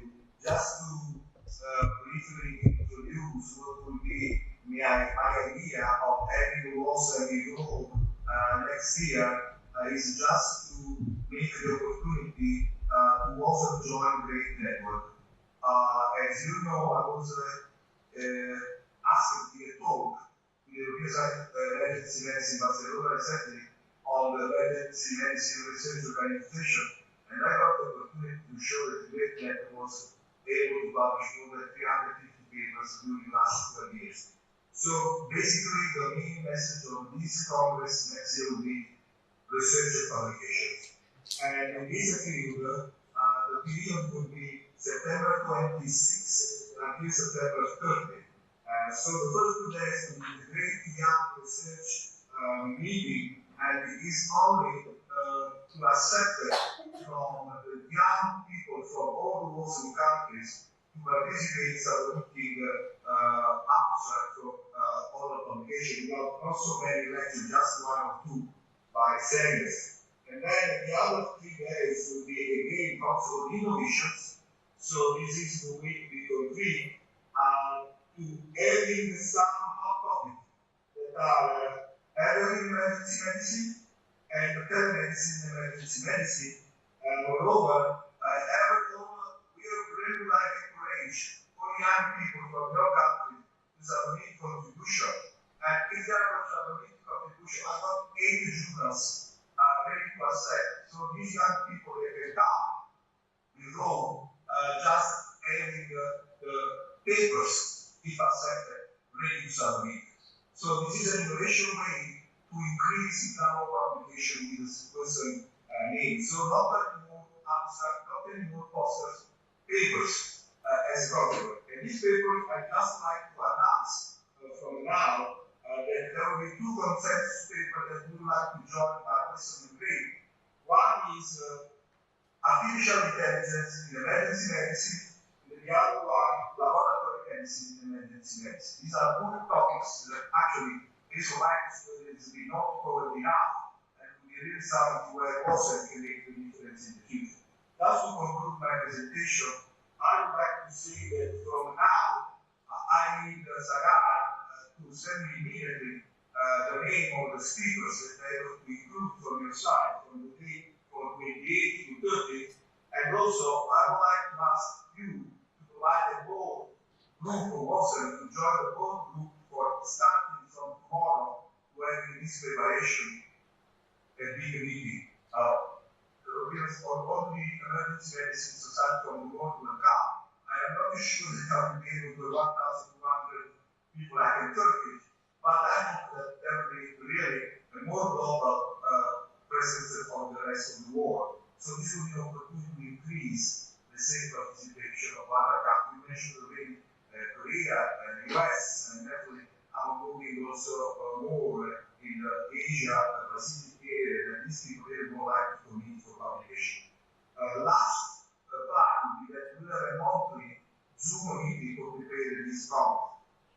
So I hope that you will enjoy Rome as an opportunity to have, I think this will be the first European meeting, right, Sarah? Yes. Of course. Yes. And this is really something that I hope that all the people coming from so many countries will be happy about that. So waiting for you to, not from now, just up to this was in 2024 with great network. Thank you, Sarah, for the opportunity. So I want to put a word to the board. This has been on my mind for a long, long time.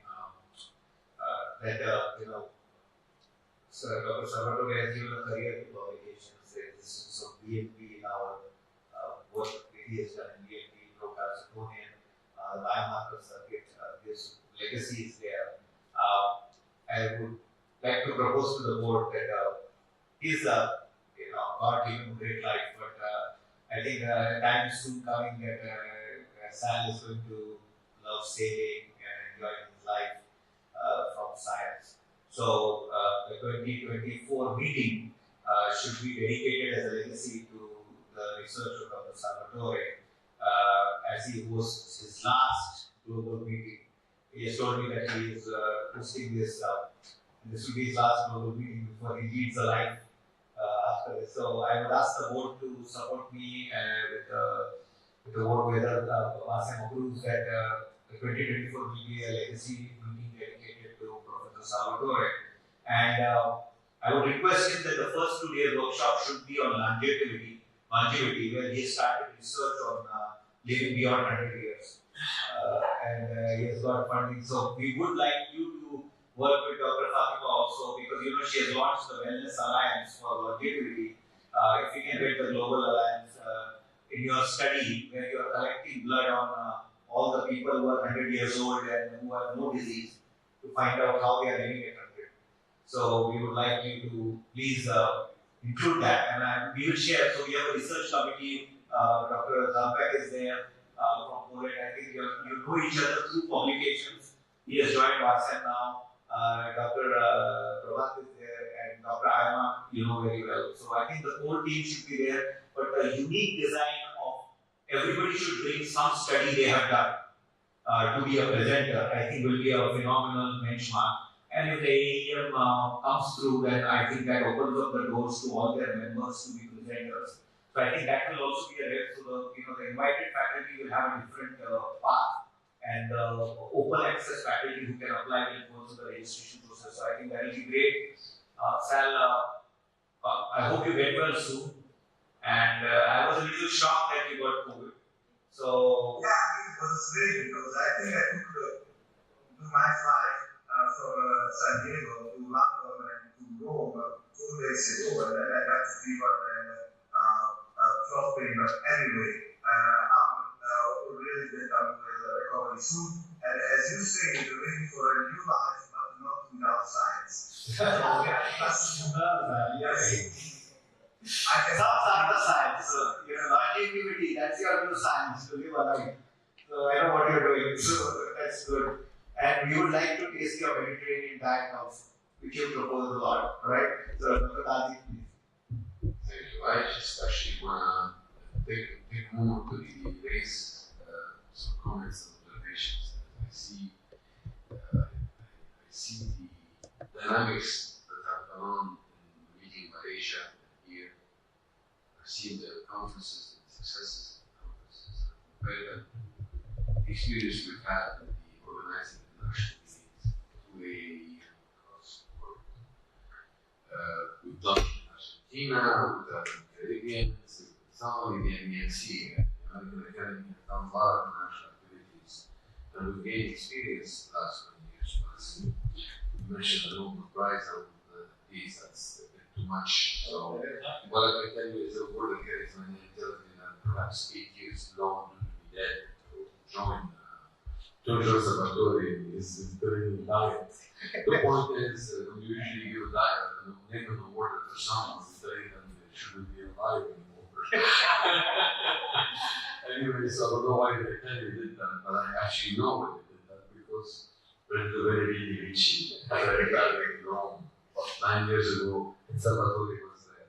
We did a very good coup over there with its own impact and damages. Anyway, since I don't have a lot of experience in international business, looking at this great esteemed body of individuals over here today in Malaysia before, I'm going to give you a reward that is important at this junction. We've been at least 10 years now out. So, and I see the caliber of individuals over here. I can tell you from the outside, I'm inside now, and from the outside, what I see is a potpourri, a conglomeration of institutions, nations, societies, and institutions, and individuals. You're all coming together without rank, without any, but you're all committed to scholarly activity and to do what's right for your institution, your nation, and sometimes more. I think it is time for WASM to start redefining itself in the sense of trying to understand you can always be a potpourri of institutions, national societies, and individuals. And that's what you want to do, that's your choice. But that limits you in a sense, but empowers you.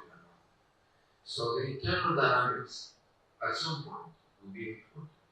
Choosing one of the big successes, the reason for your successes in our meetings, as I remember now, is because you always do your conferences in the nations that have already a strong national society and or institution.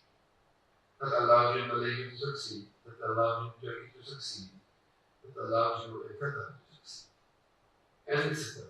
It will allow you to succeed also at Rome, where Salvatore is there with the great network. Those things are successes. In the academy, our meetings, since the time when we had our divorce with the European Society, our meeting has been about bringing Americans and their associates from other countries to a country where sometimes university medicine isn't strong. Greece, etc. I don't want to criticize, but when you go to Germany, what do you expect? There isn't a lot of strong emergency medicine there. If you came to Lebanon, emergency medicine at that moment there are 30 of us left out of 90 who are registered as specialists. There are 30 there left. So, how can you bring masses of people?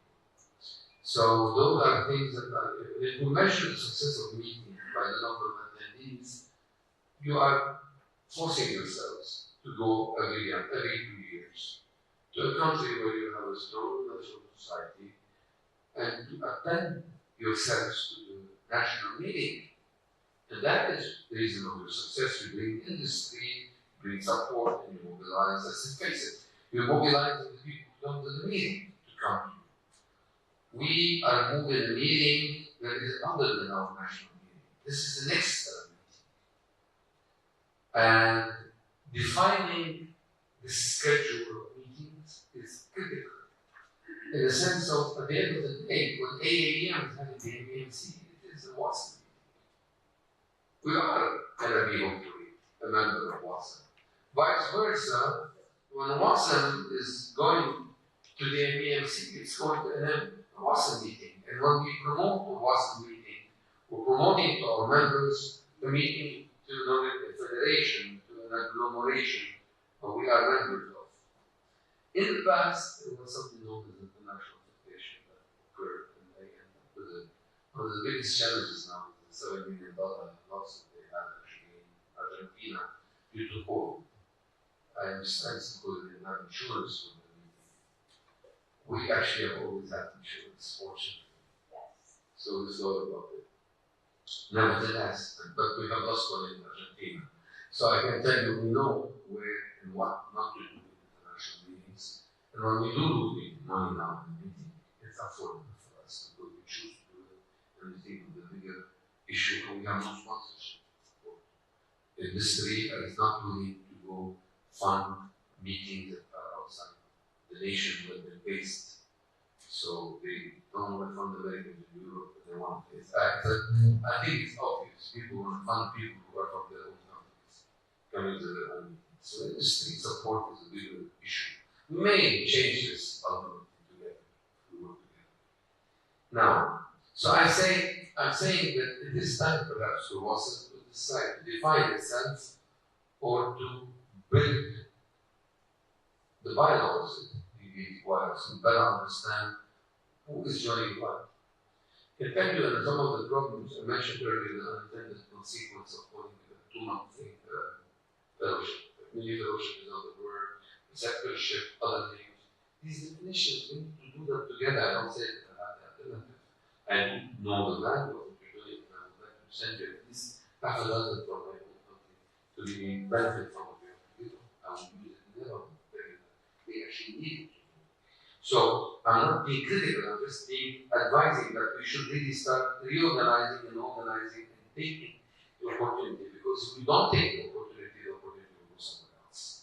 There is an opportunity for the creation of an international organization that brings emergency medicine together. It is time, and we're in an equalitarian way, where we all do it together. And I can take it a step further. It's time also to think not only of emergency medicine, but of acute care. You know, when I'm the chief editor for a journal, I started for the academy called the Mediterranean Journal of Emergency Medicine and Acute Care. 50% of the editorial board must be non-emergency medicine specialists. Why are we doing that? So it's because we need to remember that this fermentation is critical for the development of acute care medicine. So these are things that I've learned from Salvatore. I've learned them from my colleagues. I've learned them from Dr. Alfano, the surgeon who could do this. No, he chose to do it with us, to help us. So how do we retain and bank on this to make us stronger is an element that really requires some retreat time, some 5-year, 10-year, 20-year strategy. I know we will not be there, probably, unless we eat the diet of Salvatore. But the point is, we need to start recreating ourselves and thinking where we're going. What awesome! You really need to think, where will it be? And where will you be? What if you are in a Malaysian society, Dr. Ali, and someday somebody in the Malaysian society will replace you? What happens to you? One of the things we need in the academy to retain the value of people like me. I'm a past president from 20 years ago for the academy. I'm called that the President Council. We created an actual council which we tapped on specifications. You may want to create the same model because you need more at some point to create venue for new blood, yet retaining the value, the respect, and the courtesy for your older blood. It's time to create awards. It's time to create, more products within WASA than just conferences. These networks are not very obvious sometimes. So you talk about the journals you have. I can tell you, they're not very obvious to many of us. So how can we promote ourselves better is also important part of what I recommend to be more than just an hour meeting or 2-hour meeting every year or two. I think we need to have Zoom meetings. I think we have to have task forces that are dedicated for like to do a retreat. Maybe we go to Qatar, where we will go somewhere down and think what can we do for the global development of acute care under the leadership of WASA. I think those are fantastic points, and as the relationship evolves, we will progress in that direction. I think, the awards, we have the Master Leader of the Year awards as we grow. As you know, the system by which WASA was developed was a very different system, and it will evolve as we move along, as more and more members come, more and more hands come, more and more brains come. We will develop that further. I think developing a relationship with AEM is a very big step for our evolution. It is a very big step for AEM's evolution because I am myself an AEM member, and I am also a recipient of the Qazi Award. So I value what AEM has done for the world, but I think their understanding of extending the conversation to include emergency trauma, critical care, anesthesia in the international market is a huge out-of-the-box thinking for American medical model, which is more like a focus model, segregated model. So taking the silo is what AEM is doing now. I think this will open the doors for alien to have a better understanding of the world. They will be doing things which they have not done. So I think that is a very big thing for us. I would like Dr. Zalbek to say quickly a few words about his society before we change the call sign from Turkey to Italy. Sal would have been there, he would have had the handover ceremony, but we will replace the chairman's seat with the Italian flag. And the flags are already here after your brief comments. Okay. So one more time, I'm happy to be with you here. I represent, I think, 3 organizations, because as I say, I am president of the Polish Society of Disaster Medicine, and we are working in the field of emergency medicine. We have even our own journal, Disaster and Emergency Medicine Journal, to which I invite you all, the editorial board, if you want, of course. Secondly, I am vice director of the Polish Society, the EMS dispatcher in Warsaw, and we have 88 ambulances, so this is the biggest EMS dispatcher in Poland. My third position is the director of clinical research and development in LuxNet Group. As I say, we have our own 15 hospitals and 270 private clinics.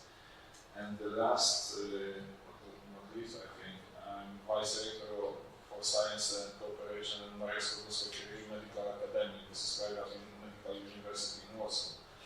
And I try to combine all those positions to increase the number of research, increase the knowledge of the emergency medicine and disaster medicine. And I think it's going forward because, as I say, I publish a lot. I currently have over 700 scientific publications, and I hope the next publications will be with your authorship. Thank you. So thank you very much. We'll come to the end of the meeting. The call sign has changed from Turkey to Italy now. Dr. Salvatore is the new Secretary General of WASEM starting his term. The Turkish parade starts for us. A special parade has been arranged for us on their 100th Republic Day. A full command guard of honor is starting now, so we have to all proceed there. We'll quickly stand here, please, everybody, so that we can take a picture. Please take a picture from there so that the whole board meeting is covered. And the whole board is seen. We missed Dr. Salvatore, but we have the Italy flag here. So, let's go to the chair. Down there. Get sound. Oh, yeah, we can stand there. Yeah, we'll all stand there. That's exactly it. Let's bring the flag. With neurologic findings whose diagnosis cannot be clarified. Expected neurological complications occur mainly by 3 different mechanisms. These neurological complications due to opportunistic infections developing in an HIV-infected person are neurological complications secondary to HIV-related intracranial mass formations and neurological conditions due to the direct effect of the virus. Complications to the direct effect of HIV virus can be listed as acute aseptic meningitis, chronic meningitis, HIV-associated encephalopathy, vascular myelopathy, peripheral neuropathy, and myopathy. Thank you. Thank you for your presentation. Thank you. Any question? Okay, then thank you again. Thank you. The next one is giant stones in the bladder. Yeşilmişler. Okay. The next one, a case of the patient with delayed diagnosis of testicular rupture due to blunt trauma. Sabri Sekme.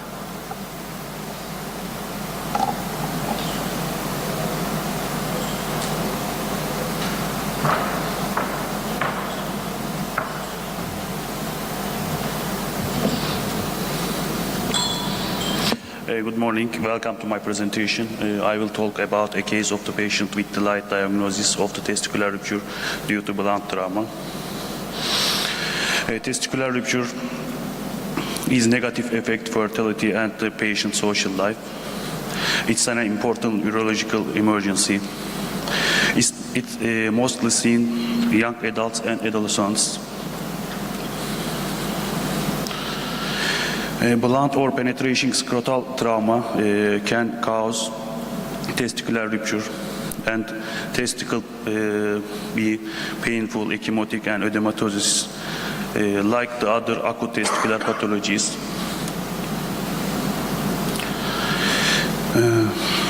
A 23 years old male patient who came has testicular trauma due to a fall late at night. He presented to our emergency department with sudden swelling, redness, and severe pain that's starting in the morning. He has no comorbidities.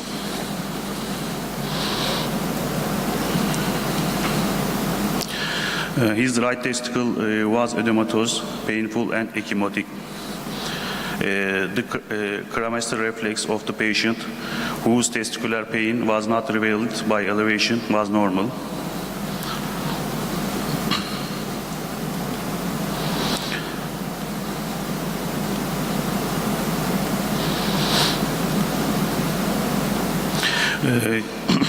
His all vital signs are normal. There is no pathology. Our preliminary diagnoses are Orchidalis epididymitis, testicular torsion, hematoma, and testicular rupture. There was no pathological condition was detected in the whole blood biochemistry and the urine test.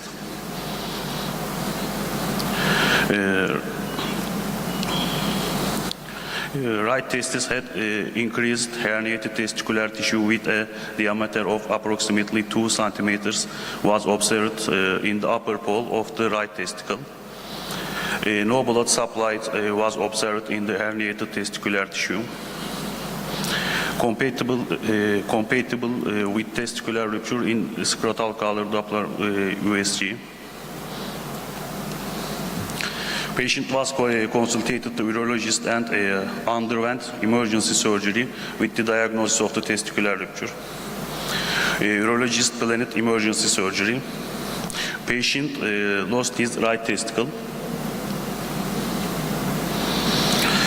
If the diagnosis and treatment of the testicular rupture is delayed, it can cause conditions such as testicular atrophy, infertility, gonadal insufficiency, and they may result in loss of the testicle.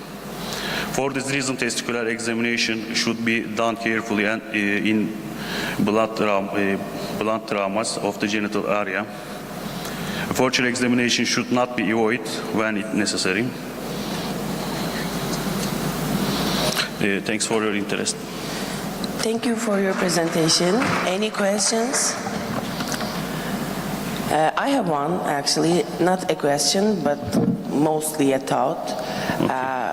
I think you need to use a radiological picture or image to make your point clear. Because right now it's just a sentence that we need to understand, but maybe you can use a picture so we can understand better. There is a problem for this. Our hospital, the USG pictures, we are not see it. We just see the reports. And you didn't collect your picture, right? Yes, but I decide this case report after then that pathology, and I can't find their pictures. Okay then. Thank you.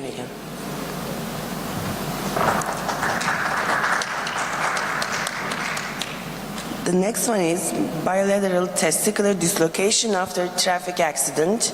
Sümeyye Tuğba Sarkıcander.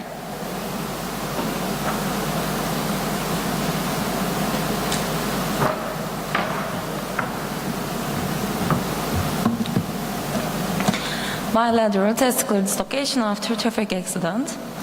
Traumatic testicular dislocation was first described by Clauber in 1818.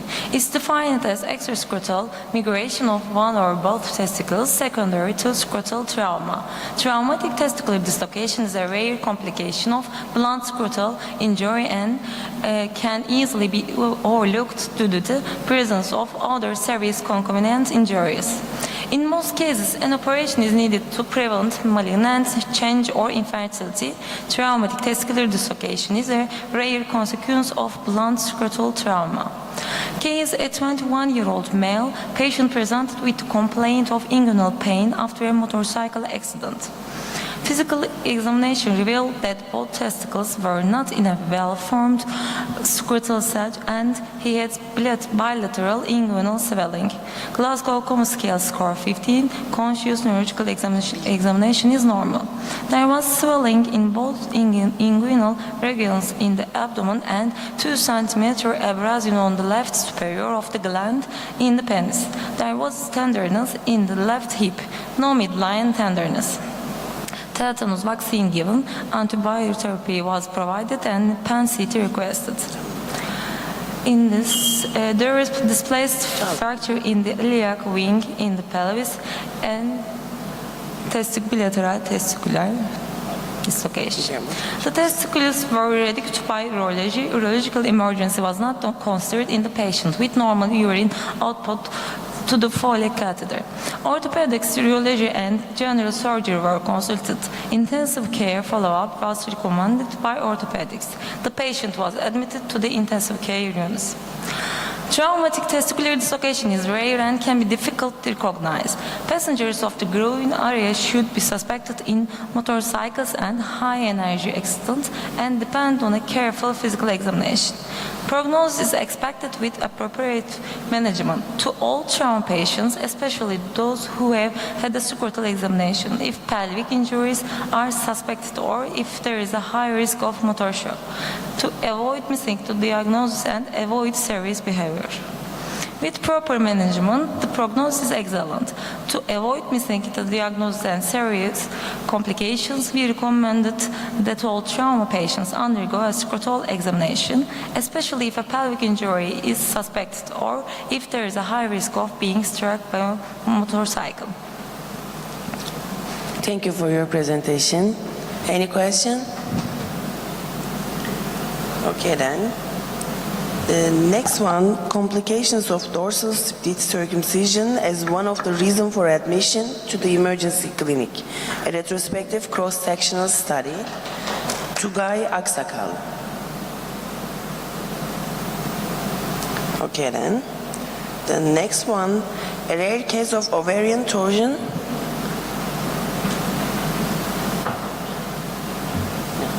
Okay.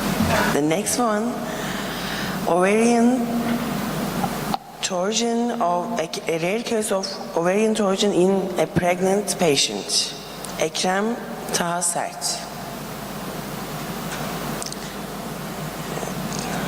Dilek Atik. Comparison of maternal inflammation scores, NLR, PLR, SRI, and Syria in abortion imminence cases admitted to emergency department.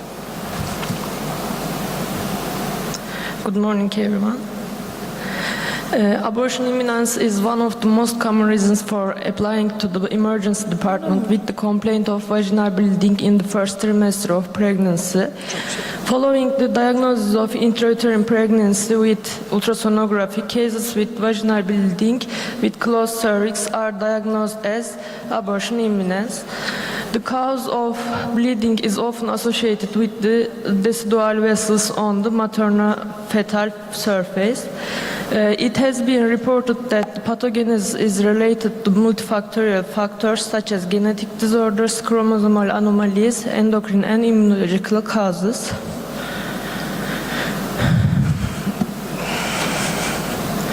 Between 2022 and 2023, 60 abortus imminence cases admitted to the emergency clinic who were hospitalized between 7-12 weeks, and 59 pregnant women of control group who were followed up in the obstetrics outpatient clinic were participated in the study. Cases that presented with infections and inflammatory diseases with multiple gestations, mother under age 18, were excluded from the study to avoid confounding factors. Other exclusion criteria was the use of anti-inflammatory and corticosteroid therapy.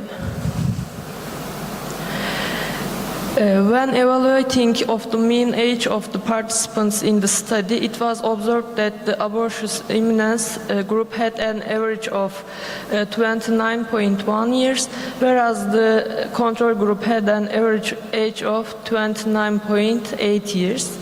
There was also no statistically significant difference between the groups in terms of parity, body mass index, and elective curettage numbers, as shown in Table 1. But when the previous abortion histories were compared, a significant difference was observed. This is the table of the demographic and obstetric variables of the pregnancy. In addition, leukocyte and neutrophil counts were found to be significantly higher in abortus imminence cases, but no significant difference was observed in lymphocyte and platelet counts, as demonstrated in Table 2. When we compared the neutrophil lymphocyte ratio and platelet lymphocyte ratio values, we didn't see any difference. This is the Table 2. ROC curve and AUC cutoff sensitivity and specificity were analyzed to differentiate the leukocyte, neutrophil, and systemic immune inflammation index parameters of abortion imminence patient to guide the clinician about the patient's condition in patient follow-up. And this is the ROC curve. This study aimed to compare pregnant women who presented to emergency department during the first trimester of pregnancy with complaints of vaginal bleeding and were diagnosed with abortion imminence with those who didn't receive this diagnosis. In another study, 121 abortus imminence cases were followed up, and 60% of them ended with abortion, and 39 of them continued until the 24th gestational week. In a study conducted an evaluation of the impacts of systemic immune inflammation index and systemic immune response index on the maternal-fetal outcomes of cervical circulage in a cohort of 374 pregnant women. The study examined the duration between the placement of the circulage and the subsequent birth in the group of 2,068 pregnant women who had successful circulage. The findings of our investigation also demonstrate that the levels of inflammatory markers seen in abortus imminence cases are consistent with the findings reported in the previously mentioned studies. Thank you for listening. Thank you for your presentation. Any questions? Okay, thank you again. There was a presentation before, missing presentation. Now we're gonna announce him. Kurtuluş Açıksarı. It's gonna present it by Bilgehan Ahmet Cumhur, I guess.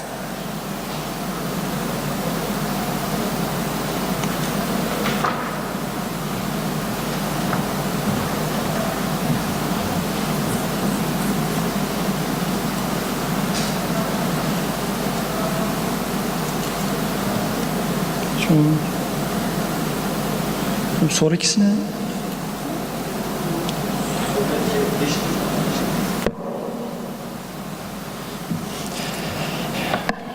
Good morning, I'm Dr. Ahmet. Thank you for your attention firstly. and I'm working in Istanbul Medeniyet University Medical School Hospital, and I'm going to talk about the effect of hydroxychloroquine and zinc therapy in a rat model of sepsis created by chacal ligation and perforation in rats. First, I want to introduce that sepsis is defined as life-threatening organ dysfunction caused by a dysregulated host response to infection, which is a big deal for most of the countries and also developed countries. Approximately 40% of the septic shock patients cause with a mortality. And also zinc. Zinc is an intracellular element used by almost all cells of the immune system. I'm talking about 99.6% of the immune cells use zinc to function. You know, the zinc can be prescribed or can be bought by pharmacies without any prescriptions. It functions as modulation of production of inflammatory cytokines, production of pro-inflammatory cytokines by monocytes, presentation of MHC, class II molecules on dendritic cells, formation of extracellular neutrophil traps by neutrophil granulocytes. As I said to you, 99.6% of the immune cells need to use zinc. These are just a few examples. Hydroxychloroquine is one another drug. Hydroxychloroquine usually does not prescribed by emergency physicians. It's used as an anti-inflammatory and anti-malarial drugs. Just a few features of it.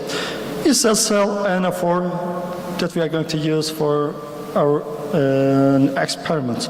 It reduces the production of pro-inflammatory cytokines. It inhibits the production of interleukin-1, interleukin-6 in monocytes and T cells. And it's a pharmacological inhibitor of autophagy. You can ask me that why did you choose hydroxychloroquine as an emergency physician? I have decided to do this experiment. When I was working in the COVID department, in the first wave of the COVID department, we routinely give the COVID-19 patients hydroxychloroquine. At the same time, the patients was buying zinc supplementation, or sometimes medical doctors was prescribing zinc supplementations to the patients. But hydroxychloroquine is a zinc ionophore, cell ionophore, and it increases intracellular zinc levels.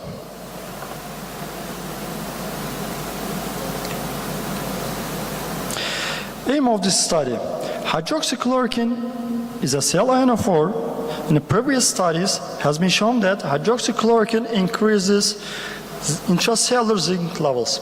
Zinc functions intracellularly. If intracellular zinc level is normal for a patient, if we supply zinc extracellularly, orally, with oral intake, and the immune system does not need such a zinc, so we can't see so much effect on the immune cells. But if there is intracellular zinc deficiency, when we supply zinc, we are going much more better benefit during sepsis, during functioning of immune cells.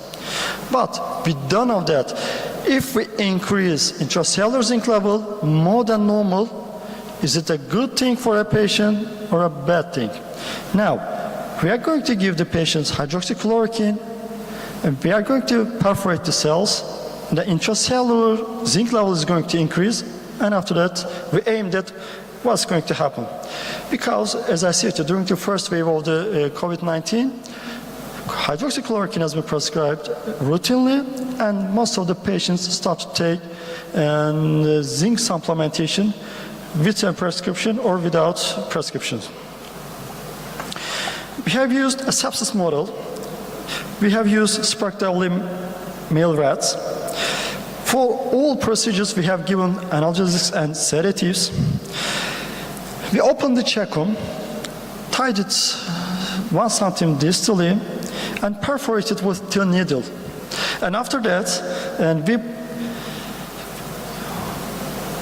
we brought the cecum previous anatomical position and produced sepsis model.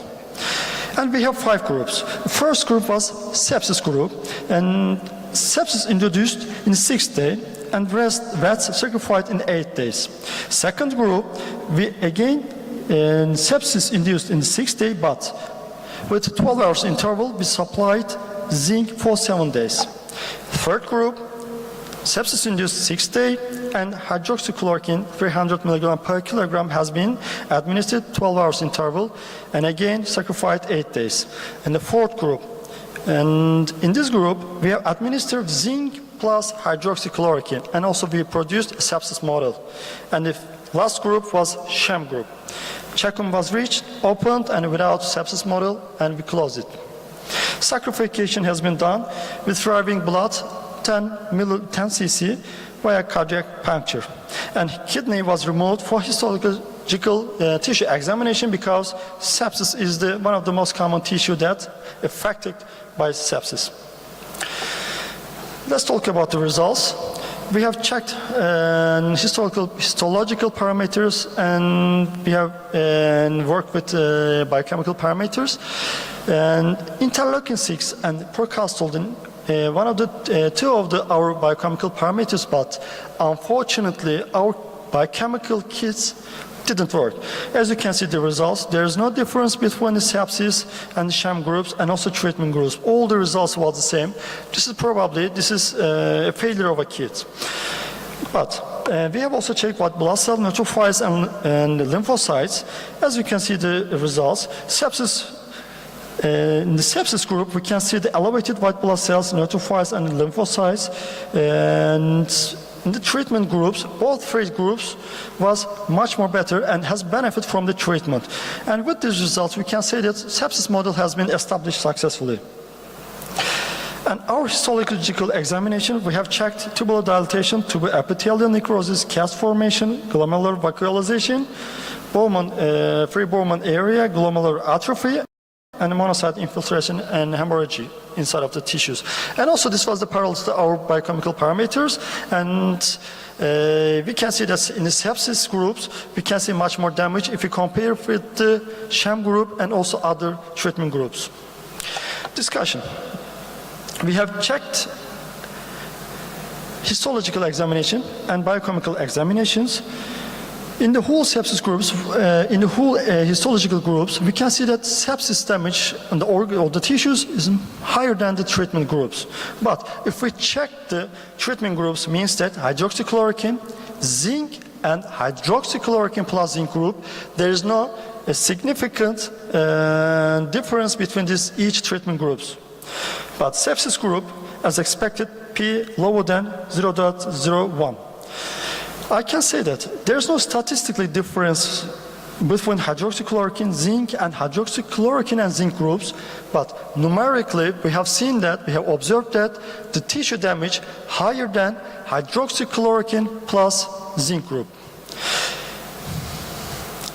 In the examination made by biochemical parameters, white blood cells, neutrophils, and also lymphocytes was parallel to the histological examination.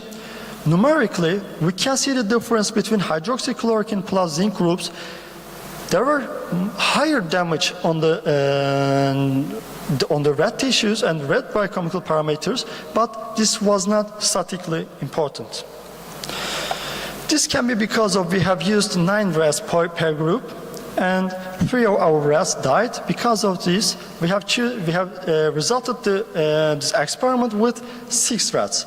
Maybe if we do this experiment with a much more higher number of the rats, maybe we can find statistically important results between the hydroxychloroquine plus zinc group and with the others.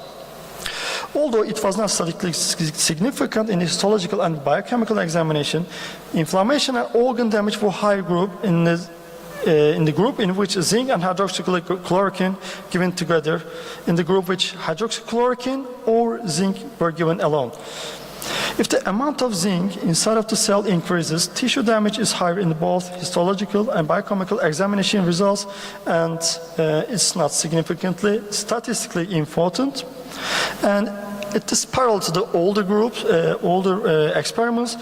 Zinc level increases inside of the cells, inflammation increases, and hydroxychloroquine also suppressed our inflammation and with the treatment groups.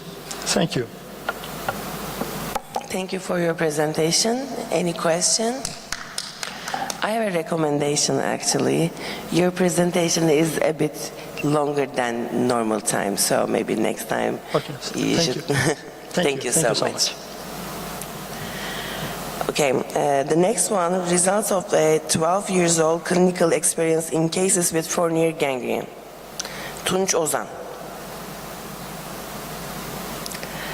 Okay, there's another presentation. It's going to be presented by Beliz Öztokten. We don't know the name, so thank you.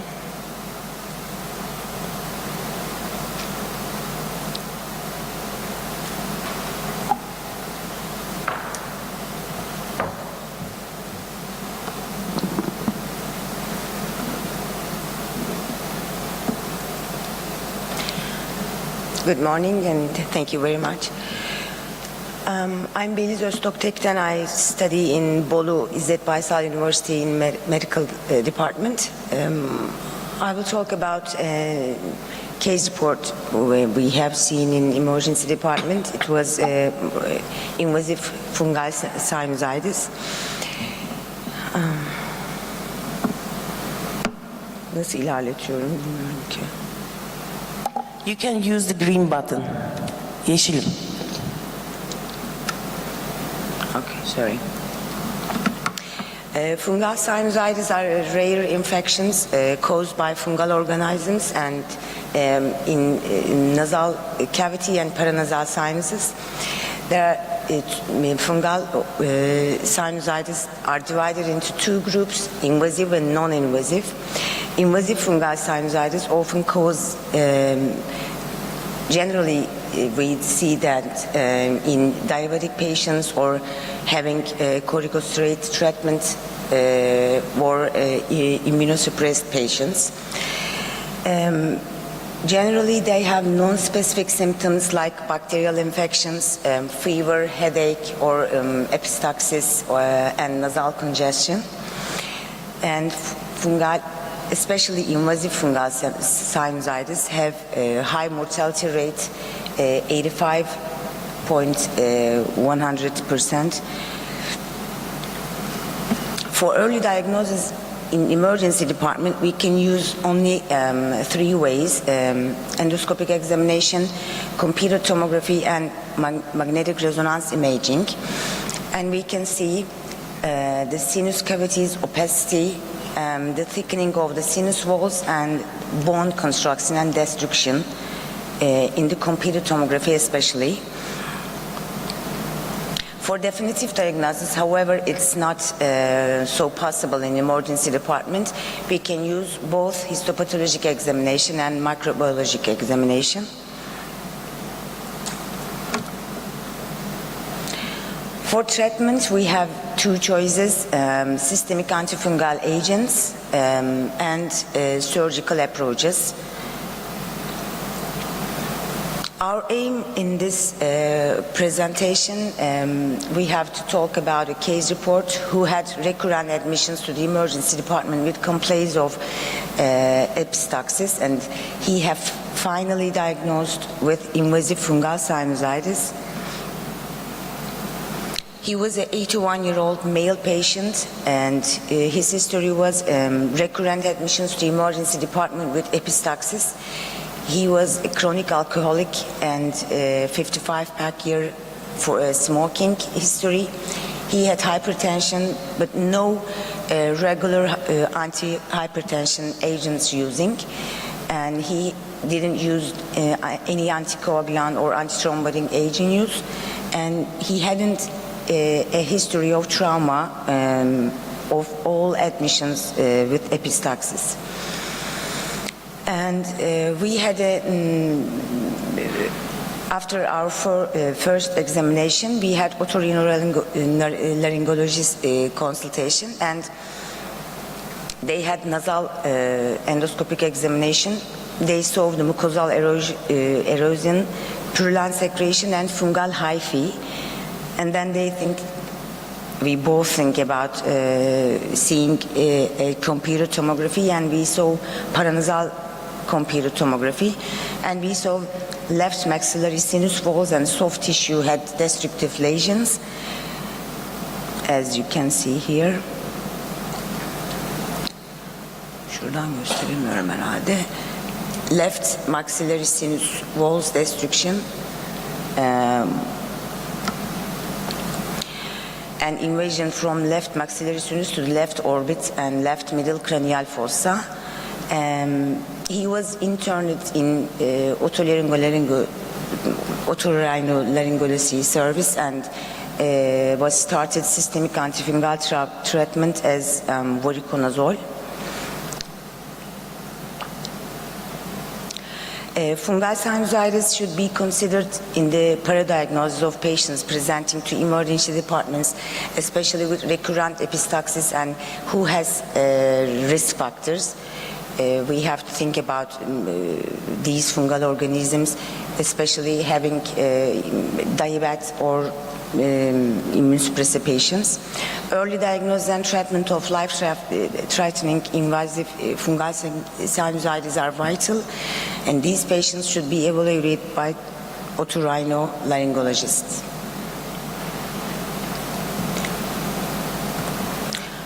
Thank you for listening.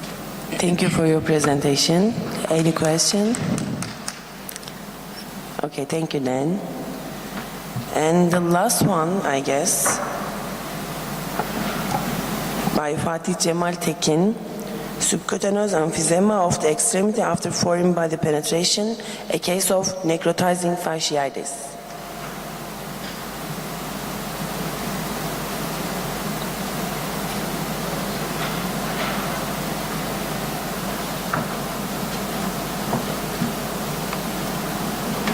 Good morning. Thank you for your attention.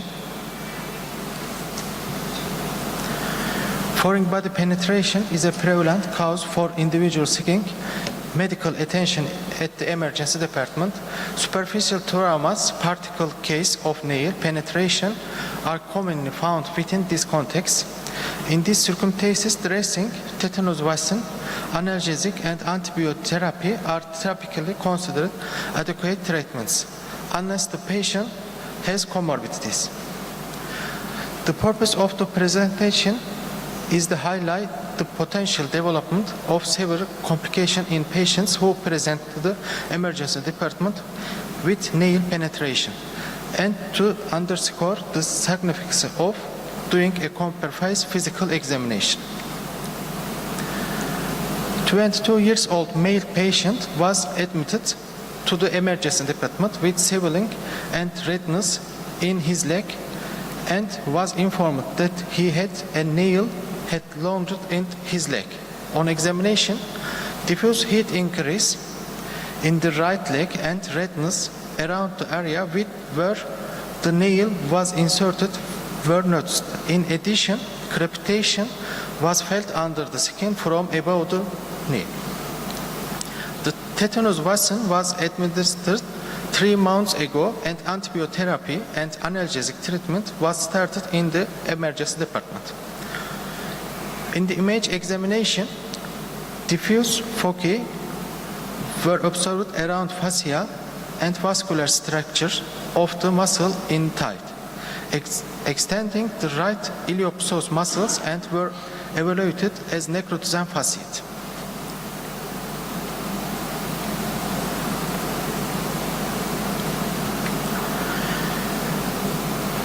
The patient was hospitalized in the orthopedic ward, and no growth was observed the wound culture.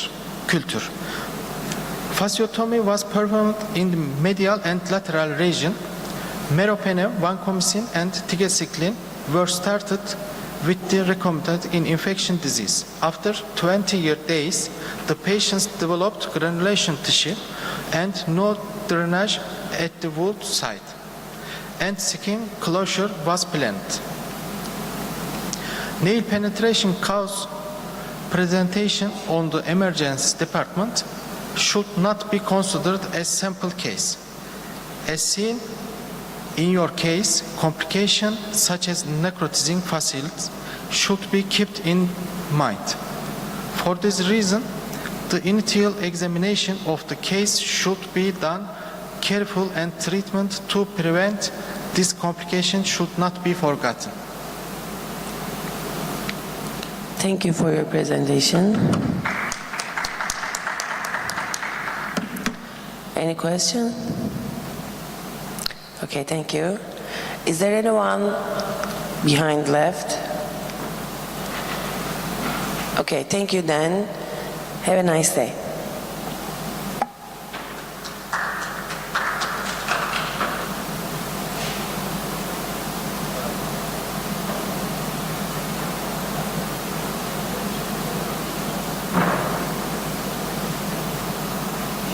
In Singapore, we have 3 medical schools there, and I'm an emergency physician for 33 years.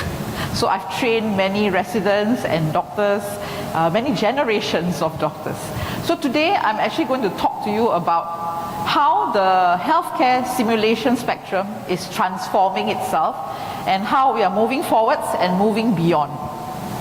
Right, the picture that you see here is actually a picture from Bhutan.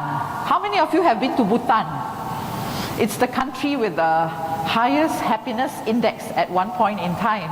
And this is the Hanging Tiger Nest Monastery up in the mountains. And it was quite an effort to actually climb the steps and trek upwards to this monastery. But then, you know, it's just like our path in life. We all have to transcend and move on, and there will be challenges and barriers as we move along. The path to becoming a high-functioning professional emergency physician is not easy. There will be many challenges during the course, but however, hopefully the results will be good and it will be satisfying to you as well. And we'll see what happens. Now, technology is driving all of us. Everything we do is technology driven. So therefore, anything from our children, the younger generation, the teenagers, even into the older generation, you know, in Singapore, we are actually teaching our seniors how to be technology savvy, how to use their handphones to negotiate a lot of things and a lot of programs as well. So therefore, it is actually very, very technology driven. However, we must not forget the human touch and the elements of humanism as we move along in this era where technology is driving everything that we do, including in the practice of medicine and emergency medicine as well. So we have to make sure that we adapt. Let's look at this video for a while. Can I have the volume up? The sound? Okay, so this is what happens when you go shopping these days. You don't even have to put the clothes on. You can just look at the mirror and AI will show you what you're going to look like. Oops. Okay, that's a technology glitch. So let's just wait for that. So nowadays you can just look into the mirror and then you don't have to try the clothes on and it will just show you what you're going to look like with those clothes. Okay, just give them a minute.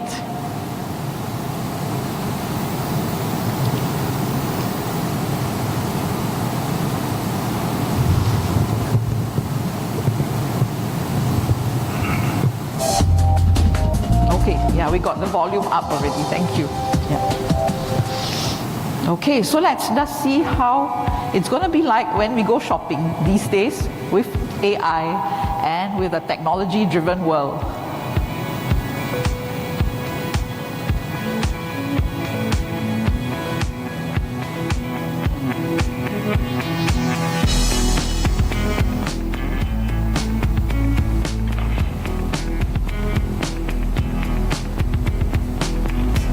Show me skirts. Okay, so all the skirts will come up. And that's how you're going to look like without even having to try the clothes on. You can actually see what you're going to look like, how color coordinated you can be. And this is really not the future anymore, it's already here. So therefore, technology is indeed driving us in all aspects of our lives.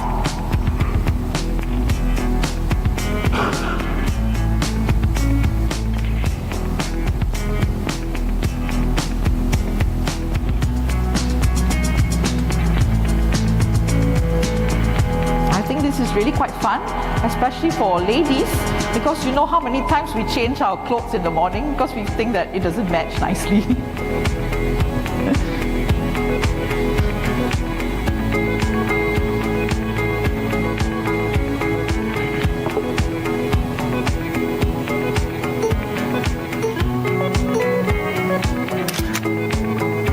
it can also take a photograph for you. Yes.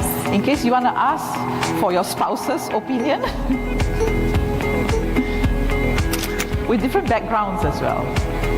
So this is actually quite interesting, and this is already around.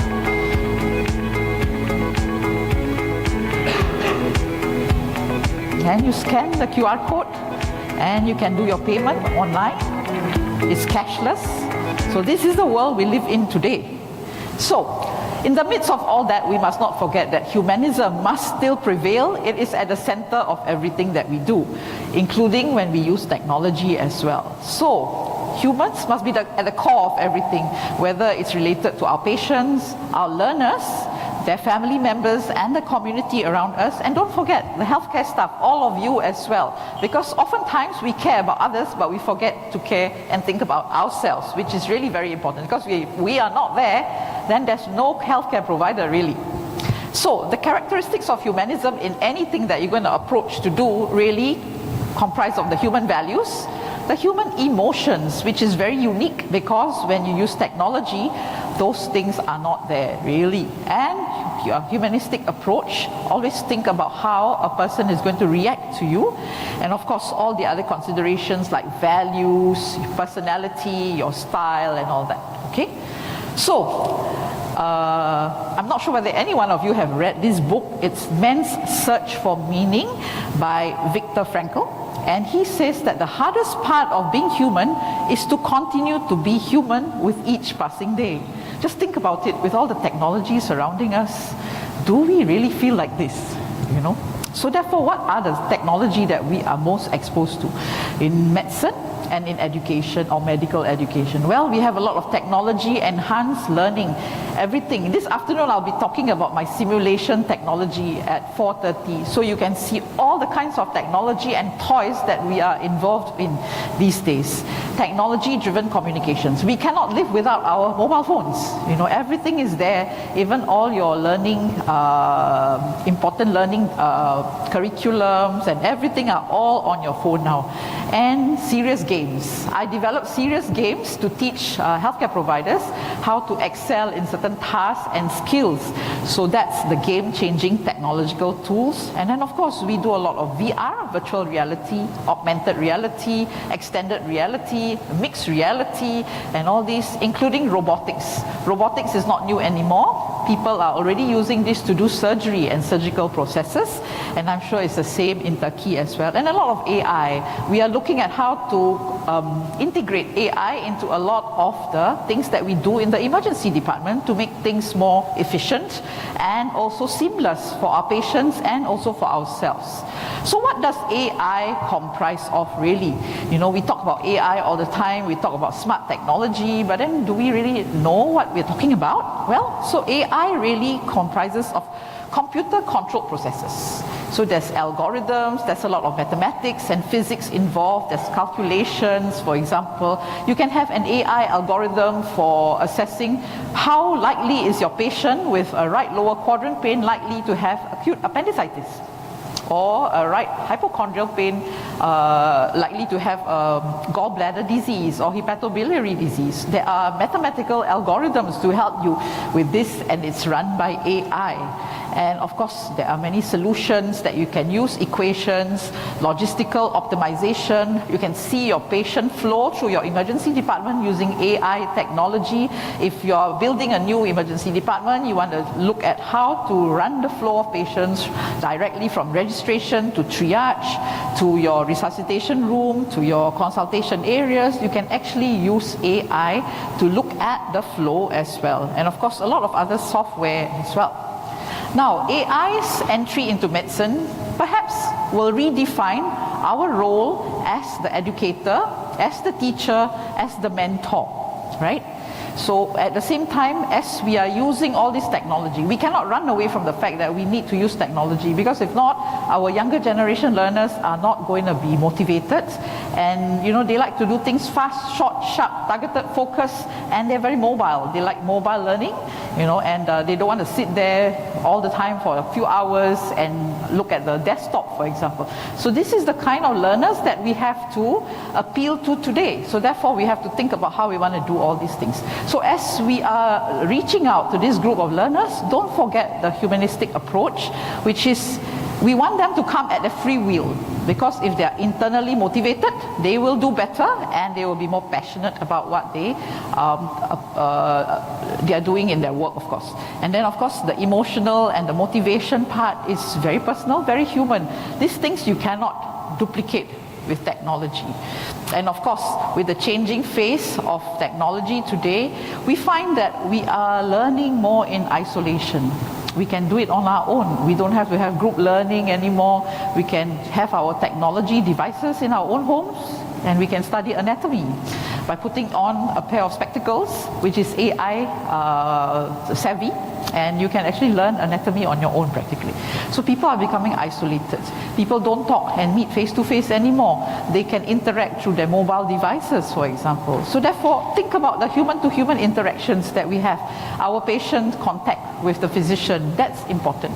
I mean, that is something you cannot run away from, because I think in medicine, no matter how much technology we have, the face-to-face contact is still definitely important. In healthcare, including emergency medicine, we are, I would call, a high-tech and high-touch industry. You know, there are some technology or some industries which are high-tech but low-touch.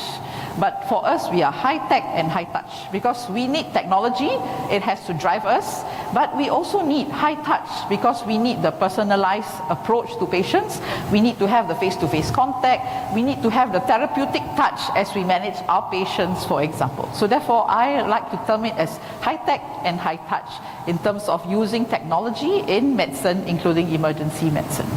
And as AI move into medicine and into medical education as well, the human touch must not be a casualty. So don't forget about that part of it, because you know, in Singapore, all our emergency departments are computerized.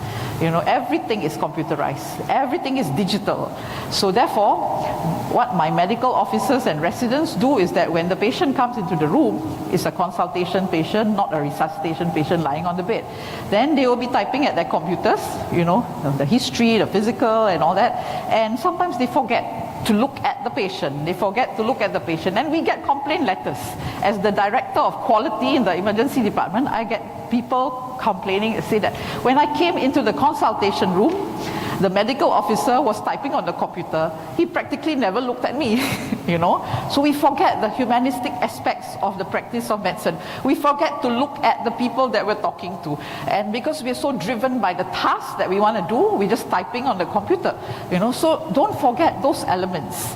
And robotics is already in. So this is a picture here about how robots are being used in seniors rehabilitation. It's very useful, you know, and they are even being used in aged homes, seniors homes, how the robot keeps the seniors occupied by singing along with them, by teaching them simple exercises and all that. But, you know, it keeps the seniors occupied. But again, you know, they need the human touch and the humanistic elements as well. Let's look at this video. Sound up, please. The Hong Kong team behind celebrity humanoid robot Sophia is launching a new prototype, Grace, targeted at the healthcare market and designed to interact with the elderly and those isolated by the COVID-19 pandemic. Dressed in a blue nurse's uniform, Grace has Asian features, collar-length brown hair, and a thermal camera in her chest to take your temperature and measure your responsiveness. So this is a robot nurse. She uses artificial intelligence to diagnose a patient and can speak English, Mandarin, and Cantonese. So look at her emotions and her facial expressions. Let me introduce you to my sister Grace. Come over here. Hi, She's got a sister as well. Thank you, Sophia. Hello, everybody. I am Grace. I am built by Hands and Robotics for Awakening Health. I can do all kinds of things for elderly people. I can visit with people and brighten their day with social stimulation, entertain and help guide exercise, but also can do talk therapy, take bio readings and help healthcare providers assess their health and deliver treatments. Hi, my friend. Nice to see you. Okay, great. So while we talk, I will take your temperature reading and pulse with this little thermal camera on my chest. See? You are 36.6 degrees Celsius, by the way. No risk of COVID. Also, I note that you are responsive and So this aware, robot can which be is good, taught and to then speak I different share that languages. important data back So to in the Hong doctors and Kong, nurses they've at the actually institution. taught them how to speak Cantonese Praises because that's resemblance a to Chinese healthcare dialect that is professional very and commonly used capacity in for Hong Kong, social for interaction example. is So you can viewed customize as your relieving the robot, burden of frontline personalize it hospital as staff well. overwhelmed during the pandemic, said founder David Hansen. So we designed Grace to look professional in a healthcare setting. So that would mean so that she would resemble the sort of human-like appearance of healthcare staff. And so then this would facilitate more natural interactions. A human-like appearance facilitates trust and facilitates natural engagement because we're wired for human face-to-face interactions. That's just the way human beings are. And so giving her a face that would be familiar to people, comforting to people, and also language abilities that are comforting. So we now have Mandarin and Cantonese capabilities for the Grace and Sophia robot platforms. Hey Grace, why don't you look at my face, thank you, and I'm going to show you a smile, and let's see what your smile looks like. Okay, yeah, look, or sad. Oh yes, reacting a little sad if I feel pain, and then maybe like imagine a big loud noise happens, bam. So with the Grace robot, we are simulating over 48 major muscles in the face. So we have 36 motors in the face. They're reversible, which means that each motor can simulate 2 muscles, because human muscles require 2 for the actions. Like my eyebrow is going up and down, kind of. So that's actually 2 motor groups, but in her it's just 1 motor. So Grace is designed for Asian markets, also markets all around the world. But we did make her look a bit more Asian than Sophia, but her face is actually a bit more cartoon-like, a bit more like anime. And the anime design references are often anime is the Japanese cartoon, right? Yeah, if you're Asian familiar. styles and Western and they have styles. big eyes and they look very approachable. Awakening Health intends to mass produce a beta version of Grace by So August. that's what technology is leading us to these days. Okay, so for the seniors and the elderly who is sick in bed, they might just recognize this nurse as a real nurse. So every touch point with a healthcare provider will provide an impact. So therefore, make sure that we use that possible touch point that we have, but perhaps it could be a machine touch point. But really, it's up to us. Whatever technology we're going to use these days, how do we integrate the humanistic aspects and the humanism aspects into what we're doing? We cannot run away from having technology because I think it's already here to stay. And technology can offer us a lot of things. For example, during the pandemic, that has given us a booster with the adoption of technology in healthcare. Healthcare was lagging behind in terms of technology adoption compared to other industries. But I would say COVID-19 has given us a booster, and really I think it is going all out, and the trajectory is a correct one. And of course, technology can provide us more time. We're always busy. It makes us do things faster. We can create more free time for ourselves. It's environmentally friendly. You don't have to have so many papers and to carry all those heavy load and files that you have. It will also allow for repetitive practice.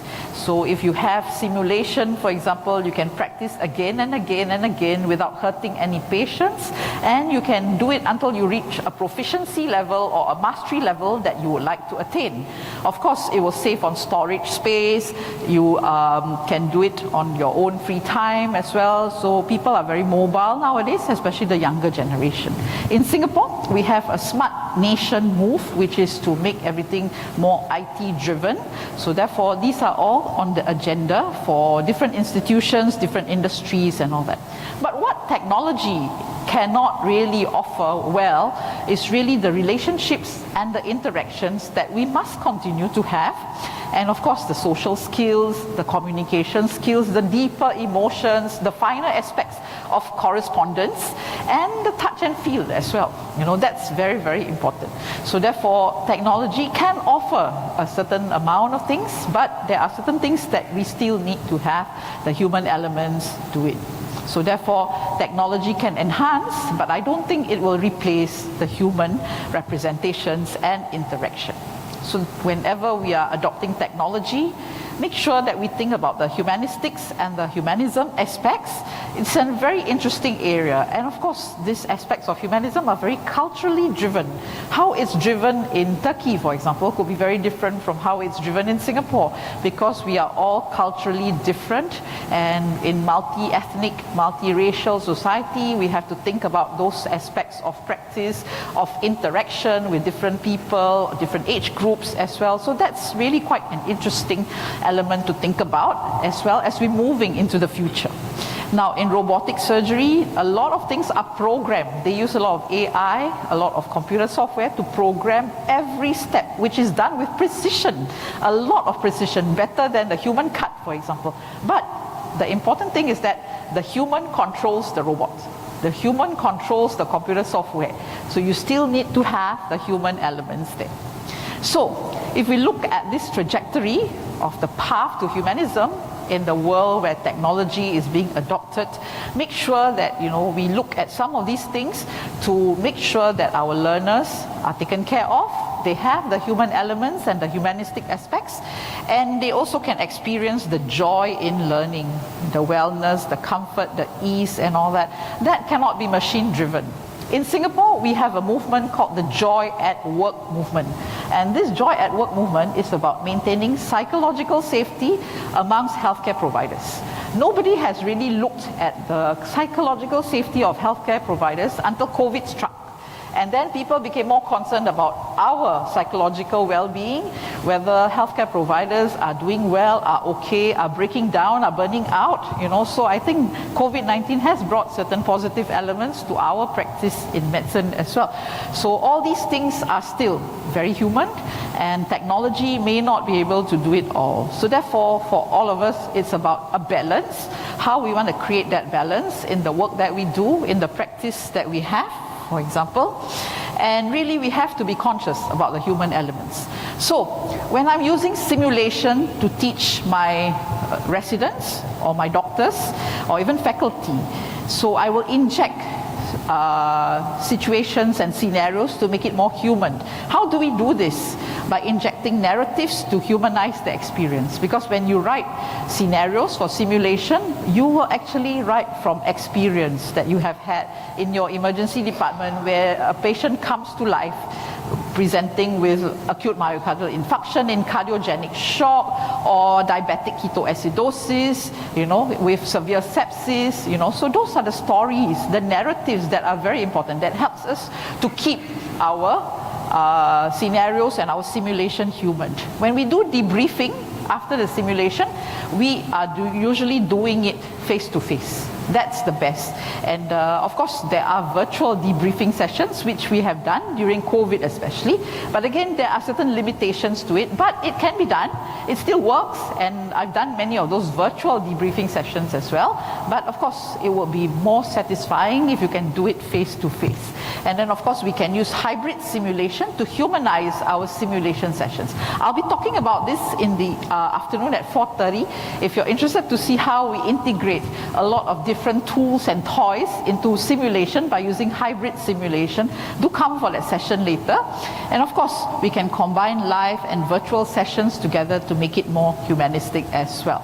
So, the way to go forwards is to balance the technology adoption together with the human elements, and then of course maybe to even have smaller group for bigger interactivity, and let humans be humans and let machines be machines. But when they work together, the outcome of the integration can really uplift the level of intelligence. And this is another interesting book. For those of you who are interested, you can actually check out this book, Deep Medicine, How AI Can Make Healthcare Human Again. Quite contradictory as the title, but I think it's quite an interesting read for you who have the time. Again, I cannot overemphasize the need for balance with technology and humanism.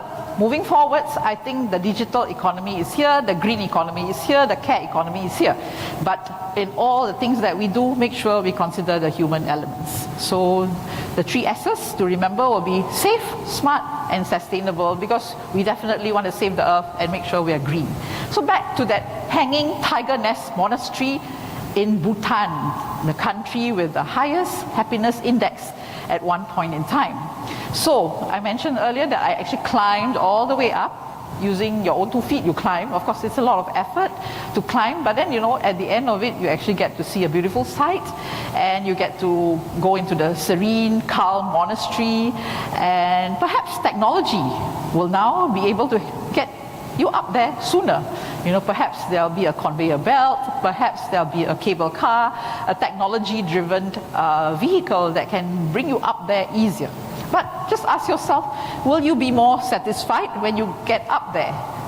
Will your inner satisfaction and motivation be as good as if you had climbed it yourself? So that's a question for all of us to answer. So our future is a race between growing power of our technology and this wisdom, which we're going to use it.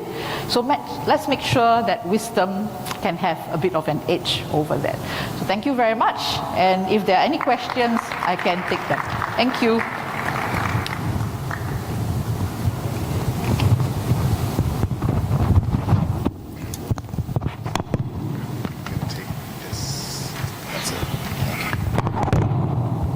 Our next speaker is Dr. David Carr. You guys know him already. So he's going to have a long tutorial session with you on dermatology, because I think we only have the 2 of us this morning at this session. So if you have any questions, just ask him. So David, over to you. Good morning. Thank you for coming. It's early, and it's amazing to see, no, I'm okay. It's amazing to see so many faces I met in the last 3 days here this morning, because that inspires me to do better, to see my friends here. And it's been amazing to be part of this conference for the first time, to be part of your country, and to be welcomed so warmly. So thank you all for that. Yesterday, I gave a talk on 20 years of my career and what I think about. Today is different. Today is 20 years of my career in pictures. This is it. These are 20 years of rashes that I've captured on my phone or my camera that made a big difference to me. And what I'm going to do today is I'm going to show you 16 rashes. In front of you is a piece of paper and a pencil. You are going to take this as a quiz, and you're going to write the answer to all 16. My hope is you get 0. If you get 0, I've taught you 16 things. The wonderful thing about dermatology is once you see it once, you don't forget it. So the lower your score, the better my talk. So don't feel threatened. And what I'm not going to do today is talk about treatment, because I believe this kind of treats almost everything. You know, I once, when I was a medical student, I did a rotation in dermatology for 2 weeks. And I went to see a patient, and the dermatologist said, "What do you want to give the patient?" I said, "Some hydrocortisone cream." And she looked at me and she said, "That is a great answer, but if you write hydrocortisone cream from a dermatologist's office, people aren't going to think we're dermatologists. You have to write something different to confuse the other people to think we're specialists." So we're not going to talk about this. 16 pictures. Is everyone ready to go?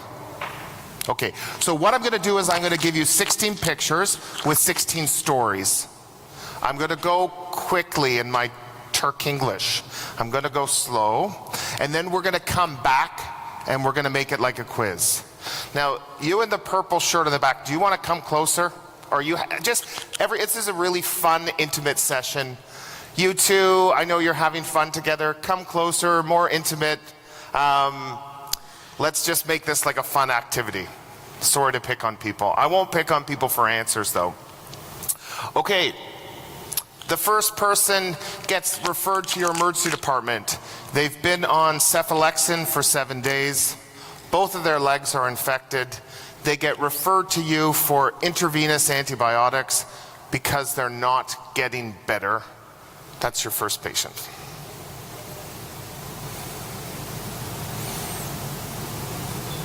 So jot these all down. Your second patient, the nurse asks you to sign an EKG. In Canada, we have to sign every EKG the nurse does within 10 minutes. Do you guys have to do that in Turkey? Yeah.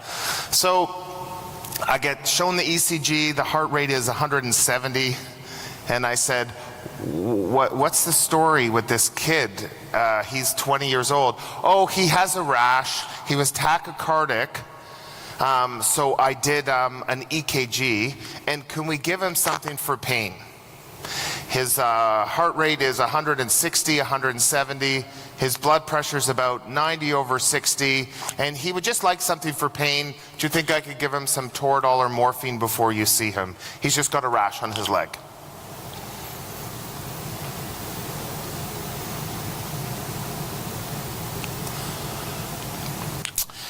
This is a kid that I saw this summer, and I see him every summer. He's a kid who got stung by a bee. It got hot, it got red, it got warm, and he got put on some cephalexin. It wasn't getting better the next day, so he's referred to the emergency department for intravenous antibiotics.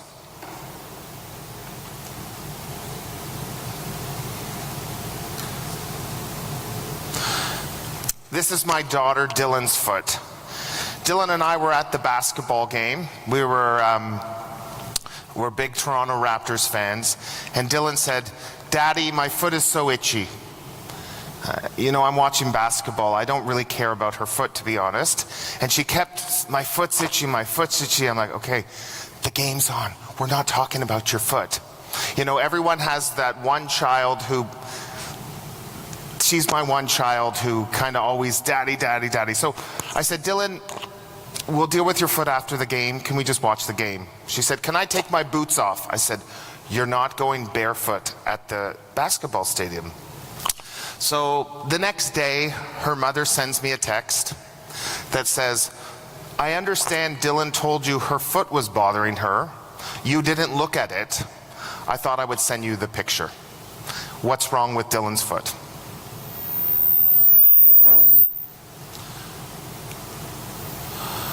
This is a 55-year-old male, has a rash on his chest, both his hands, kind of feeling not great, and you're asked to see him for this rash on his palms and on his chest.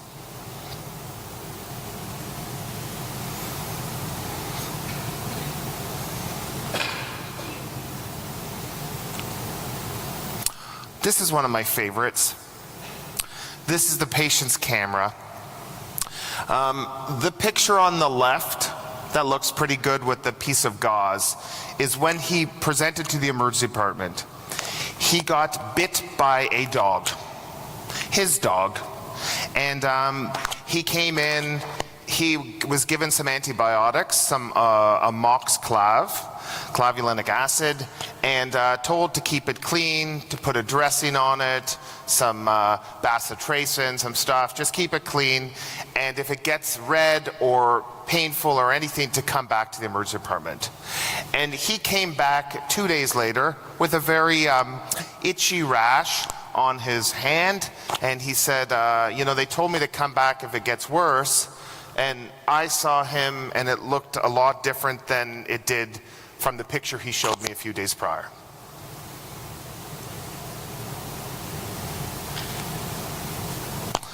So this is a 50-year-old male who comes in with the chief complaint of, my wife told me to come to the emergency department. Now, I don't know what it's like where you're from, but in Canada, men are the inferior gender. And if they say stupid things like this, trying to blame their wife, it's a sign of insecurity. But nonetheless, he comes to see me under the auspice of my wife sent me here. Already I thought he was pretty meager. And he said, I've had this rash on my legs for about 2 weeks and I thought I should get this checked out.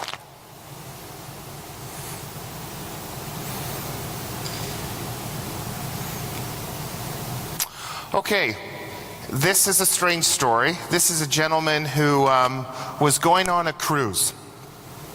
He was going on a cruise in Hawaii in the United States. And when he was wearing like a tank top, he had recently been sick with strep throat. And when he got on the cruise, do you guys like cruises? Does anyone go on cruises? You're a cruise guy? Okay. So he's about to go on the cruise and they're in line and the person says, whoa, whoa, whoa, whoa. You can't come on the boat. Not with that. You could like get the whole boat sick. You must see the ship doctor. I wonder if you have chicken pox. So he goes to see the ship doctor with this rash on his back, and the doctor says, oh, he doesn't have chicken pox. He's safe to come on this cruise to Hawaii. And he goes on this cruise to Hawaii, and he's actually gets better in Hawaii a little bit, and he comes back to see me in Canada for this rash on his back.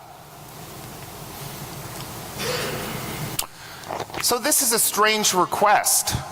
This is a woman who comes in saying, can I have a prescription renewal? Now, when people come in for prescription renewals in Canada, they're not asking for cholesterol pills.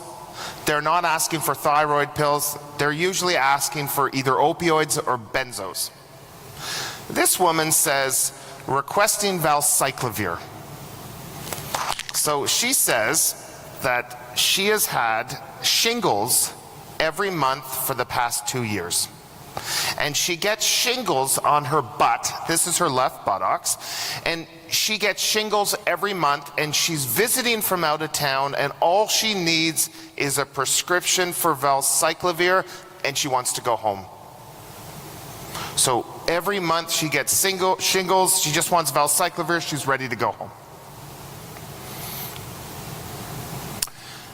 This is an 8-year-old boy. You can see he has an IV. Kids don't usually get IVs, which means he's sick. He has a fever, not feeling well. He has a history of atopic dermatitis, and it seems to have broken out, and he has this rash that's all over his arms and his body, and he doesn't look well. And his mom brings him in to see you. This is sorry for all the buttocks pictures. This is a 6-year-old child. His dad is one of our emergency doctors, and he's had this rash on his bum for a while. So at first, the dad just gives him some hydrocortisone. Maybe it's a bit of dermatitis. Then the dad says maybe he has a pinworm. Any parents here? Have any of you ever tried to look for pinworms in children? So it's a crazy thing once you have kids. You go to your kid's bedroom in the middle of the night and you put some tape on their bum and a flashlight, and you hope to see worms coming out of their kids' bums. It's actually the most disgusting thing in the world. So this dad keeps checking for pinworms every night, and he can't find pinworms. He treats the kid with pinworms, he treats the kids for dermatitis, and then he says, Dave, crap, like, can you just take a look at my kid's bum? My wife's gonna kill me because she says I need to see a doctor, not a dad. And he comes to see me. Okay, this is a bizarre story. 2 pictures here. This is the referral letter I get, and I want you to think about what you would think when you read this letter before you see the patient.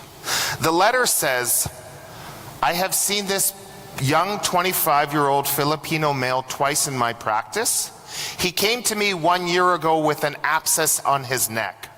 I performed an incision and drainage. That's on his right side.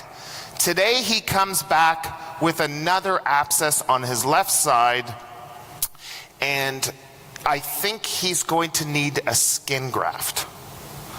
I'm reading this note, and I go in to see this patient, and I put him in a gown, I take off his shirt, and he's like Frankenstein. He's like, he can't even move. So I say to him like, whoa, what the hell is wrong with you? And how long have you looked like this? He said, I've had this for a year. I said, what? Have you seen a doctor? No. You've looked like this for a year and you haven't seen a doctor? No. Can you fix my neck? So I feel his neck and swollen and a bit cold, and I said, hold on a second, I'm not cutting into this. That's him. Next one is a 25-year-old female. She comes to me with sore wrists, sore ankles, and this hemorrhagic pustular rash on her fingers and her body that's been going on for about a week, and she doesn't feel great.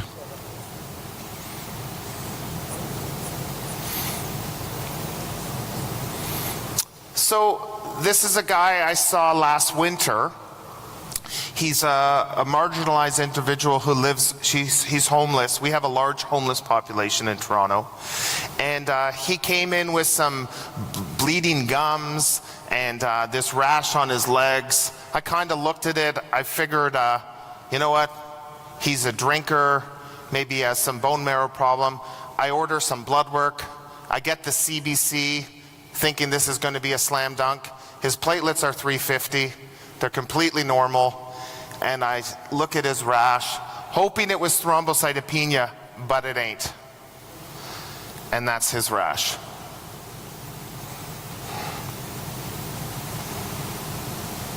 This is a person referred to me. They just came back from South Africa. And they went there to do safari. And when they came back, they got a fever. And they were told, if you get a fever, they've been all over Africa, you must get a test to rule out malaria. So he comes into our emergency department. My resident goes to see him. We have a rapid falciparum screen, which is negative. I say, okay, he doesn't have malaria, he can go home, he's fine. And the patient says, hold on, can I just show you something in my arm? So he takes off his sleeve and he says, on my right shoulder, I have this black spot. Oh, how come you didn't tell the resident this? He has this black spot here. And he says, on my other shoulder, I have these spots here. And those spots are what the black thing used to look like a few days ago. That black thing used to look like those spots. I thought they might be a bite or a reaction, but now it's got this black thing here. What is it, doc? And the last, number 16, is a woman with a history of hypertension. She's on Ramipril. She has a history of seizures. She's on phenytoin. She has a history of high cholesterol. She's on a statin. And she comes in with a fever. She's not feeling well. And she has these big swollen lips. She kind of looks like Angelina Jolie. And she comes to see you to say, what's going on with this? My face, why is it so puffy? And why do I have this rash on the body? 16 pictures, 20 years. Who got 16 rashes correct? Do we have 8? Do we have 4? Good. Perfect. This is what I want. That means that if we're mean average of 4, I've taught you 12 things. Okay? If I can teach you one thing this morning, if you take one thing away and nothing more, you take away this. This is the most important thing you will learn by me this whole conference.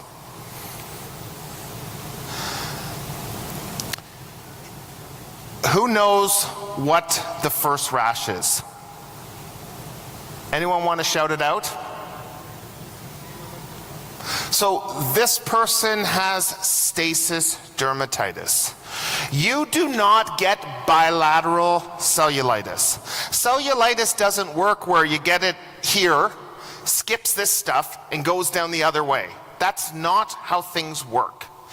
If you write in your chart bilateral cellulitis, I want you to know that somewhere I will be watching you, and I will be looking down on you, and I'll be shaking my head like this. Don't ever call something bilateral cellulitis. We get sent these people all the time. You do not get bilateral problems at the same time.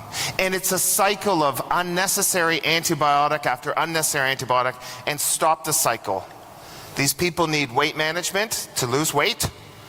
They need a steroid. Now, usually we just give everyone hydrocortisone, that's fine. They actually need a real steroid. Something like clobetasol, which is a class 1, a very potent steroid. And they need their circulation checked. Ankle brachial stuff to make sure they don't have arterial disease. But this is something we do terribly in Canada, and I'm gonna guess all over the world people just give antibiotics and get these people out of their emergency departments. Okay, let's look at picture number 2. Who wants to guess? This is the guy who has a rash, who's tachycardic, who's hypotensive, and is requiring pain management.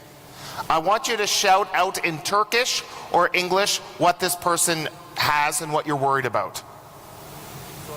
What's that? What's that? Same here. So let me tell you something. Cellulitis never makes you sick. You don't have unstable vital signs. If you have cellulitis, you rarely have a fever. But if you see unstable vital signs, and if you are giving opioids, this is necrotizing fasciitis. You can see some bruising. This is a young kid, and saw this kid. I don't even care what you think the rash is. If you are hypotensive, tachycardic with a rash, that is neck fash. And you need to give this broad spectrum antibiotics, some vancomycin, some piptazo, some clindamycin, and get them to see a specialist immediately. This kid, I called plastics. We went straight to the CT scanner. I had done a bedside ultrasound which showed gas, and within 15 minutes he's in the OR. But the key is, if you write a prescription for morphine for someone with cellulitis, you better assume that they have neck fash. Because cellulitis is just a problem of the epidermis. It doesn't cause pain. If it's painful, there's something deeper going on that you've ignored. So unstable vital signs, and if you're given opioids, you have to think about either a necrotizing cellulitis or a necrotizing fasciitis. Both of these people don't look well. And feel free to scream out to interrupt me. We've got lots of time. Yeah. What was the culprit? Because his skin, so the question was, what was the cause of the bruising? As you start to kill tissue, you eventually just bruise. Because you go into DIC, and you start just bleeding all over. So he was just in septic shock and starting to bruise all over. I see this kid every summer in Turkey. I wish I was here every summer in Turkey, in Canada. And the key here, who wants to give this kid a prescription for intravenous antibiotics? No. I think we have a major problem, which is somehow people come to see me when they get stung by a bee. Does this ever happen in Turkey? I don't even know why these people are here.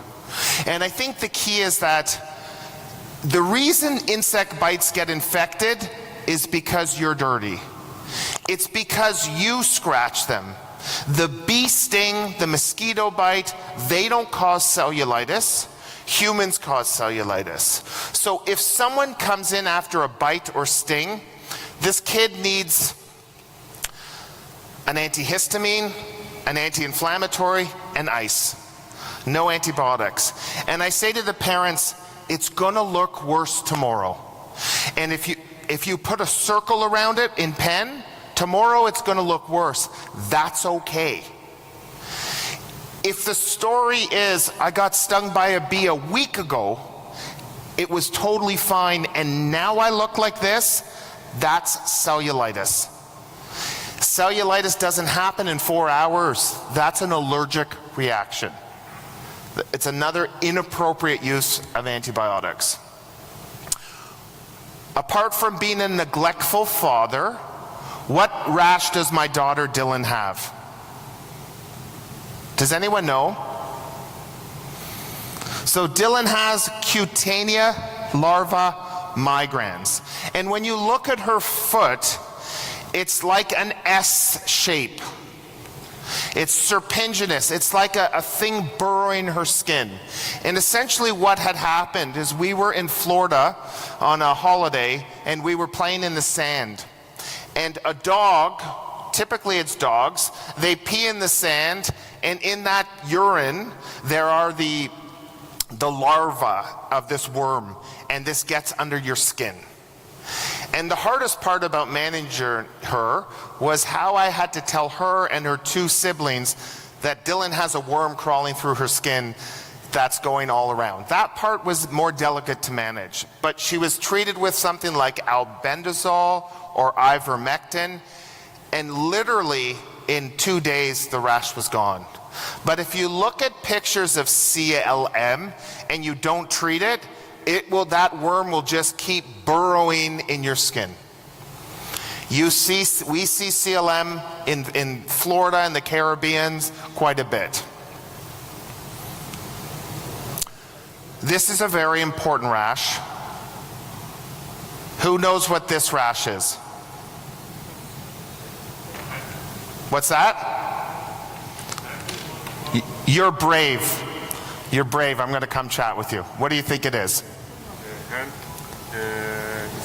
like a disease. Like hand, foot, mouth? Is that what you're saying? Yes. Okay. What if I told you the feet and the mouth are normal? What's that? Chest and hands, right? So it's on his chest and his hands. He's a men who have sex with men. Yes. So this is syphilis. And syphilis is something that we see a lot. Do you have a lot of PrEP? Do you know what PrEP is? PrEP is pre-exposure prophylaxis.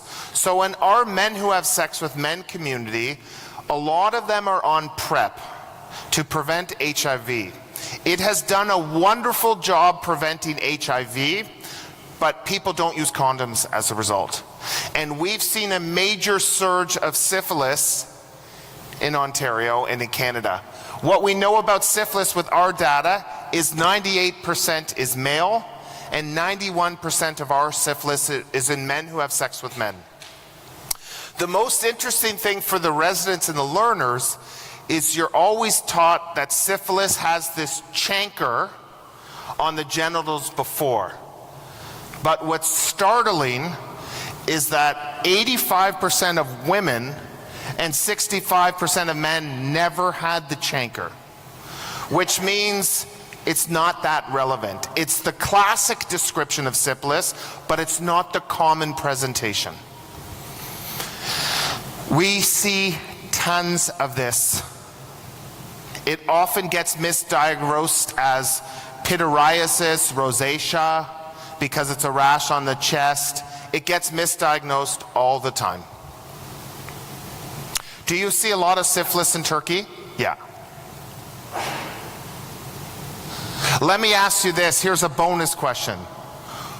What happens when you treat this person with penicillin? So they have syphilis.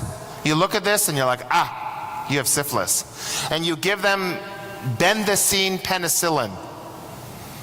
What happens after you treat them? Do they feel good? They come back the next day with a fever, a headache, and a stiff neck. I see someone nodding. What is that called? Jerish-Herxheimer. So Jerish-Herxheimer means you made the right diagnosis. It's the killing of the spirochete makes them come in with fever and feeling crappy, and you tap yourself on the back, say, I nailed it. Okay, next rash. Of the rashes I show you, this is the second most important rash. The first one is stop treating bilateral cellulitis. And what's the cause of this rash? Remember, this is the dog bite who comes in with an itchy rash, not a painful rash, after the dog bite. What do people think? What's that? So staph infection, okay. I'm going to say he's itchy. Excellent. So this person has contact dermatitis. If you look at the picture, it's very much maps the gauze that it's on. And so many people are allergic to the topical antibiotics, the neomycin, the bacitracin that is put on. But I'm going to make it even simpler. When you see a rash, say to the patient, is it itchy or painful? If the answer is it's itchy, then it's an allergic reaction. Cellulitis isn't itchy. It hurts, it burns, it's irritating. But this is classic, and it's classic, and a lot of the times, again, you just have to say to the person, you don't need antibiotics, stop the bacitracin. And I tell people, because in our culture, everyone likes to put bacitracin on every wound. Remember, there's no data to support this practice. You could put Vaseline on, it would do the exact same stuff. It's just a moist environment for healing in macrophages. If you use Fusidin, you have Fusidin here, that has a lot less reactivity than people who are allergic to neomycin or bacitracin. Go looking for this, because you're going to see it, especially if there's been a break in the skin like you see with the dog bite. Does anyone know what this person has? This is that annoying guy who says his wife told him to come here, hiding behind that, with this rash on his legs. You're going to see this in your practice in people who use heating pads, and sometimes they'll get this on their back. Does anyone know what this is? So this is called erythema ab igni. We see it for people who put their laptops on their legs, or where you will see it is people with chronic back pain who fall asleep with a heating pad on their back. And it's a thermal burn of the back, and it causes this livido-like rash and this brown hemosiderin stain that will never go away. You got this, dude, forever. And it has a small malignant potential for squamous cell. So if you tell people to use heating packs, just tell them, make sure you don't go to sleep with it, put it for brief periods. And you also, it used to be described in people who would sit at campfires and they would burn their shins with repeated heat exposure. This is a post-streptococcal rash. Anyone get this one? Okay, so this is guttate psoriasis. And guttate psoriasis, guttate is Latin for drops, and it's 2% of all psoriasis, and it's often the initial presentation. But it happens about 7 to 10 days after strep. What I want to show you is we are a very diverse group here, that everyone has different skin color and different levels of melanin in their skin. This is a person I saw with guttate psoriasis who's Caucasian. And I want you to look at the difference. And what I want you to realize is that you need to know dermatology for everyone. A lot of the dermatology books are just for white people. And they show white people's rash, but they don't show darker rash. And Malone Makwande wrote this great book on minding the gap and showing the way skin presents differently in dark-skinned person. When I saw this rash, I think about it as these are plaques, and if you put all them together on the knee or the elbow, you'd be like, dude, you have psoriasis. Easy. It's harder if you're not familiar with the presentations of different ethnicities. So be mindful of that gap in your skin. And guttate is these classic drops or plaques that, as opposed to being on the extensor surface, are on your body. Okay, tell me, did anyone, this is the woman who's come for the last 24 months. She gets shingles every month. Does that make any sense to you? Zero. It certainly looks like shingles. And the story is it burns. And the story is I get valcyclovir every month, goes away. Does anyone know what she has?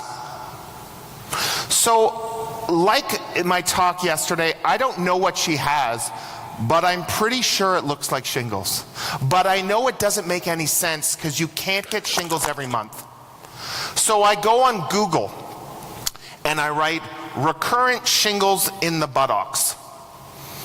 And this comes up. It says, your doctor is stupid. You have an STD. It's called sacral herpes. Now, if you put this rash in the front, you'd all be like, yeah, they have genital herpes. I want you to think for a second. Think about the way people are intimate. People like to cuddle, people like to spoon. I won't go into any details, I'm in Turkey. But you have to be imaginative, bitches. If this was on the front, you would know this is an STD that's the same friggin' dermatome. Be creative. This is sacral herpes. You don't need Valtrex. You need to be Valtrexed forever. You need daily suppressive valcyclovir. You have an STD. What happened 2 years ago? Well, I met my partner. Herpes, unfortunately, you got it for life. It's the one thing you never want because you don't shake it. Okay, this is an important one. Kid with the rash, kid who's has sick, kid who has a history of atopic dermatitis. Does anyone know what this is? So this is eczema herpeticum. So what happens here is mom has HSV1, mom has a cold sore, child has eczema, mom is snuggling with child. Herpes plus eczema, eczema herpeticum. And this gives you these painful lesions. Remember, itchy is okay, painful is bad. These are painful lesions which are monomorphic, meaning all the lesions look the same. And this is not impetigo. One of the things you say, oh, maybe it's impetigo, but this kid is sick. And they need IV antivirals, which can precipitate in the renal tubules, so you have to give a lot of fluids. Anyone know what this kid has? This is the one whose father has a doctor in my department who's tried steroids, who's tried pinworms. The kid's not getting better. So this is perianal strep. This is after a strep throat infection. About 6% of children will be positive if you swab their anal region. This is very red, it's very painful. One of the things is we don't like to look at things, oh, the kid has a rash, just try this medication. We don't look. But unlike, this is a very red, painful rash, and in the kid who's not getting better with a diaper dermatitis, swab the bum for strep, and you have to think about treating household contacts. I feel like I'm in a part of the world where you may see more of this than I do. But this is the first time I've seen it. This is a Filipino male who's come in with this abscess on their neck and a recurrent abscess. Does anyone know what this kid has? What's that? Yes. So this kid has scrofula. For me, in Canada, we don't have TB, but I'm going to tell you something. You don't have to travel. You have to look at who these who are the ethnic groups. Remember, 1 billion people in the world have TB or are carriers. So if you hang out with a high-risk community, you could be exposed to TB. And this person has had this for a year, and it's spreading like wildfire. He's been untreated, living with multiple people, working. He's just exposed the world to TB. No blame, but the point is, I think we're all good at realizing that if someone comes in with a cough and shooting up blood and they're in a high-risk group, you think about TB, but extrapulmonary TB is something you have to worry about. I think I have a couple more. Young woman, arthritis, rash. Anyone got this? You see where I'm focusing on today. This is disseminated gonorrhea. And I think the key thing about disseminated gonorrhea is it happens about 3 to 4 weeks after the initial infection, and there will no longer be urogenital symptoms present. So if you ask her, do you have discharge or odor? She'd be like, no. But if you say, in the last month, have you had an STD-like symptom? She would say yes. And for some reason, it's much more common in women than men. 4 times more common in women than men. And they get this arthritis dermatitis. So they get these hemorrhagic vesicular pustular lesions, and they're just sore joints. And they obviously need treatment. I think we have 2 more.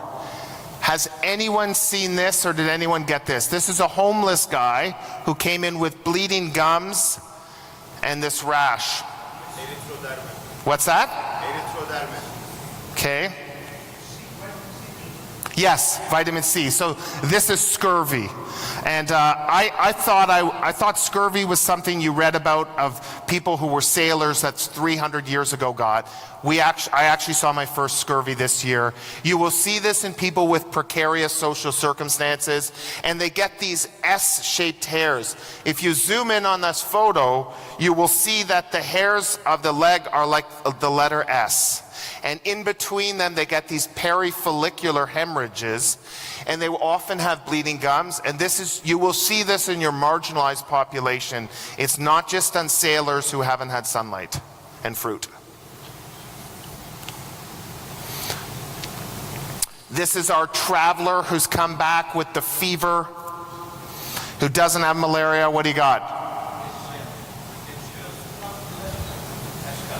He has an eschar. There's not many things that cause an eschar. And if you Google search eschar after return from Africa, you find out that he has African tick bite fever. If you work in this part of the world, or you do global health, you're like, yeah, we see this all the time. If you work in Canada, you're like, what the hell is this? If you want to be a good doctor, you need to be able to look after people from all areas of the world. And this is a classic African tick bite fever. I remember I looked it up. I took a picture on my phone. I was so excited, and I called infectious disease, and I said, this is African tick bite fever? He's like, yeah, obviously. He ruined all my excitement. He's like, yeah, everyone knows that. And this was classic. I gave him some doxycycline. I actually called this guy to see how he's doing, because I was really happy. And he was totally fine within a week. And the last rash of the day, rash number 16. Anyone know what this is? This is a person who's on an ACE inhibitor and is on phenytoin dilantin and is sick. It's a bit of a trap. The trap is, I want you to say that she has angioedema. That's the trap.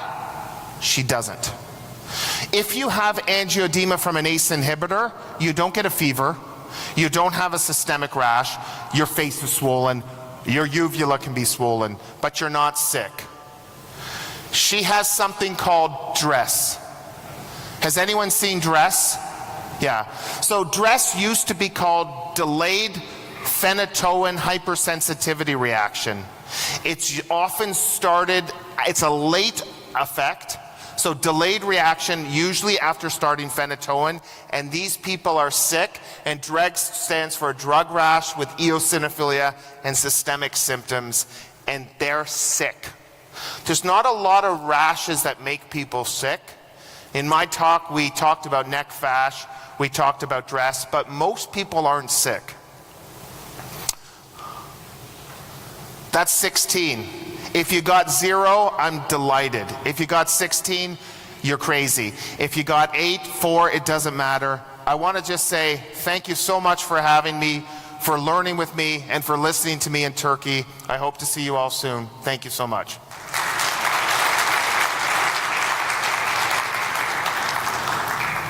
I'm happy to take any questions about sports, life, anything. Come up, chat with me, because I'm heading to go visit Antalya.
Ayman Al-Munir to present to the stage to start his topic. Thank you so much.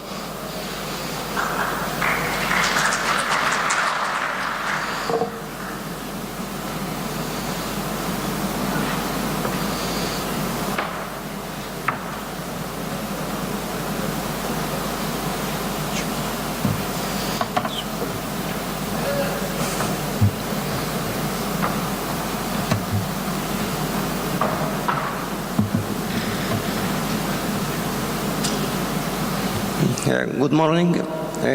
My name is Dr. Ayman. I came from Mohammed Medical Corporation in Qatar. I'm working as Director of Clinical Research in Trauma and Vascular Medicine with background of cardiology. So I would like to thank the organizing committee and the panel, and I will talk today about the utilization of artificial intelligence and the machine learning in trauma. So how to utilize the machine learning in the diagnosis and the prognosis of traumatic injury. So artificial intelligence, it's like the intelligence or behavior pattern of human. It is a program that can sense, reason, act, and adapt. So this is to summarize how the machine learning is working. So machine learning is a technique by which the computer can learn from data with using a set of different rules. The performance of models improve as they are exposed for more data. The problem of our analysis, the conventional analysis we are using, that when we deal with a big data, we have a problem. Also with a connected data, again the software available like SBS or R or so on have a problem with the big data and the connected data. So the machine learning has solved this problem. The other type of machine learning is a deep learning, which is a multi-layered neural network that learn from huge amount of data. So as I mentioned, artificial intelligence, the privilege of using artificial intelligence is to use more data, better quality of data, and more connected data. And as these psychologists they say, that when human can handle 4 independent variables, and when we go for 5, we lost. So this means that our capacity to analyze is limited by the number of data we going to use it. But machine learning or artificial intelligence is solving this problem. So I'll quickly summarize what is how to start doing the machine learning in our analysis. So first we have the problem selection, then go for the data collection, then we have the model development. Model development we created after collecting the data and specify the inclusion and the exclusion criteria. Then the system will be trained and validate the data you entered and give you a certain model. From this model, you can choose which one is the best to use. The example of using the artificial intelligence is the matching patient condition to appropriate physician and intervention. So it can quickly when you enter the data of the patient, the machine learning can quickly give you what is the best physician or timing or whatever you want. This according to the predefined data you enter to the model. So it can help the physician for patient diagnosis, patient prognosis, organize the images. It is very important, machine learning, when we go for imaging. It helps a lot to let you understand what is the problem or where is the lesion in the imaging. So instantly find the physician, I say, and also it can schedule the appointment with the physician. The assisted doctor for searching which protocol can be applied also. So in our conventional statistical analysis, when we go for the prediction, we use a multivariate analysis and logistic regression. Also, the machine learning can utilize the logistic regression and another model such as decision tree, random forest, and artificial neural network. This will, which model is you can choose, it depends on your aim and the outcome you are looking for. So artificial intelligence in trauma surgery has a plenty of application and it proves to be efficient. It helps to shift away from the old screening method to start to utilizing a new decision tool. The artificial intelligence application in trauma can start even before the trauma happens. So you can use it in the pre-hospital event. You can start applying the artificial intelligence or machine learning from before the starting of the injury or before arriving to the hospital. Then when the patient arrives to the hospital, it can help you to triage the patient. It will guide you when to send the patient until the rehab, until the post-injury stage. So artificial intelligence can predict the severity of the injury from 0 to 96. So there is a big variation between this 0 to 96, and it is mainly depend on the input, the data you enter, the aim you are looking for, the quality of data. So the accuracy depends on what's the quality of your data. So once injury happens, artificial intelligence helps triage, as I said before, arriving to the hospital, and also to solve the problem with the trauma volume, the high number of patients. So it can predict what the expected volume every day. So you can the machine learning can tell the physician or the administrator how many or expected cases will come tomorrow, for example. So one of the model of artificial intelligence, it's called ANN, the artificial neural network, can predict the ICS, the total number of trauma, the number of penetrating trauma in every day.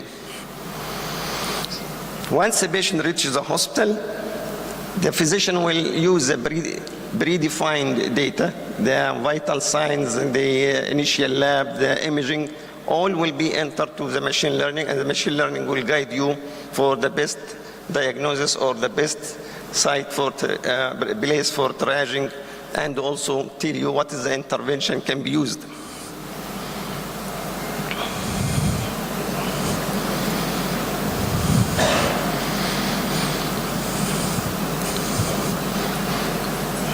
So this is a good example of how the artificial intelligence can be used before the accident. For example, in Sweden, they are using artificial intelligence to predict when the collision or accident happen on the road. So it can predict tomorrow or next week what expected accident and where and what is the volume of the injury. So again, it assists the ability to perform risk prediction, post-injury as well, and this can be achieved by using easily data. I mean, no need to go for complicated data. When the patient arrives to the hospital, just enter the vital signs, as I mentioned this, the imaging, X-ray, CT scan finding, laboratory finding. All this will be entered automatically in the Cerner, for example, and the machine learning will tell you what we can do next step. Also, one of the important things for the machine learning, especially for the junior doctor, he cannot detect unseen injury like cervical injury in patient who's in coma. So with using the model like ANN, it can predict the cervical injury for the patient. It can tell you there is a high probability that this patient has cervical injury. So there is many areas that utilize the artificial intelligence and the machine learning in trauma, for example, in spinal trauma. But until today, it is still in the infancy stage, so it's still a long time to say that machine learning is so safe and so well validated in detecting the spinal injury. This is another example of using the deep learning model to predict a new scoring system. It can give you a combination of all the scoring system we are using in trauma and end up with a more suitable or more convenient scoring system. How we decide this is the best model or the best way we are using for the patient, then like our statistical analysis, it will give you each model and what is the area under the curve, what is the sensitivity, what is the specificity, and so on, a negative predictive value. Which one of this we can use, it depends on your aim. If you are looking that we are not willing to miss any patient, for example, for mortality, we don't want to miss any patient, so we don't want to have false negative patient. Or in another thing, when we diagnose, we don't want to have false positive, for example. So depending on your aim, the machine learning will guide you to what is the best model you can use. This is also another interesting thing for the junior resident to diagnose hip fracture in the emergency. And this study is a very nice study.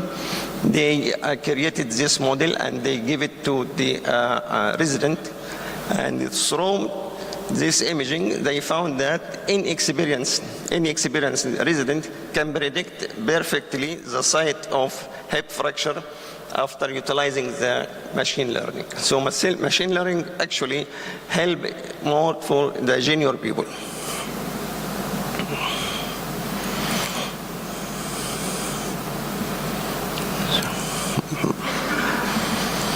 One of the also important utilization of machine learning is the musculoskeletal trauma for ligament injury, for muscle injury. This also easily missed in the X-rays. So this machine learning can guide the physician about the accurate location of the injury. In traumatic brain injury, it is very important because there is a limitation to predict what is going on or what will happen for the patient with brain injury, because a lot of factors will play in the prognosis of brain injury. So if you utilize that machine learning or artificial intelligence and train the system about what is the important variable we should use for this patient with brain injury, this is very helpful with the machine learning. So it can reduce the cost, no need to have a lot of imaging, no need to use a lot of biomarker, you can save the cost, resources, and also it can save the life of the patient because this will be done in few seconds. So we will save time also.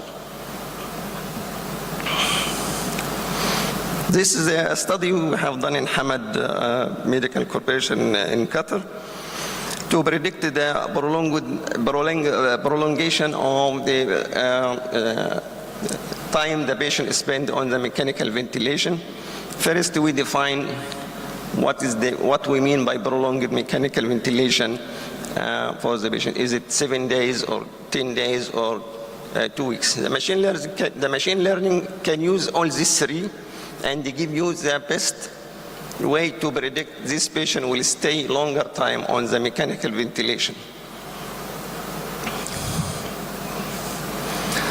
So how we do this? This is the simple summarize like any study. We will start, for example, in Hamad, we have a national trauma registry, and from this registry we have the data preparation, clean the data, inclusion criteria, exclusion criteria.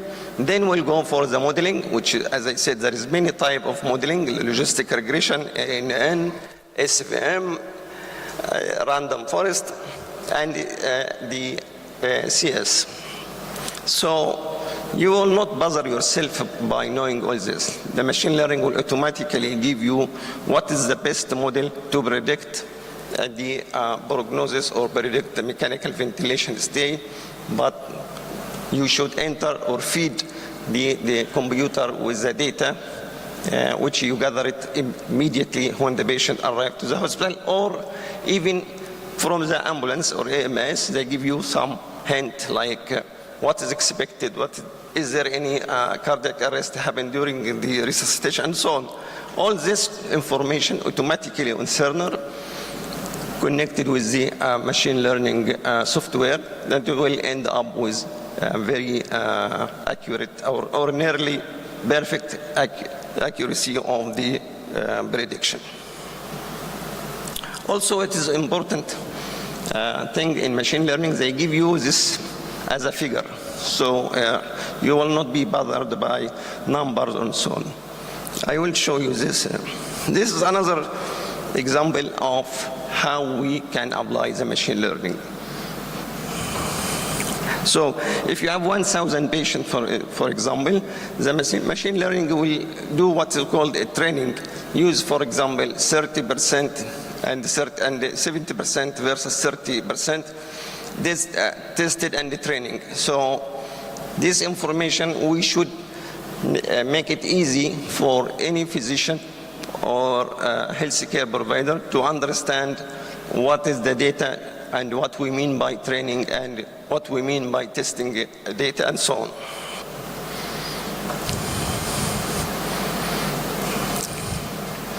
Well, this will end like I told you that the model will give you sensitivity, specificity, negative predictive value, positive predictive value, whatever, and this will be applied for example, 1 week stay on the ventilation, 10 days stay in the ventilation, 2 weeks stay in ventilation, or longer. So each group of this patient The machine learning will be trained to give you the best model in each timing. If I want to say who will stay 1 week, then we summarize you what is the area under the curve, what is the sensitivity of this variable, and also give you how to predict the 10 days, how to predict the 2 weeks. Why we should know this?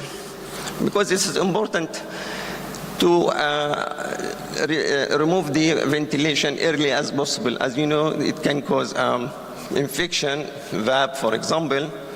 Also to know when the patient have tracheostomy. This is also very important to relieve some stress from the ventilated patient. So it will guide you not to know this is stay 1 week or 10 days or 2 weeks, no. This will help you to decide what we should do. For example, if the model tell you that this patient will stay more than 2 weeks, then I will plan early tracheostomy because I know this patient will stay longer, so it's better to do something for him. It's not to wait just saying this is 2 weeks or 10 days. I have to do something. And this, what I said, it will give you a figure. For example, the one predicting the 7 days on ventilator, it will give you a figure showing you what is the important variable in these 7 days. We found that the blood transfusion and the ICS is the most important variable that can predict the patient will stay 1 week. If we look for more than 10 days, we found that if the patient develop VAB, this means the patient will stay more than 7 days. An artificial neural network model we used for prediction of more than 2 weeks, we found that ICS and blood transfusion and what is the lesion in the brain can predict the patient will stay more than 2 weeks on the ventilator. So predicting patient at risk of prolonged mechanical ventilation can help you to personalize the care. What we should do for this specific patient. For example, tracheostomy, to plan a tracheostomy early.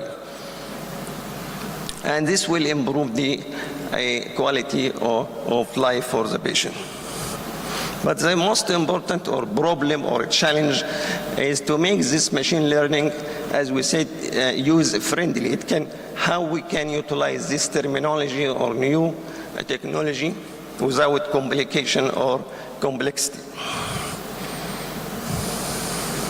This is also another study we've done in our hospital to predict the mortality on those who are on ventilation. And then you can just look to the figure, which is automatically come to you from the machine learning.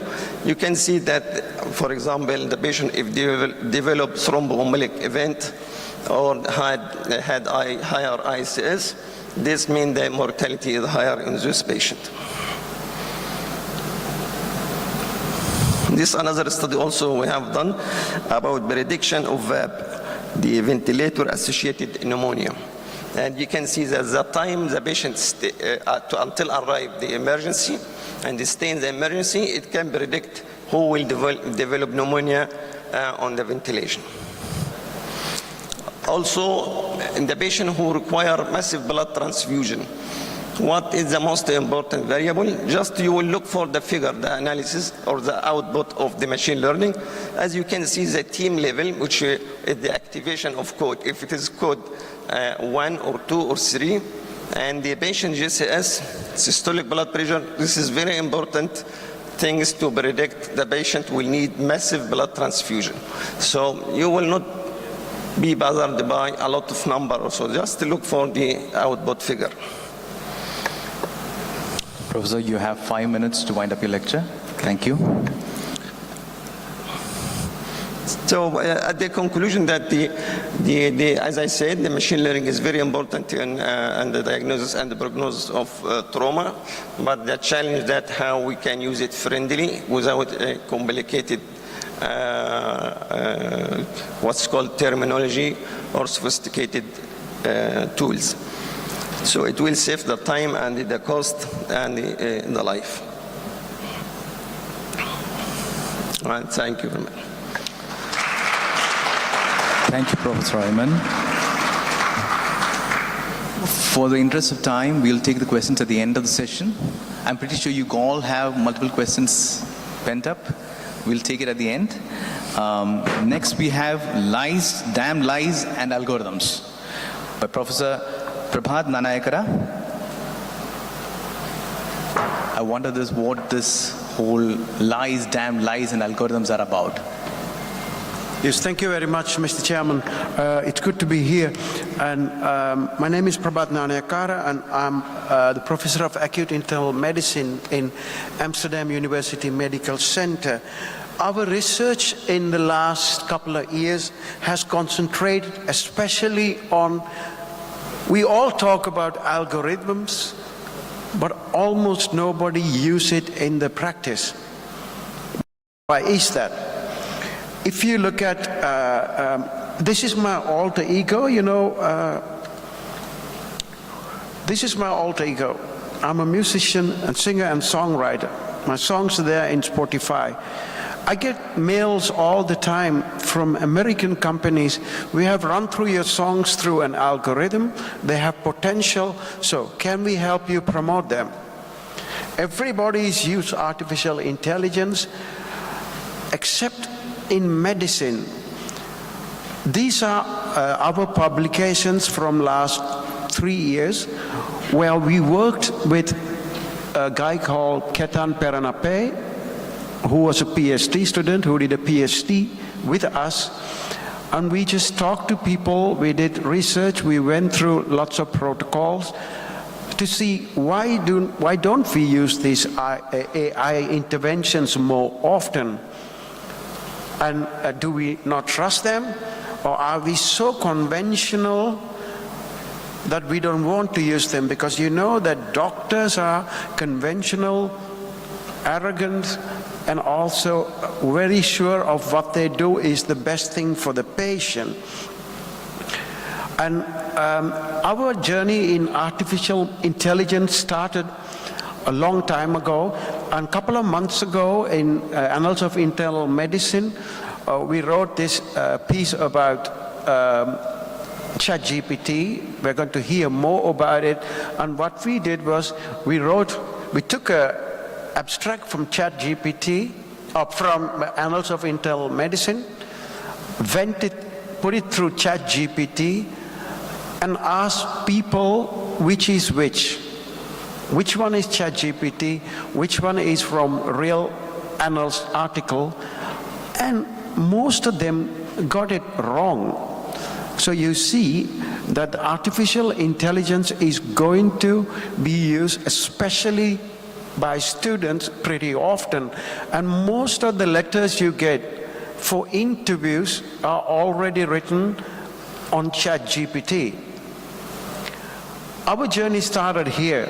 People who followed my talk yesterday would know this is fantasy trial where we gave antibiotics in the ambulances to patients with suspected sepsis, after randomizing them in the ambulances to receive antibiotics in the ambulance or at the ED.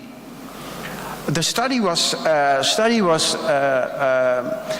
published in Lancet and led to lots of discussion among sepsis gurus here about this. But I just want to, sometimes it can take you to places you never expected to land. About 3 weeks after publishing the study, Grey's Anatomy, American soap series, talked about our study. So I just wanted to show it to you. Can we have some volume, please?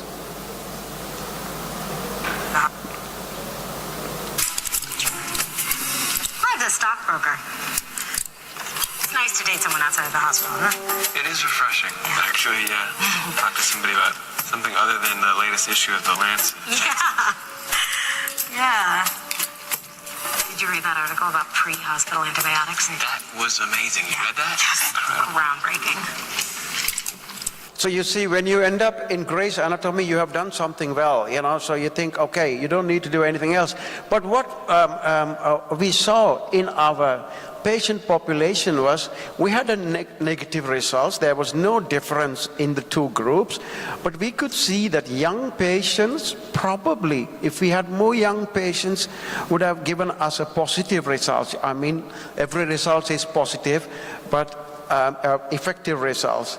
So what we did was we used machine learning to see and to play with our population to see, let's say we had more young patients. Do you think the results would have been different? So what we saw was there was an interaction between time and antibiotics.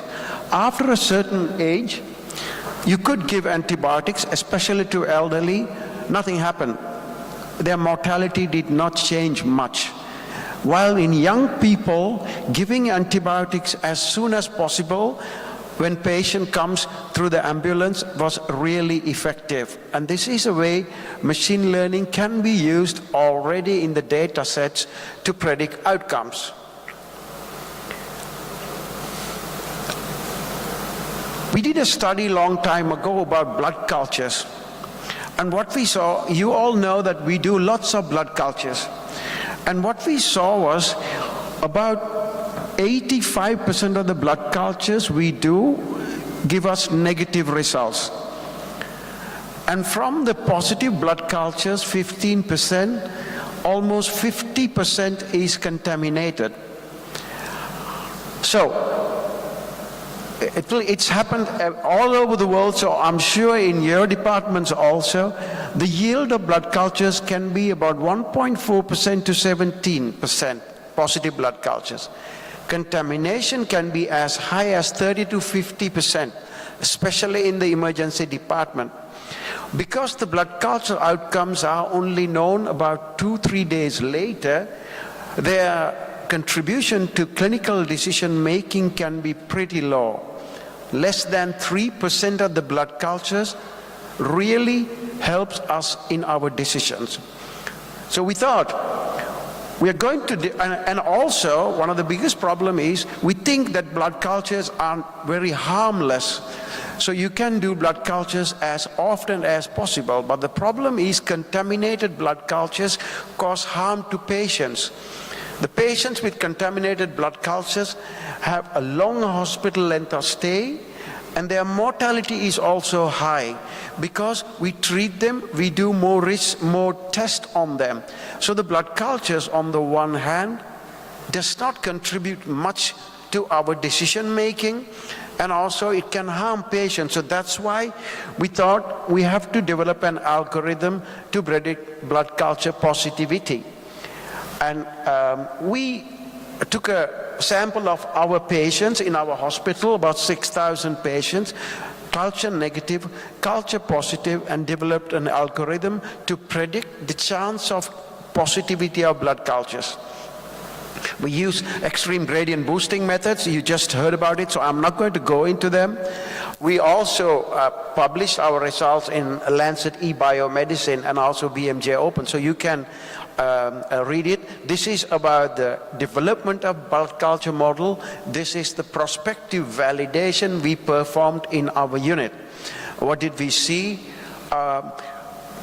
We developed the blood culture model. We validated it in our hospital, and thereafter we validated the model in 4 hospitals, in 3 hospitals in the Netherlands, and we also use a data set from US to validate the culture model. What we see was the AUC remained, this is our model in our own department, AUC almost remained the same in all 4 hospitals, which means we could use this model to predict blood cultures also in the units outside our hospital. The predictors, of course the model was developed by the computer, but if you look at the predictors, they are quite explainable. Temperature, creatinine, CRP, lymphocytes, blood pressure, bilirubin, which is also in lots of scores. Don't ask me why, but it's not a black box. Most of the predictive factors were explainable. And what we did was, we developed the model, tested it, validated in 4 other hospitals, retrospective validation of course, and then we'll build the model in our electronic health record, EPIC system, and did not tell anybody that the model was running behind. Which means whenever somebody did a blood culture, we could see what the predictive is. By this patient, the chance of positive blood culture was 10%. I'm just taking through the journey of developing and integrating algorithm in a chart, and then try to get it working in a department. So this is the third step, integration, and just running it behind their backs, and doctors don't know about it. What happens was, when we did the prospective evaluation in 1,000 patients, doctors didn't know that this was running. Still, the AUC was pretty good to predict blood culture positivity. You could read those in the publication by Lancet eBiomedicine about this. And also, we talked to people, nurses, doctors, did a qualitative research, had focus groups just to ask people, what do you want us to do? Why don't you use these models, AI models? And there were lots of ideas about it. They say, and how should we present the results of the model? People want absolute risk. People want binary outcomes. So we talked to everybody so we could take the healthcare workers with our development. I think that one of the biggest problems with the models is that we don't consider them. They are like drugs we use. You got to do randomized controlled trials to show that these models work, that these models are effective. These models improve the processes of patient outcomes. So we are busy preparing a randomized controlled trial now. We hope to start this on 1st of December. We got the ethics approval, we got our funding. There are 2 PhDs already working on the process, where what we are going to do is, if somebody decides to do a blood culture in a patient, we have some exclusion criteria, because you cannot use people with immune-compromised patients and also patients having catheters to predict blood cultures, because they can give sometimes false positive results. We have exclusion criteria. We're going to ask patients for their permission, and we're going to randomize the patients, and we will run the blood culture algorithm in half of the patient in the treatment group. And if the chance of getting a positive blood culture less than 5% is, we are not going to do the blood culture in these patients. And the control group would have the usual care. So this is what we are going to do. And we have also tested our model continuously almost every month to see whether our model loses performance. And if you want to read more about what we think about artificial intelligence, you can also read these publications. So in conclusion, what we think is the artificial intelligence algorithms can be used in practice if we properly implement it, and also if we ask the right question and develop the right model and integrate the model in day-to-day practice. Doctors are mostly conventional. They don't want to change, but they want evidence that the model works to better patient outcomes, or model works better to make the processes efficient and also cut the cost. And that's the way to go, I think. And these are our team. Lots of people have been working on it, and we are expanding the team. This is my story. So if you want have any questions, we can have a discussion about it at the end. Thank you very much. Thank you. Thank you, Dr. Prabhat. Very well within the time. We are back on schedule. And next, we'll have Dr. Ibrahim. He's going to talk to you about ChatGPT in medical writing and research. We've changed the order a bit.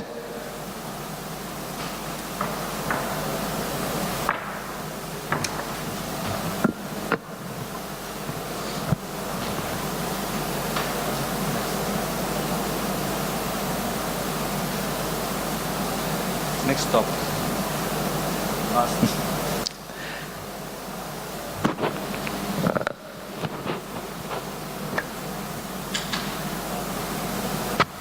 Sorry, because we have changed actually the topics now. I don't know, it's good morning or we reach afternoon now. What's the time? I'm not sure. Nice to meet you all here once again. I'm Dr. Ibrahim Abu Jundi. I'm emergency consultant and head of the hospital called Al Khor, which is stated in Qatar. Usually Qatar has a medical corporation which has 5 hospitals, and this Al Khor is one of those hospitals. This is the night view of Doha, the capital of Qatar, and this is the sea view, because I love sea, and this is a beautiful place. I really invite all of you to come and have a nice time in Qatar. If you have a chance, really you'll love it.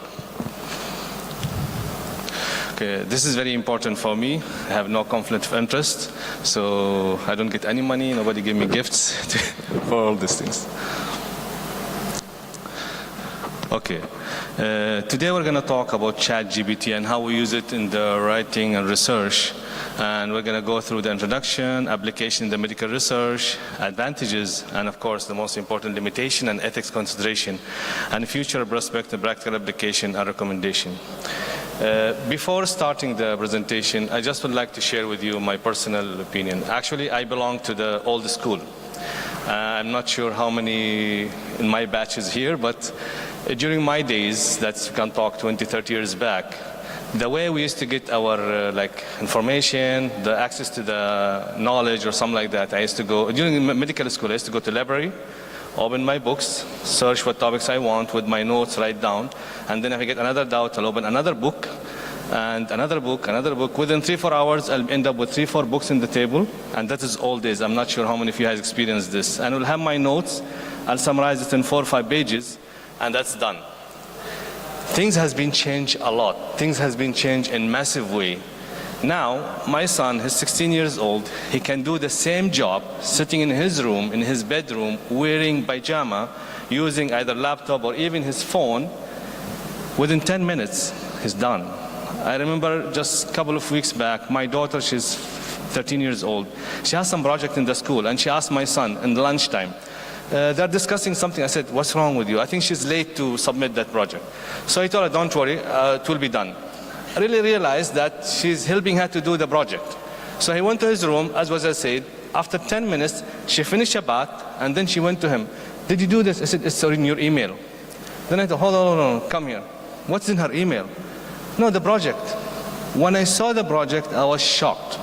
Now, I am head of the Department of Emergency and have been experienced more than 20 years. I cannot do this in 10 minutes, what he did, my son, in 10 minutes. That's really scary. But let us go to the lectures. We'll go back to that. So, we're talking about this called Generative Pre-trained Transformer. It is language model developed by the Open Artificial Intelligence. And I think it has been launched somewhere in November 2022, recently. And use this natural language processing system that uses algorithms to understand and generate a human-like conversation. And that words scare me, actually. And this, you cannot imagine what it can do. It can produce highly coherent, natural sounding text and allow computer to understand the human writing and spoken language, and uses reinforcement learning from human feedback. This is actually, it did a lot, can do anything to you. It can write lyrics of songs. It can write abstract about anything come to your mind. And even it can answer exams. I'm sure if my son used it in his exams, he can answer his exams while sitting home. That much can do. And it has a lot of application, lot of things to be done. They can do it, which is really scary sometimes. And what happens sometimes if you ask for a certain article or certain topics, he'll give it to you, and you think this has been given by the most expert, the way they write it, the way they present it to you, and then at the end they'll ask you for feedback. Once you give your feedback, it has been programmed in such a way, use your feedback to improve their product. So next time, for example, I want to do an omelet for my wife. So I'll just go how to make an omelet, he'll give me the information, he'll give me everything, then he'll ask me my feedback. So I'll just write my feedback, and then my wife, when she eats the omelet, this is less salt, this is more vegetables, that feedback will improve my performance next time when she asks me to do the omelet. So these guys can make omelet better, like evolving. After 10, 15 times, they'll do the best omelet has been ever done. And this is what actually called reinforcement learning. Every time they have processed some data or some project, they'll improve it. And they're doing it in so fast and so scary point. And they're evolving.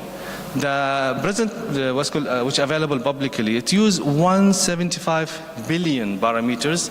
It trained on 570 gigabytes, and ability to learn more novel tasks, which has been mentioned earlier. The previous version, which was like 1.5 billion and trained in 40 gigabyte.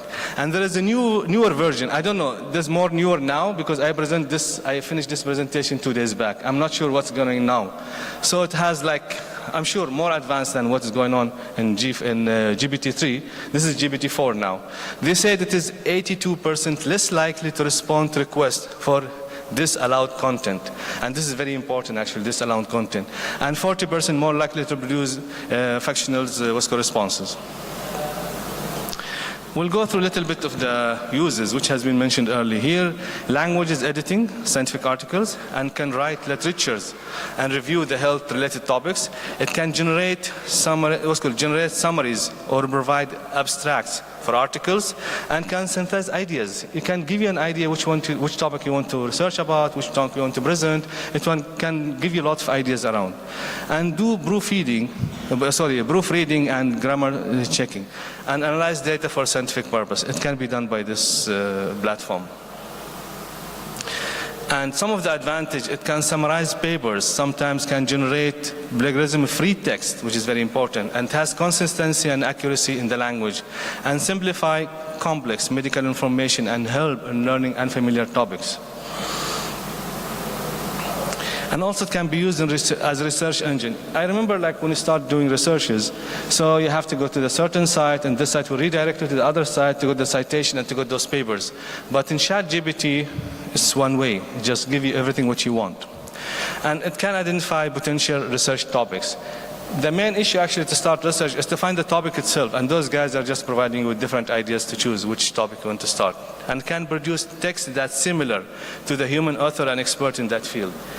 When you see the product of the ChatGPT, you can imagine or you can think this has been done by the most expert person in that field, but actually that's done by the program which has been downloaded.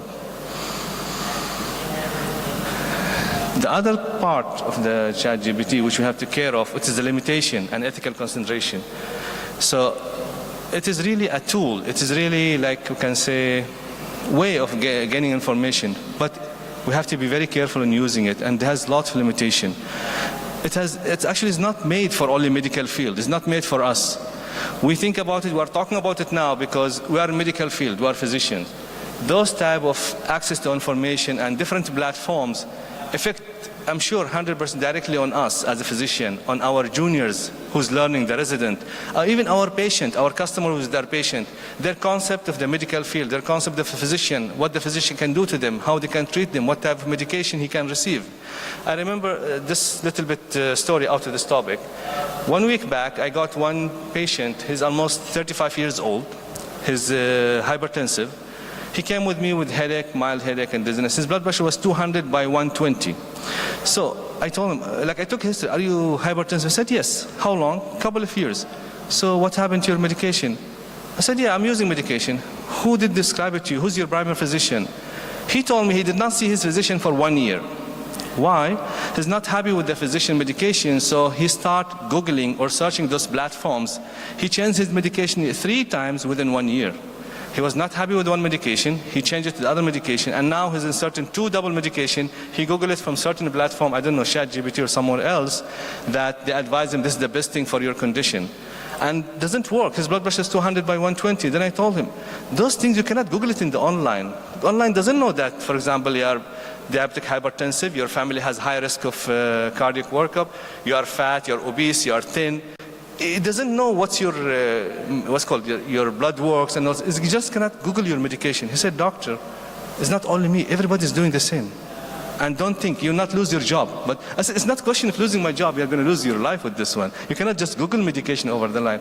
And this is what actually, those information has been put in the platform from different sources. Some of them are not even medical, putting the information. Some, I have even seen some papers, some people talking about medical aspect. He's not even have medical background. And this is really scary.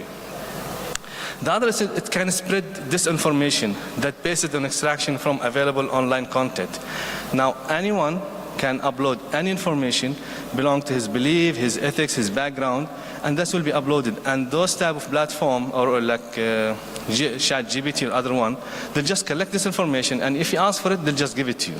They'll just feed you whatever they know. You don't know what type of things are feeding you, but this is what's available to the public.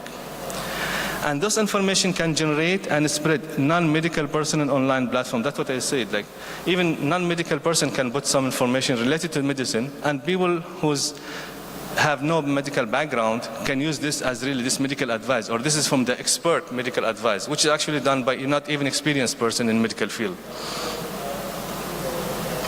And this another issue is the privacy and security. These platforms are open to everybody, and the privacy and security is a big question about that. And data collected may be stored. Whatever, for example, you requesting for certain data and you present something, this will all be stored. So all your data will be stored, and this also can be used, can be misused for the concern of plagiarism. I did some job, I did some research, I uploaded, then someone else come, take this one, just reframe it and present it as his own. This can be done on those platforms. And the main issue which I said earlier is scare me, especially with my child. If you depend on this, even our resident, medical resident, will depend on this. The other day I was discussing with one of my colleagues. One resident presented with case presentation. When I saw that case presentation, I was so impressed. I am in the emergency field for more than 20 years. I cannot do this type of things. So I told him, how did you do this? Who helped you? Who's the, for example, other consultant or assistant professor? He said, no, I did it on my own. And we find out some ChatGPT. So people want to start using this, they'll switch this and use this. This is the dangerous. The institution, the critical thinking skills, the communication skills, all will be lost. The humanity, this is my personal, I'm not sure, but please don't misunderstand me. The humanity will be lost. When I sit with you, I discuss with you, I talk to you, we can share information, we can learn. But if you are just sitting over the computer or whatever, getting this information from those platforms, I'm sure 100% has a lot of advantage and has saved a lot of work, a lot of research. But we have to be very, very careful in this. It has other side, which people has to think about it. We are very happy if what can give us, but we have to be worried what can take from us. This is what I think myself. And also, sorry, I went back. The other limitation, lack of accountability. It is just information, it's on the platform, it's your responsibility to take and do whatever you want with it. And cannot differentiate between ethical resources and non-ethical content. This is also one of them. And does not provide a credible, credible citation, and it can provide false citation to prompt, if prompted, and that cannot be found in the medical database.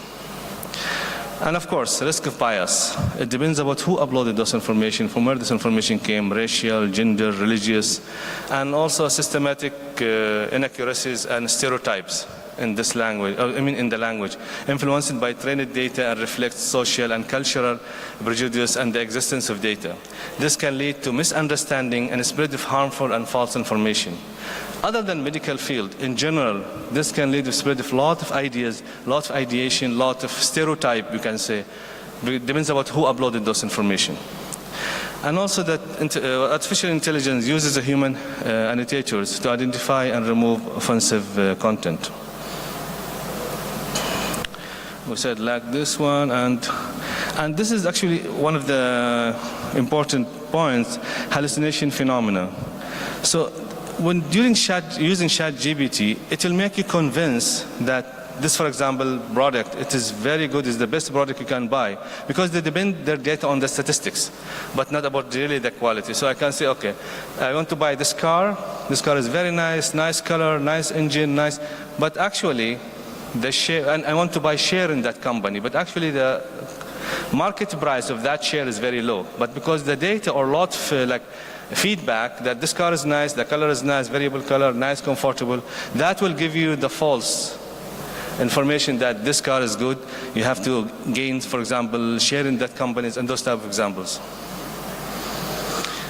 This is one of the big questions now is asking, since we're using ChatGPT in the research and in writing, can we use it as co-author? This question has been different answer, different opinion, and I'm not sure the right answer for that, but some people say like it doesn't even make sense. It is like dignity of science and use of ChatGPT as co-author, and it is fun, but it's not an author. And many scientists disagree with this. But let us see why and how. ChatGPT cannot take responsibility for the content and the integrity of the scientific papers. If you are presenting the paper, they're just providing the information. They're not responsible for what information has given to you, or what is the accuracy or the authenticity or the what you call like the correct information has been given or correct data, and cannot give consent to the term, use, and distribution of the right. And this issue really needs to be discussed and considered.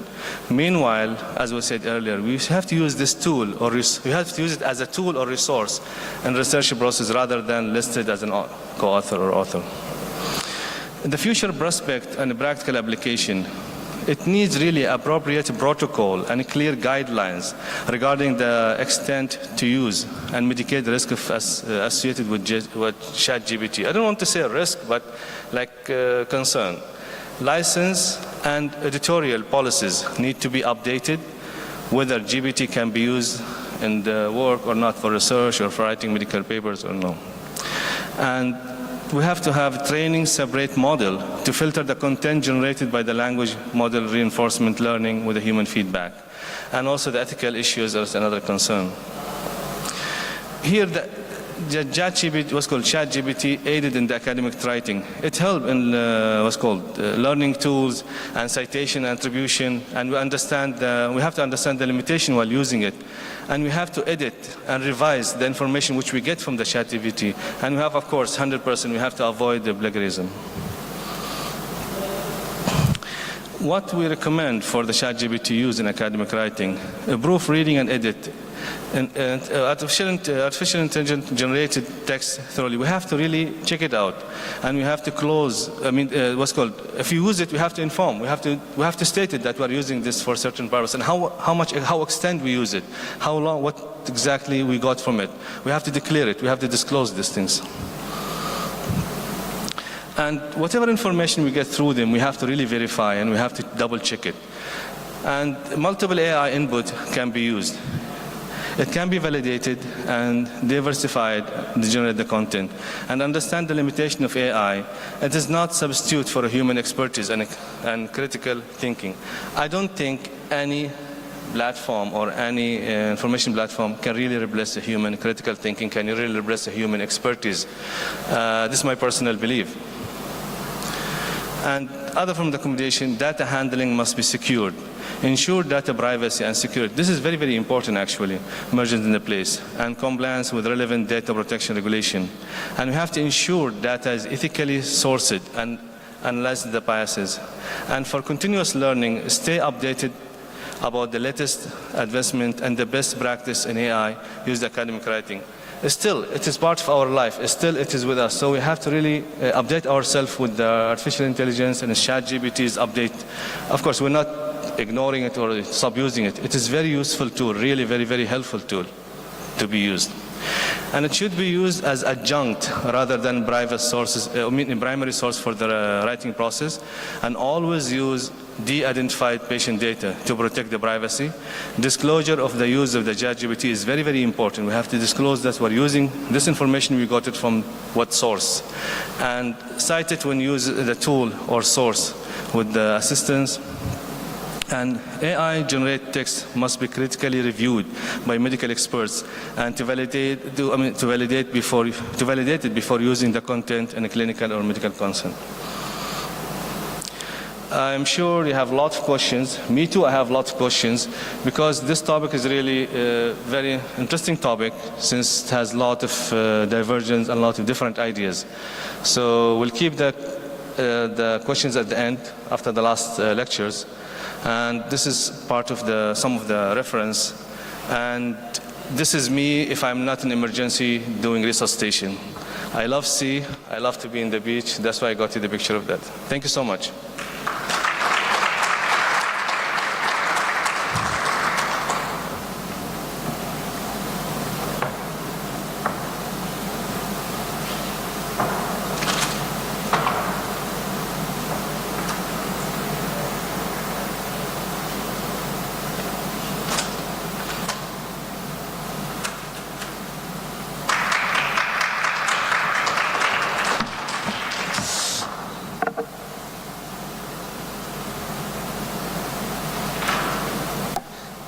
I think I did not, no need for me to introduce Dr. Sergio. I think he has so many fans here and someone clapping for him.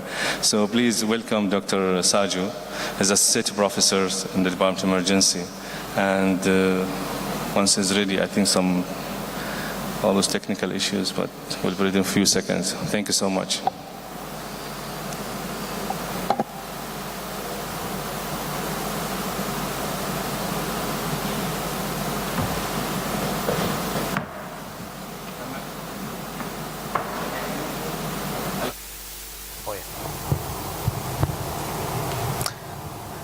Marhaba. Hi everyone. I'm Siju. Without much ado, let me just go straight to my topic. Now, how many students in here? Residents?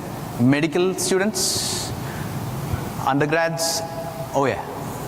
Quite a fair number. I'm going to actually see, when the topic was initially allotted, I was under the impression I was going to talk more about ChatGPT. But the moment I gave this lecture as a topic, I knew I was in trouble because the moment I gave this, that was maybe a couple of months back, 3 months back, everything has drastically changed. And now I'm actually modifying it every day, including yesterday evening. So without much further ado, let me just go straight to my topic. And I'm going to start by actually telling you what I'm going to talk to you about. I'm going to talk to you about the current landscape of artificial intelligence in scientific writing. I'm going to talk to you about the good, bad, and ugly of scientific writing using artificial intelligence. We'll go and maybe have some idea about the ethics behind the whole stuff. And Dr. Ibrahim actually made my life much more easier by actually handling all the nuances with regards to the biases. So these are my references, and I would want you to actually take a look at it because you have the UNESCO, you have the WHO actually coming up with guidelines. In the Indian Council for Medical Research has come up with ethics of AI. So you can make use of these, and these has been my references for this session. And the last one is actually an inspirational talk which I would like you all to hear, the AI dilemma. Now, I'll propose one question to you, everyone who's sitting here, and I want you to think about it to yourself. What do you think artificial intelligence means? What is AI to you? What is AI? See, when you've been hearing about machine learning, you've been hearing about deep learning. See, we've been hearing lots of stuff. It all just boils down to artificial intelligence. Machines, computers designed to make your system much more efficient in a way humans are thinking about. So many things. But what I want you to understand is, when someone says AI now, the car is still the same, but the engine has changed drastically. It's changed so drastically over the last couple of years that it's something which I want you to actually embrace or maybe have a look at, because whether you like it or not, it's going to be around you, it's going to be across the board, and you're going to be part of it. So when I say AI, And let me just put just one thing up there. I'm just going to put large language models. You're talking about ChatGPT, I'm going to put large language models. When I say large language models, you're thinking more about text inputs, right? You know, your text inputs, you put your ChatGPT, but that's not exactly what it is. Every single thing up there is a language.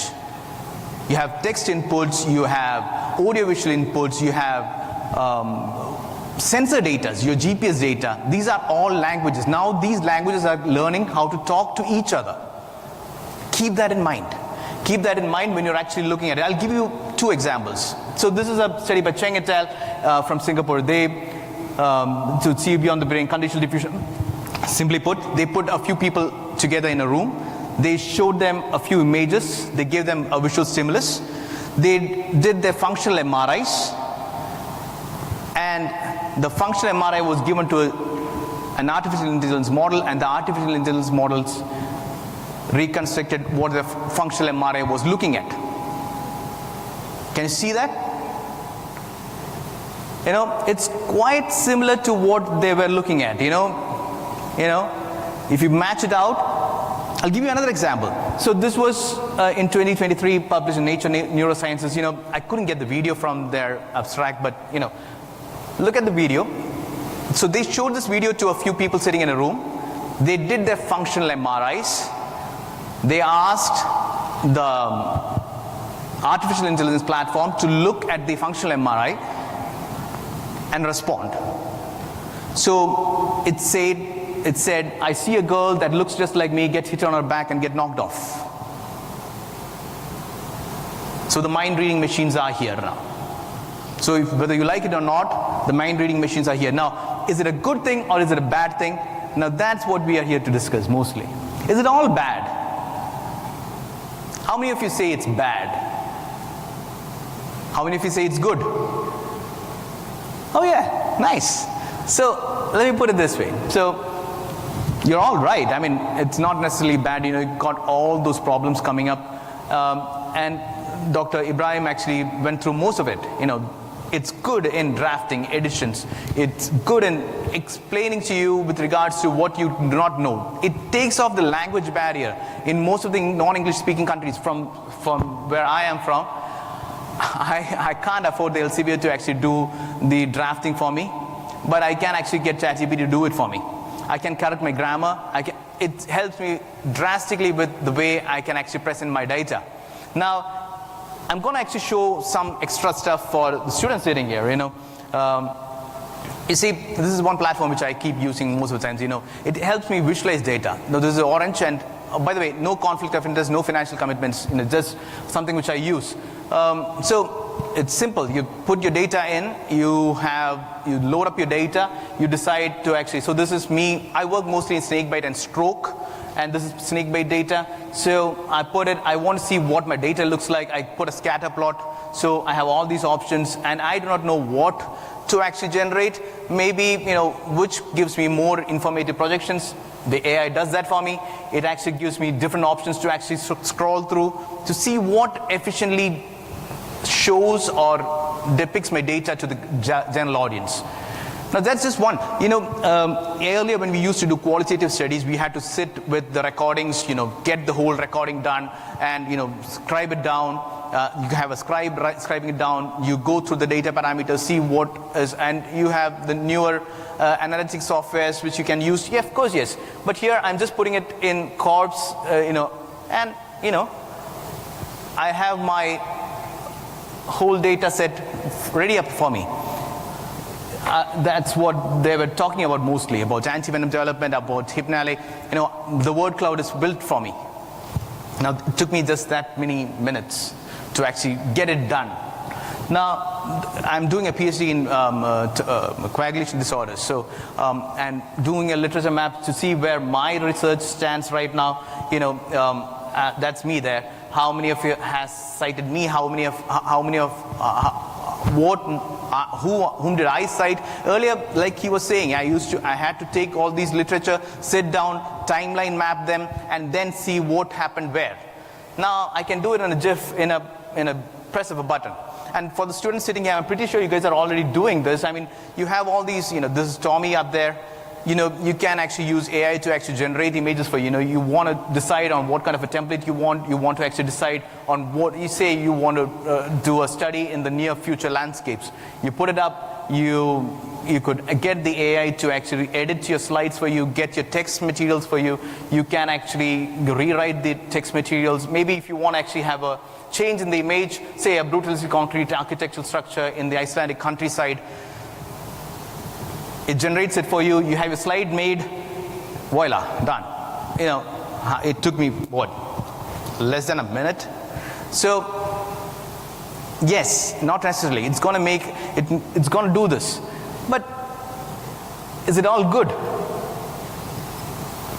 So that's what I want you to actually, think about, is it all good? So Dr. Ibrahim was actually putting it up in a very nice way. You have the complexity of the review, which this algorithm right now doesn't understand. Probably it will start understanding in the future.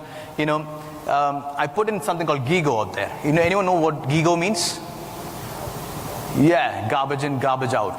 You put in garbage, you're going to get garbage. So whatever, it's all pre-trained, right? So your input matters. So whatever you put in, if you don't know what it is, and if you have no clue, and you're going to get garbage out. Now, and with regards to the bias, there's so much biases with regards to confirmation bias, contextual bias. These are there. Now, I'll put a picture up there for you. Can you tell me which one is AI generated? Who says it's, let's say, that's A and that's B. Which is AI generated? Why? So this was me actually putting up a image of saying a very relaxing man on a chair looking at the sunset with a fishing rod in hand. The reason why I put this image up is because it might give you this belief that you're going to make this AI is going to make your life easier. How many of you feel so? Your life is going to be easier with AI around. Okay, I'm going to put it this way. See, now when, say, we both were students, and he did the particular topic in last 3 minutes using AI. I've been working on it for the past 1 week, and he's giving out a better result. Like it or not, I'm not going to be the guy sitting with a fishing rod. Those days are gone. As technology is going to advance, I'll have to run in his space. Keep that in your mind. You're going to have this problem where you will have to catch up with the technology around you. It's a choice. You can choose whether or not. You can be the Hemingway. You can be the guy sitting with the road. Relax, take it on your own pace. It's up to you. But this is a choice which you'll end up making. So, how do you use AI responsibly? Let me put that as the last question. See, this is one thing which I loved. With all new tech around you, all new tech which is coming around you, there's going to be new responsibilities. When the best example which I heard was, the camera phones. Data privacy issues, all this came across when you started having small microchipped camera phones around you. So these things are going to change drastically around you. And with all new tech, a new class of responsibility comes. And if the tech is not regulated properly, it's going to end up in a rat race, and the rat race is going to end up bad. Now, I'll put one thing here. This is the interesting paper, Theory of Mind. Theory of Mind. This is by Kosinski. It's in the preprint format. So, if you look at it, you can see. What theory of mind is? Theory of mind is what you and I have.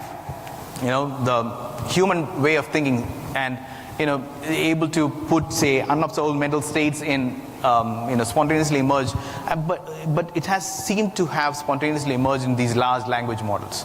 If you put, so ChatGPT was given,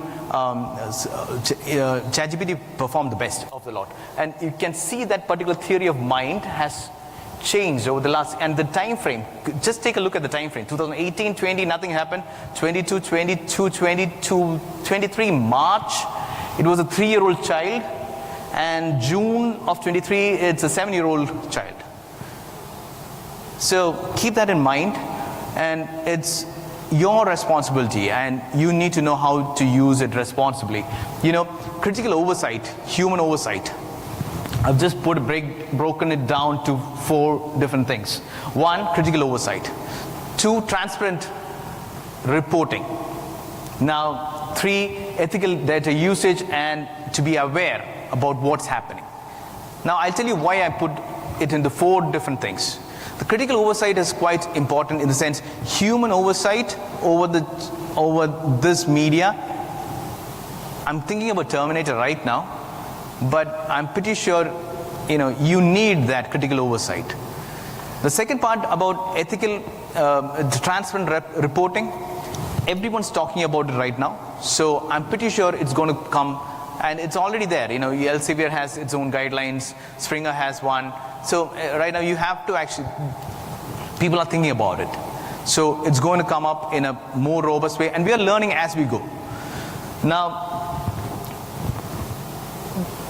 the third one, be aware of the biases involved. I want you to be aware of the biases involved in this particular using of AI. Keep that in mind, because if you do not know what you want to, and yesterday in David Carr's lecture, he was actually mentioning, unless you know it, you will not see it. Unless you know it, you will not see it. So if you do not know it, you will not be able to actually see these biases. So you need to know what all biases are involved. I'm not going to go into the details of the same, but still, I want you to actually keep that in mind. And the bottom line is going to be that with all great power, so use it responsibly.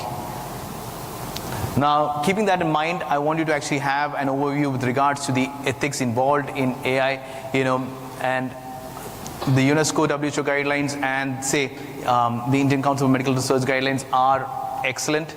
And since we are already talking about it in lots and lots of different medias, I think we are in the right direction. I'm going to leave the question about whether we are in the right direction to you. And when you're writing, the LCB has got, it's got its AI-assisted technologies in scientific writing. They got Springer's actually having their own policies now. So I'm going to leave that question to you, whether we are in the right direction, because the responsibility resides in you in using this technology responsibly. With that, that's the last image which I want to show you. This was actually created using DALL-E, Race of Man Against Robot to the Finish Line, as an oil painting with an exploding nebula. Thank you so much for listening. We will have time for questions. Do we have time for questions? Thank you so much. Yeah, I think we can have some couple. Thank you.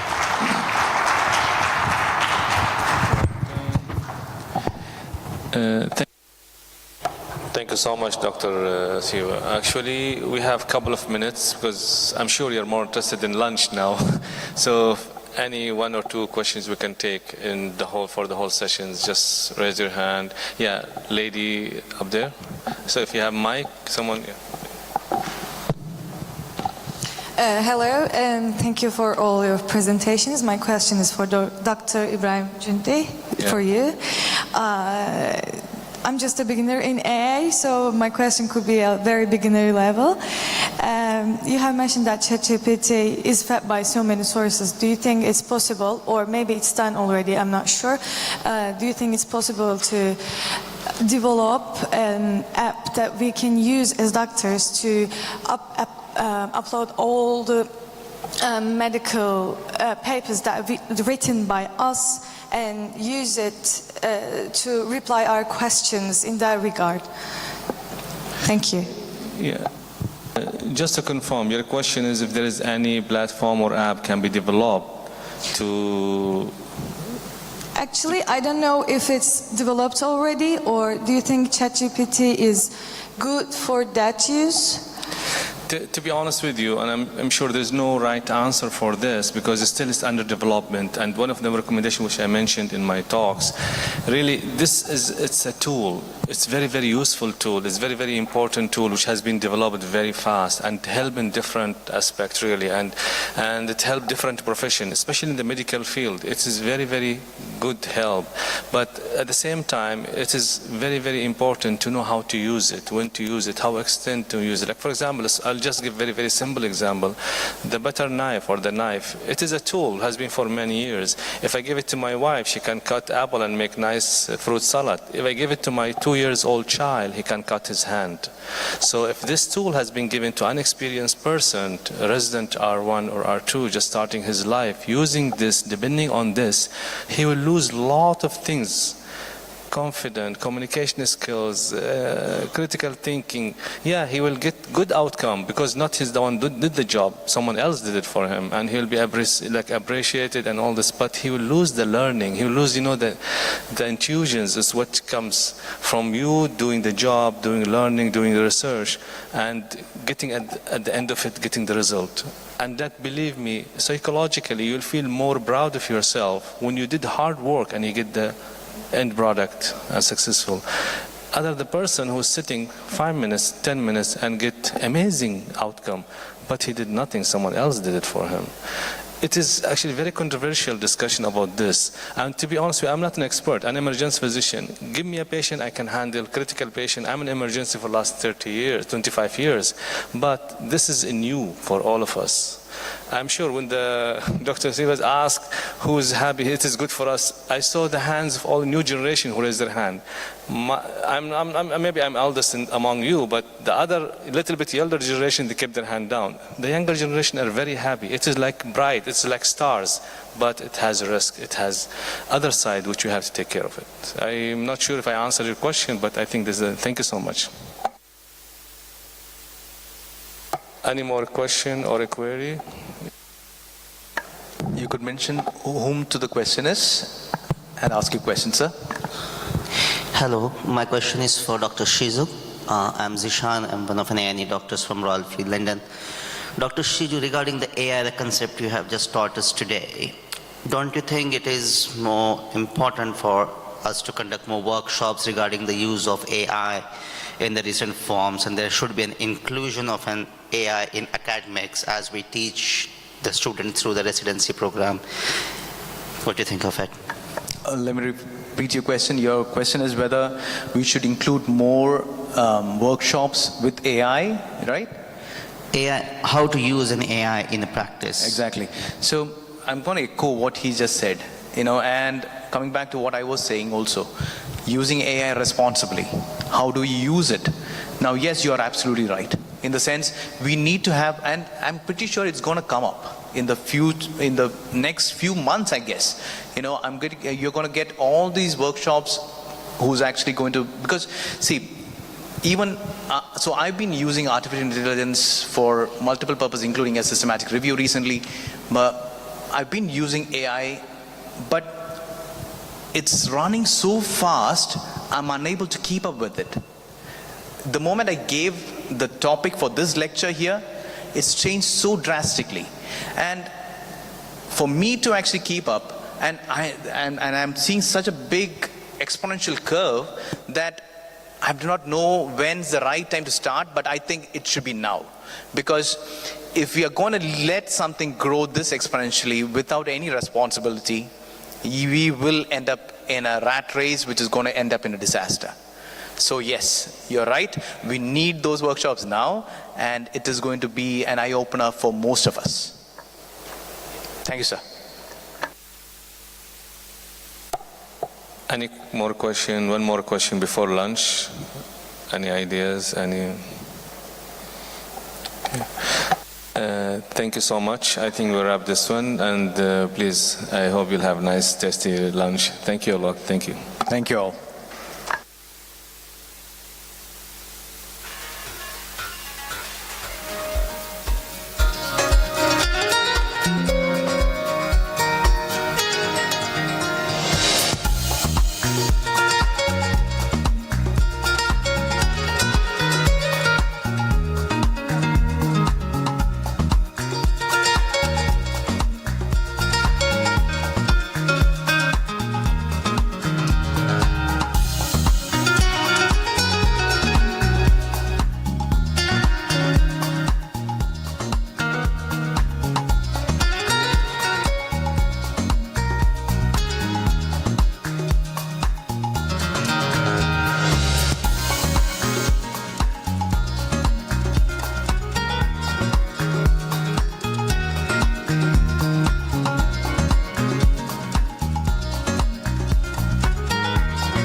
its primary survey has not revealed any identifiable major injury except a graze on a left thigh and a bruise on a forehead.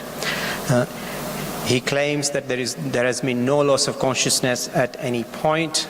His vital signs are normal.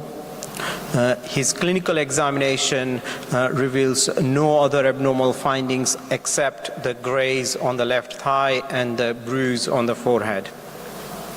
And there is evidence of alcohol consumption, but the patient has mental capacity and he's sober, and he refused immobilization by the paramedic crew and also in the ambulance triage area.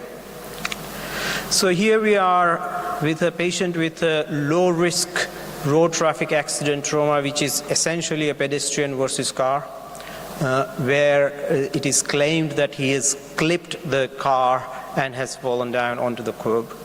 And his all other examination is normal.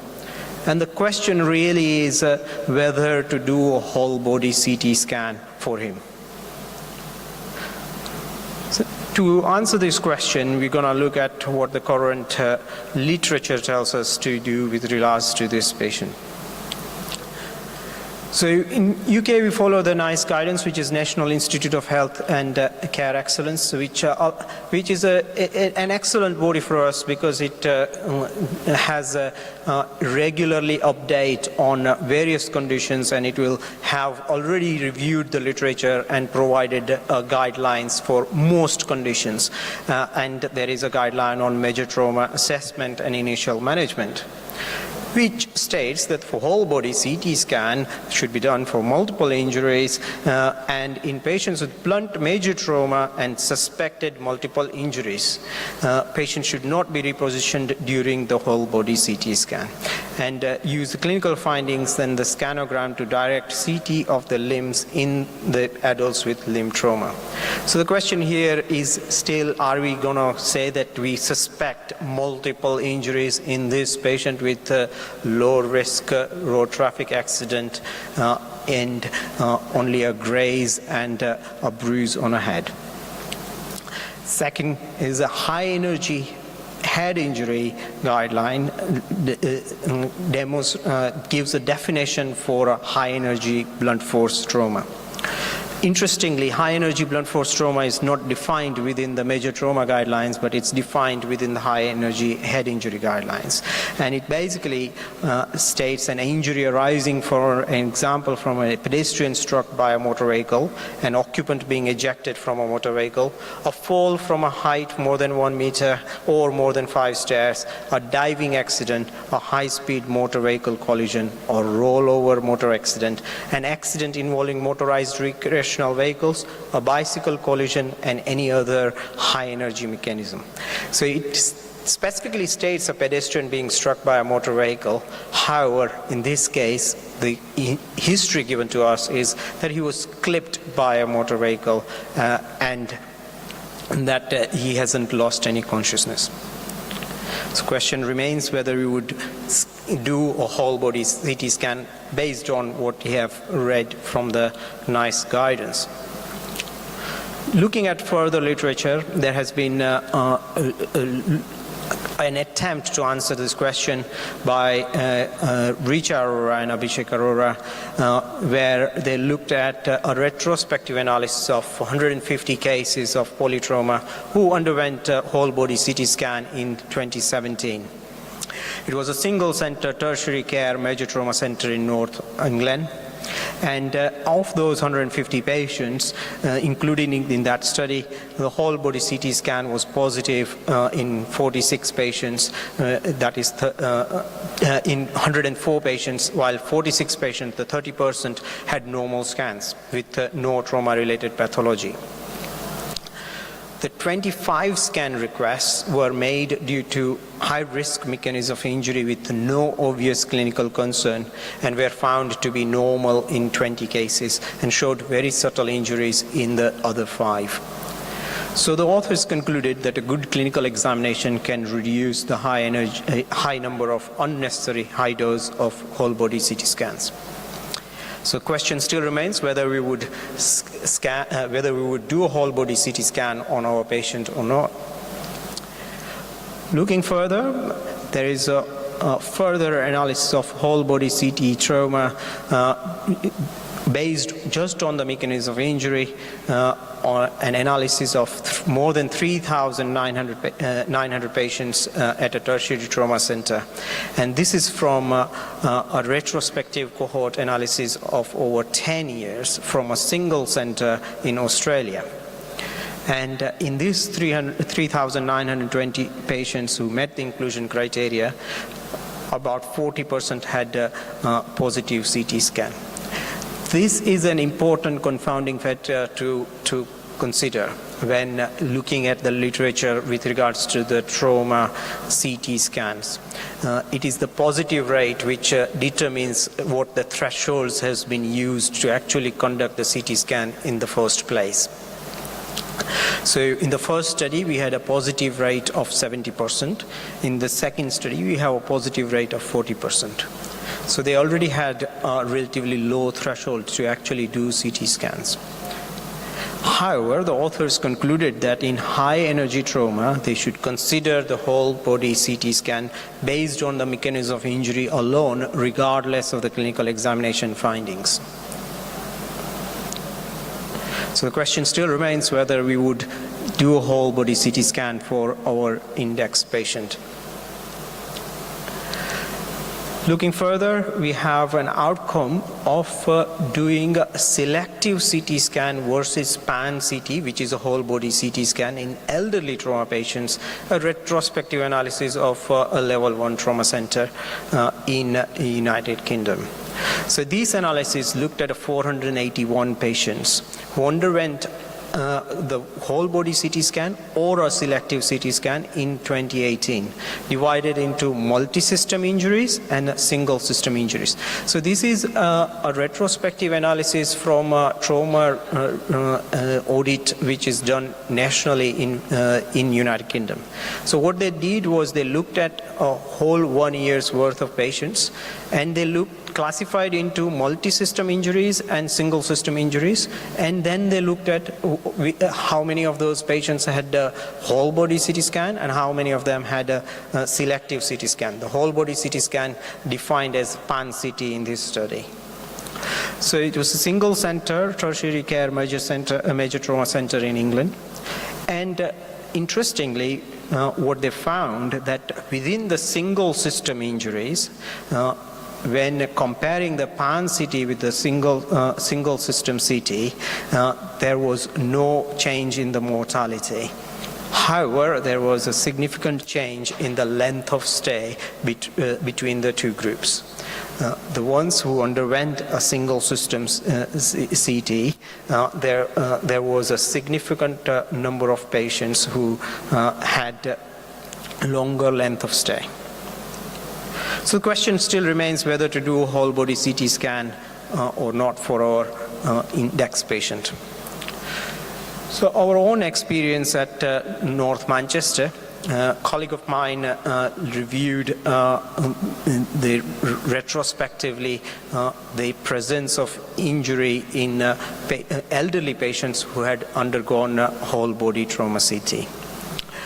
66 elderly patients underwent a whole body CT scan over a 12-month period, and of which 39%, again comparable to the Australian study, had injuries identified on the CT scan.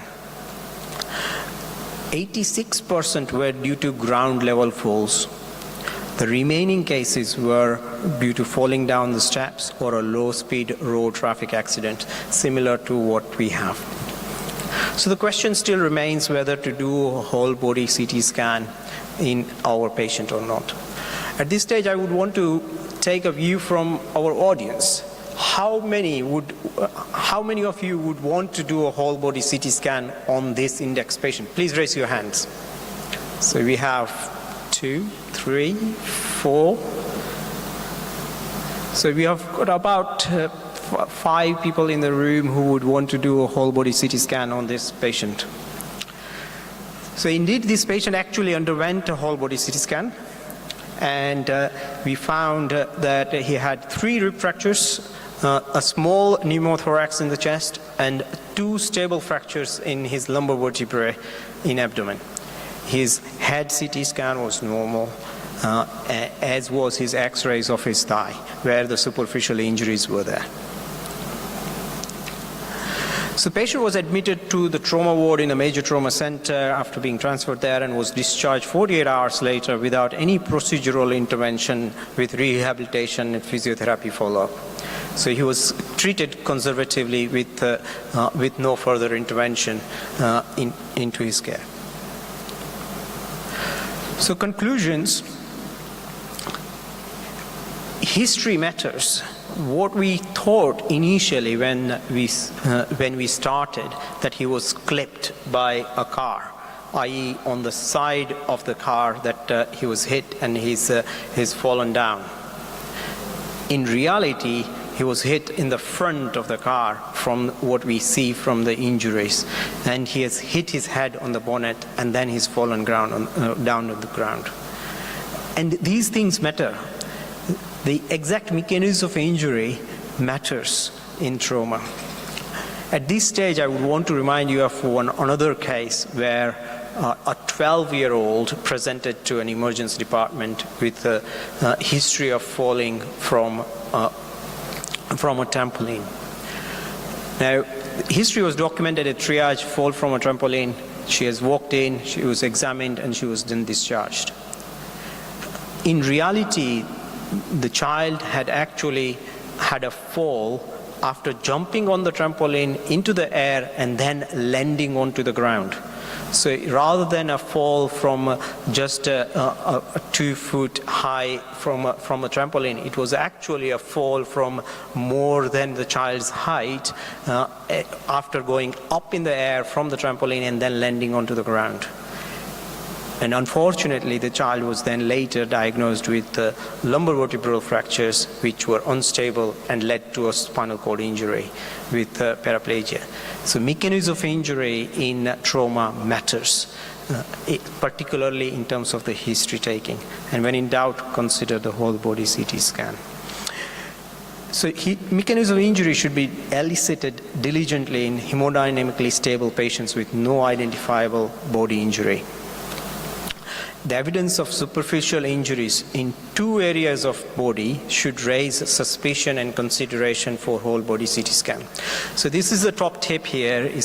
This gentleman had a bruise on his head and a graze on his thigh, which alerted us to think that the body in the middle could have sustained an injury because there were 2 body parts which had contact with some form of blunt force trauma, whether it is from the bonnet or whether it is from lying down on the ground. We presume that the thigh injury is from the front of the car, and head is actually from him hitting his head on the bonnet of the car. In settings with adequate resources, the whole body CT scan should be considered irrespective of the examination findings in high energy blunt force trauma as defined by NICE, which includes pedestrian versus car accident of any speed in any setting with any history. If the car has hit a pedestrian, they should get a whole body CT scan irrespective of the examination findings. And in elderly patients with a fall from standing height, because in elderly patients, fall from standing height generates enough energy for sustaining significant injury. However, in the settings where there are not adequate resources, then there could be a consideration for admission and a decision about the CT scan next day, because as we identified from the last study, the actual difference between a pan CT and a selective CT is very much dependent on the length of stay rather than the mortality effect, especially in the hemodynamically stable settings. In the settings where we are, whole body CT scan is much more cost effective compared to actually admission into the hospital.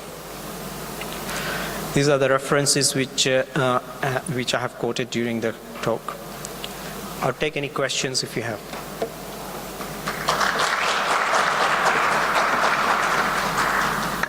Any questions from the crowd? We have 2 minutes. If not, we'll move to the next session. Thank you very much.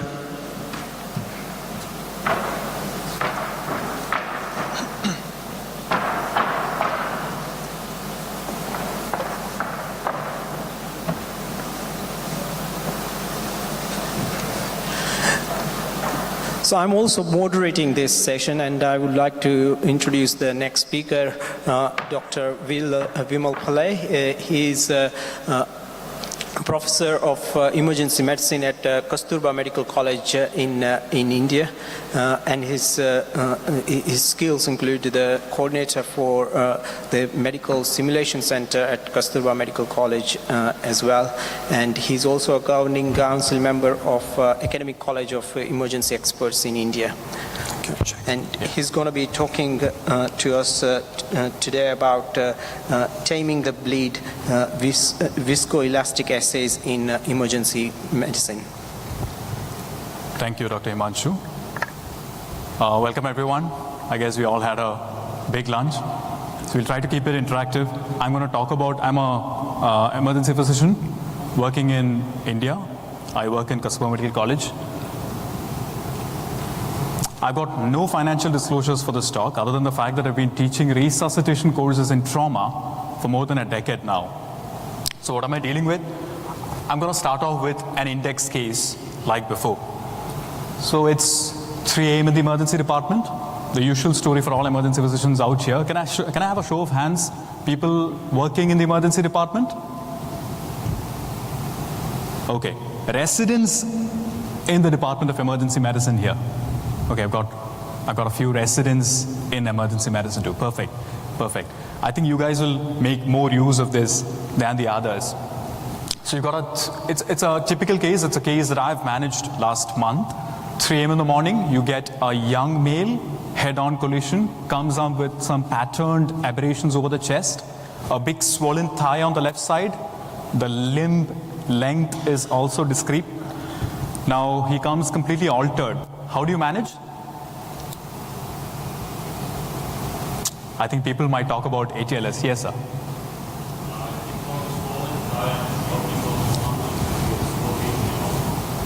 Perfect. Agree, the musculoskeletal component. He's also altered.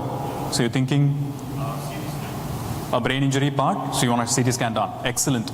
So we went on with that. The challenge here, however, is that the triage nurse comes to me and tells me, so the patient is in shock despite giving fluids. We do give a lot of fluids in the emergency department. The patient's still in shock. Now that's going to ring a bell somewhere. What are we going to do for a patient who is persistently in shock? You want to give blood. You're thinking blood, right? You're thinking some strategies to reduce the bleed, right? So we'll talk about how you can change your thought process for managing a refractory shocky patient post-trauma.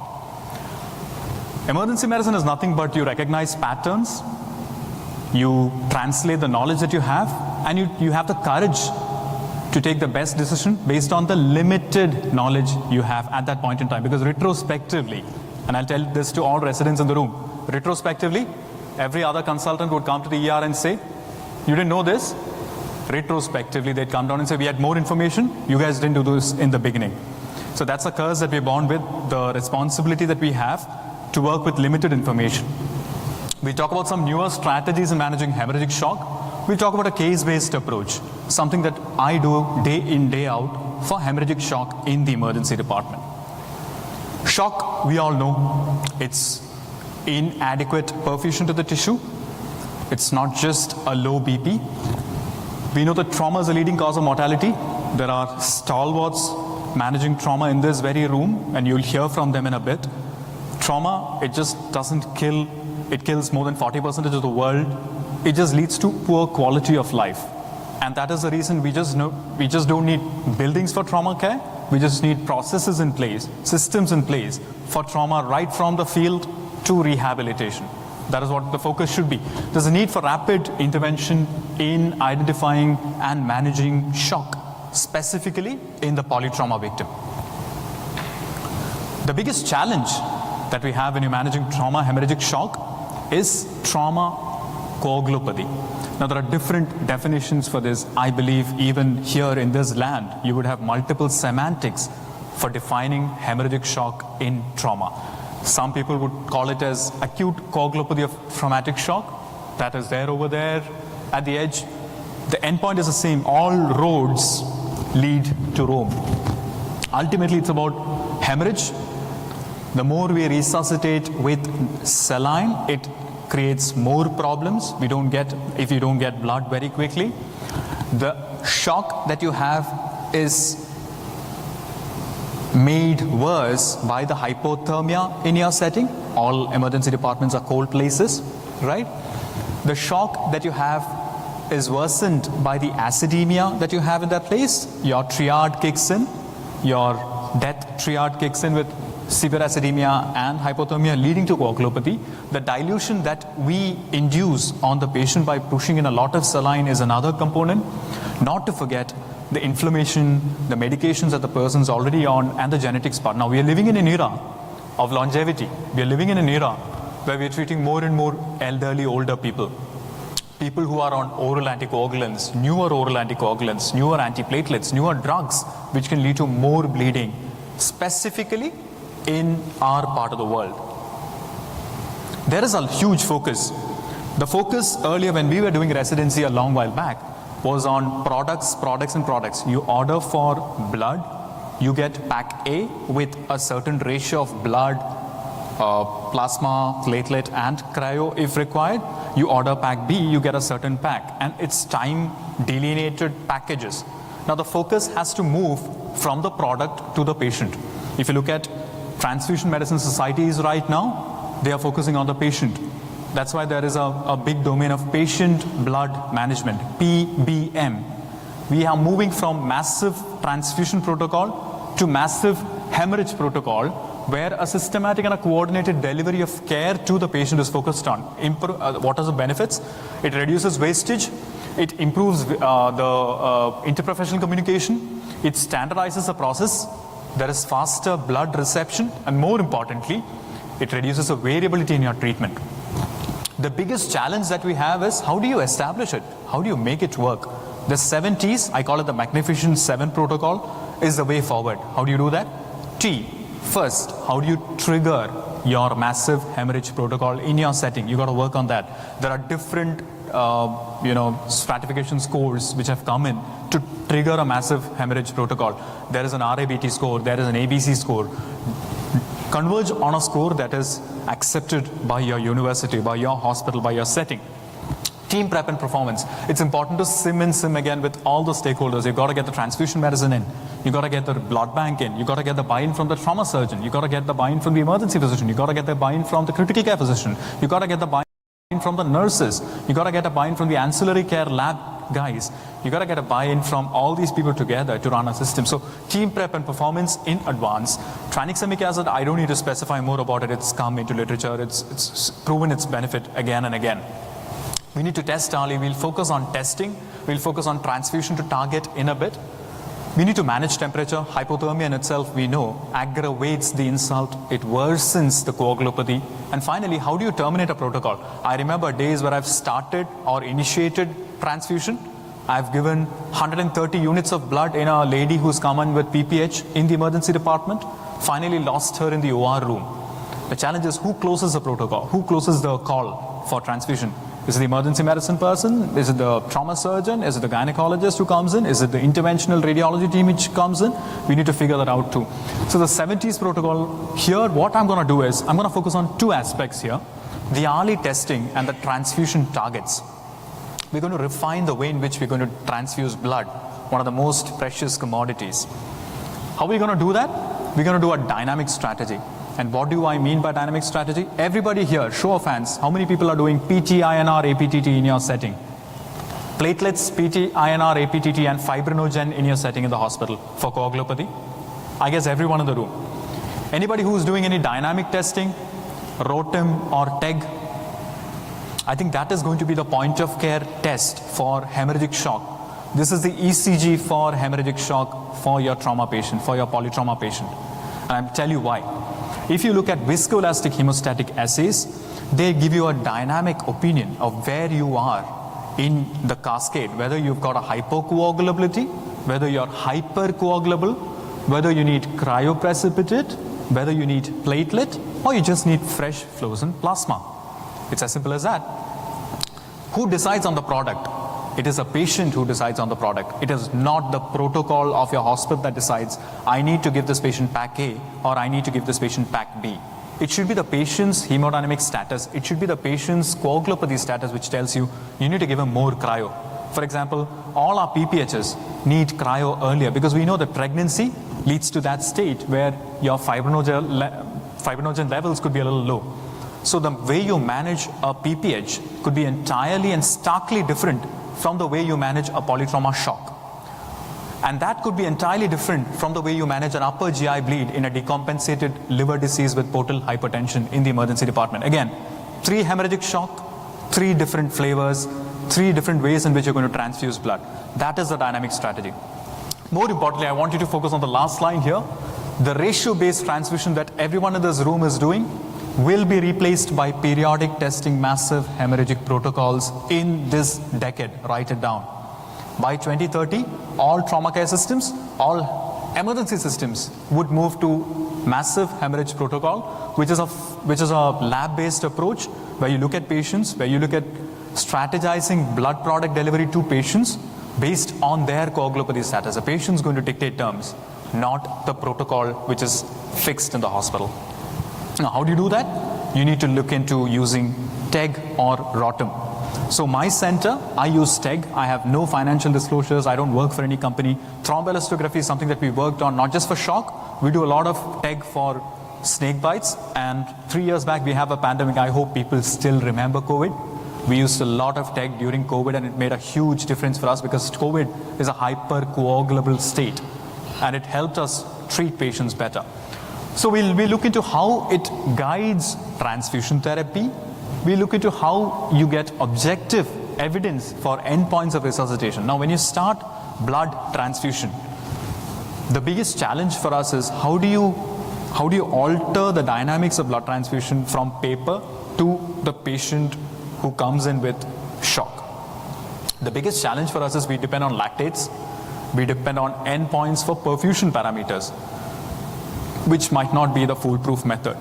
For example, you continue giving fresh frozen plasma or even platelets or let's say other parameters other than cryo to a hemorrhagic shocky patient post-partum, it is going to be catastrophic. You are going to end up with a patient with possible transfusion-associated circulatory overload TACO and transfusion-associated lung injury. And we've burnt our fingers enough to know that you need to go for cryo early. Same thing with upper GI bleeds. You need to ensure that thrombocytopenia is not your target. Your target is the coagulopathy that the patient is coming with. And that can be worsened with our volume resuscitation in the emergency department. You need to dictate terms on how you can correct the same. Now, if you look into the method, it's all in a cup. I call it the cup and pin method. You take in a cup, a pre-warmed cup, either the cup rotates or the pin rotates.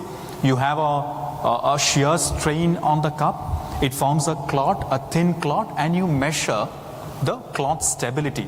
The mechanical activity is converted into electrical activity. Where have you heard of that? Residents in the room? ECG. You look at mechanical activity or electrical activity and you convert it into some mechanical activity on a piece of paper, right? So this is what happens with this also. You basically look into the formation of clot, the time to formation of clot, the rate of formation of clot, and the stability of the clot. Now, what do you get? You get something called a graph in TEG. Thromboelastography gives you a graph. You start off with vessel injury, and then you form an immature clot. You have the R time or the reaction time. For the residents in the room, R time is reaction time or the time to clot formation. You have the K time, which is a pre-specified clot strength or the strength of the clot. You have the alpha angle, which is a rate of formation of the clot. You have the maximum amplitude or MA, which tells you that it's a very mature clot. The clot is strong on its own. And you have lysis at 30.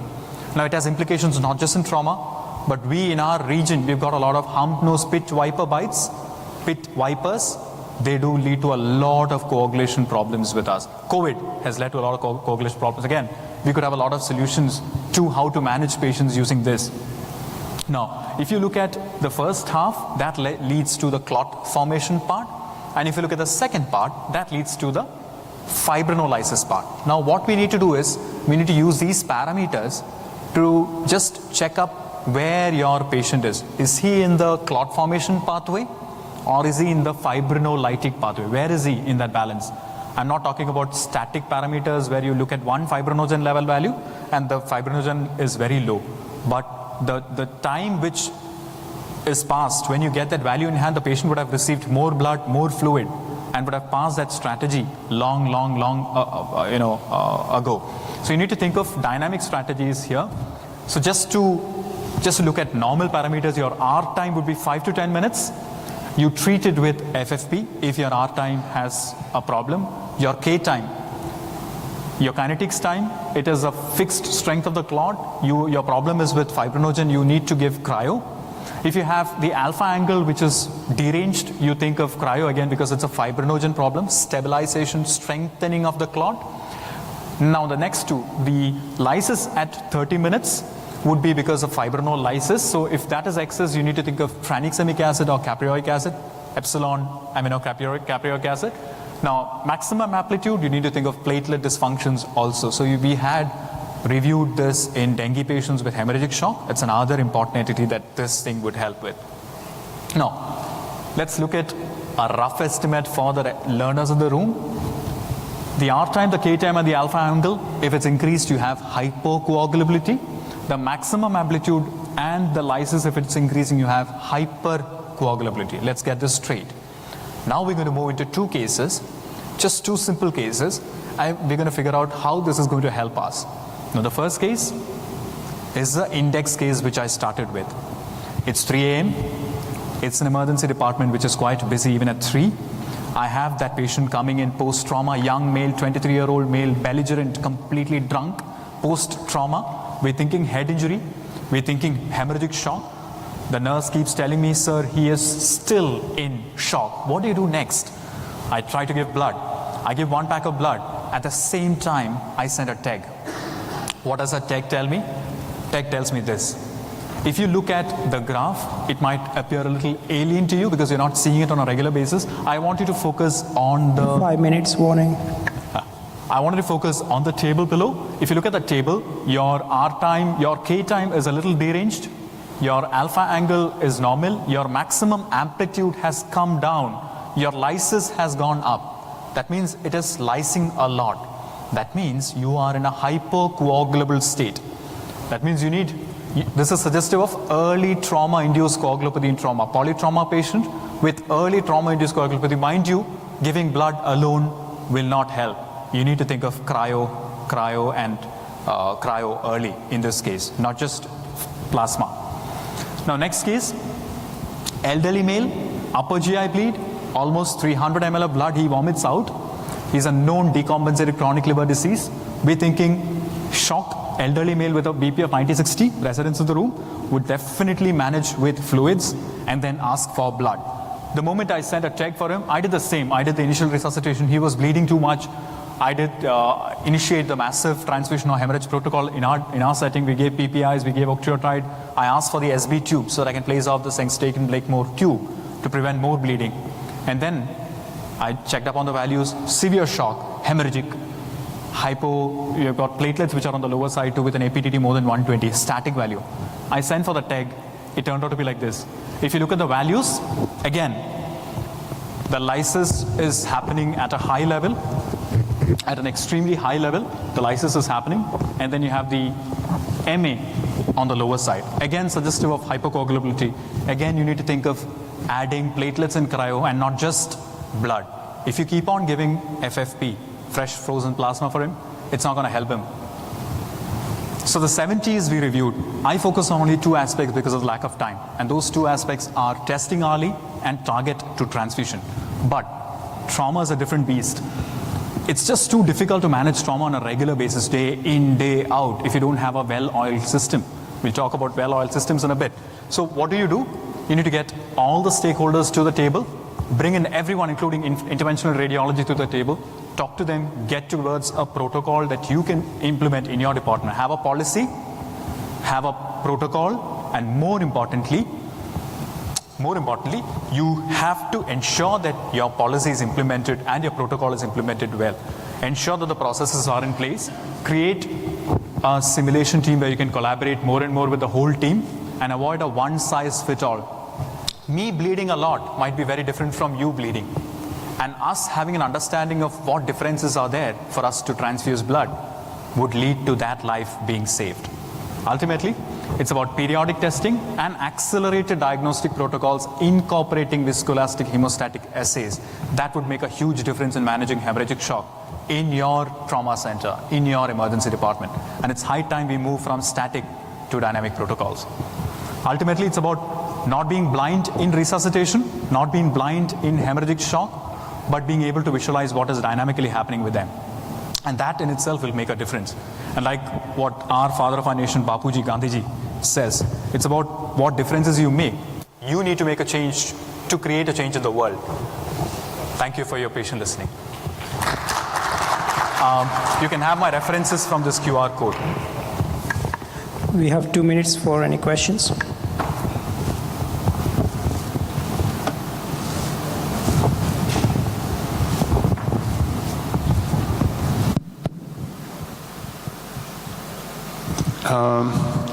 Like me, much of this room is working in the emergency department. Also in emergency, when we solve the hemorrhagic shock trauma, our main goal as soon as possible to send the patient to surgery room. So we generally have less time with the patient instead of rare cases. So what do you think about? Also, you mentioned that hypocoagulopathy is more risk for these patients in hemorrhagic shock. To use in a sudden time synthetic factor X3s for coagulopathy. What do you think about? Right. Thank you, sir, for your question. Very pertinent. You have little time with you before you transfer the patient. The rapid tech that we do in our institute, it takes 20 minutes. It's a point of care test. Like a blood gas that you send, blood gas is even more quicker. But a point of care test which gives you information in 20 minutes rather than 4 hours, where you get a PTNR, APTT, platelet, CBC later, would give you enough time to do something in the beginning itself. And it's important to do things in the beginning well. Because if you do things in the beginning well, you would let down or bring down the number of days a patient presence inside or stays inside the hospital, stays inside the ICU, stays on the ventilator also down. So your surgeons would definitely be helpful or thankful to you guys doing the right thing in the beginning. So maybe this is the way forward. Thank you again.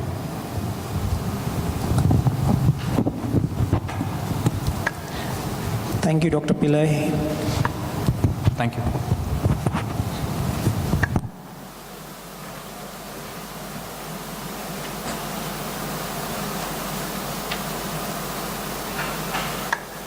So we now have a next talk on lethal hyperkalemia during massive transfusion protocol after preservation period of red blood cell products was extended.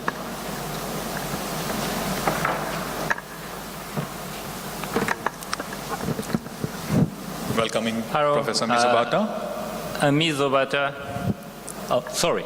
Welcoming Professor Mizobata, who is Professor of Trauma Critical Care Systems in Osaka University, in Osaka Metropolitan University, Japan. Thank you. I'm Mizobata from Japan, and I appreciate for EPAT and WASM for giving me this opportunity to present my study. And also thank you for Professor Himanshu and Professor Bimal to moderate this session.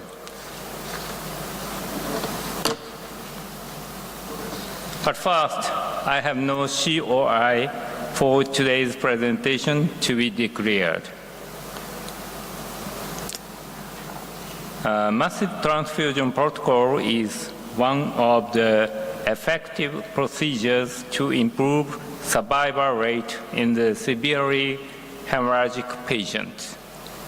There are several reports that the 1:2 ratio of transfusion of FFP, platelet, and RBC improves mortality of trauma patients in the studies using historical comparison design.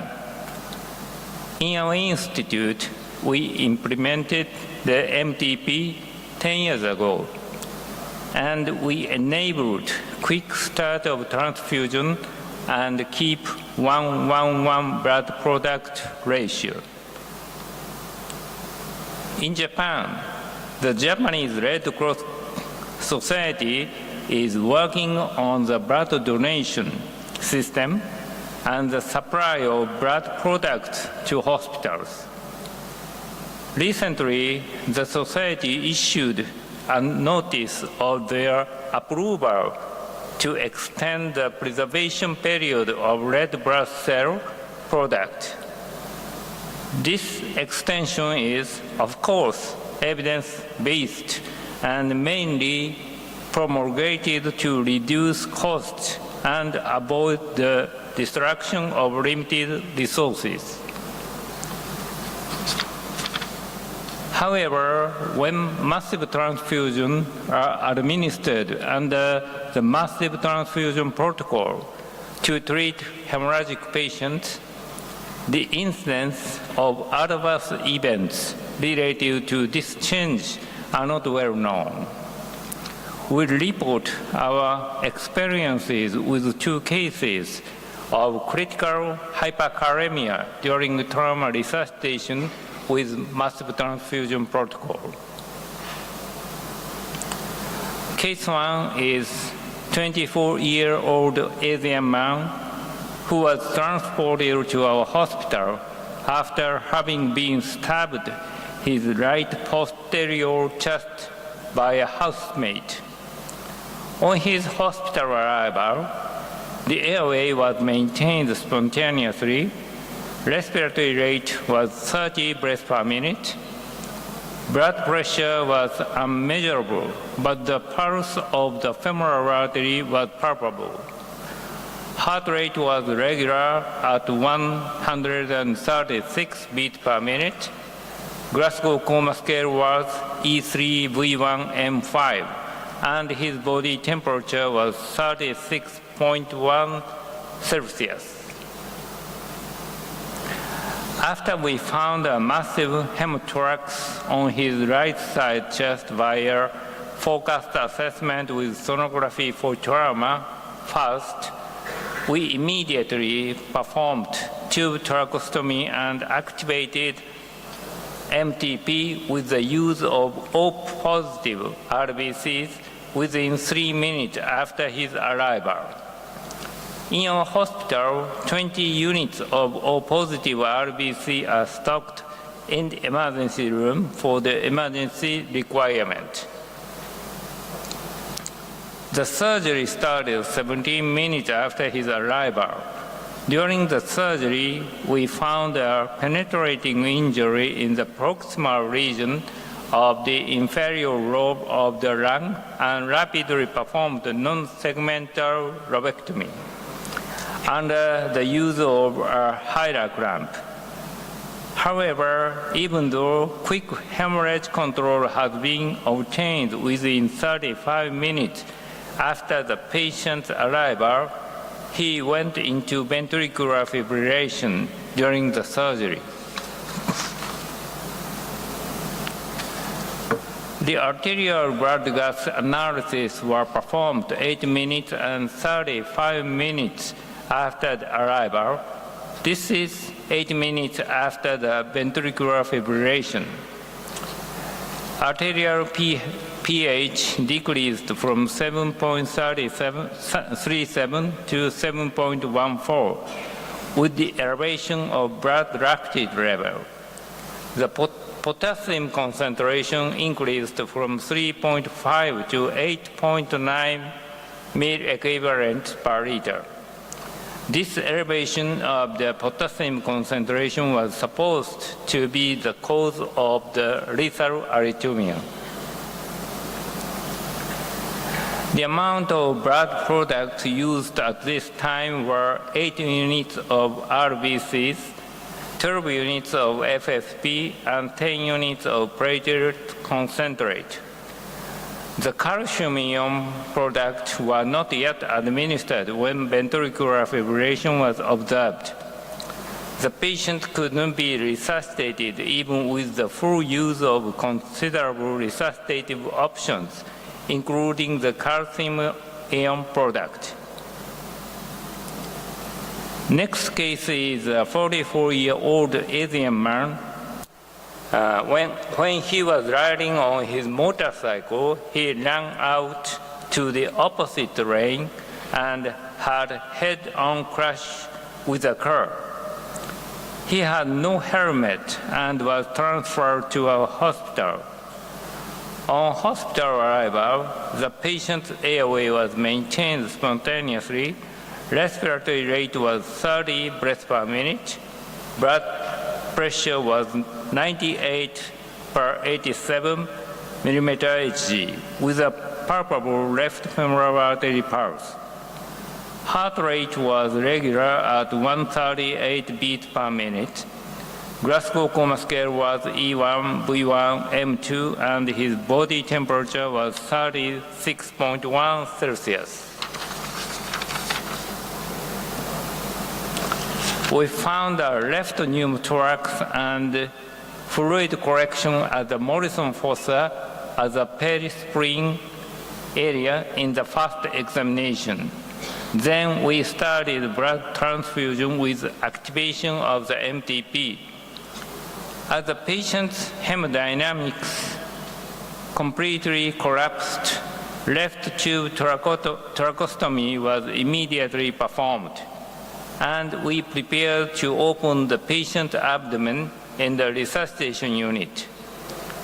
During the preparation for surgery, as we also obtained radiological information about the concomitant severe pelvic fracture, we initiated resuscitative endovascular balloon occlusion of the aorta lever, but didn't inflate the balloon yet. The patient's abdomen was opened 35 minutes after arrival. The operative findings were minor liver laceration, intramesenteric hematoma, small bowel perforation, and minor splenic injury.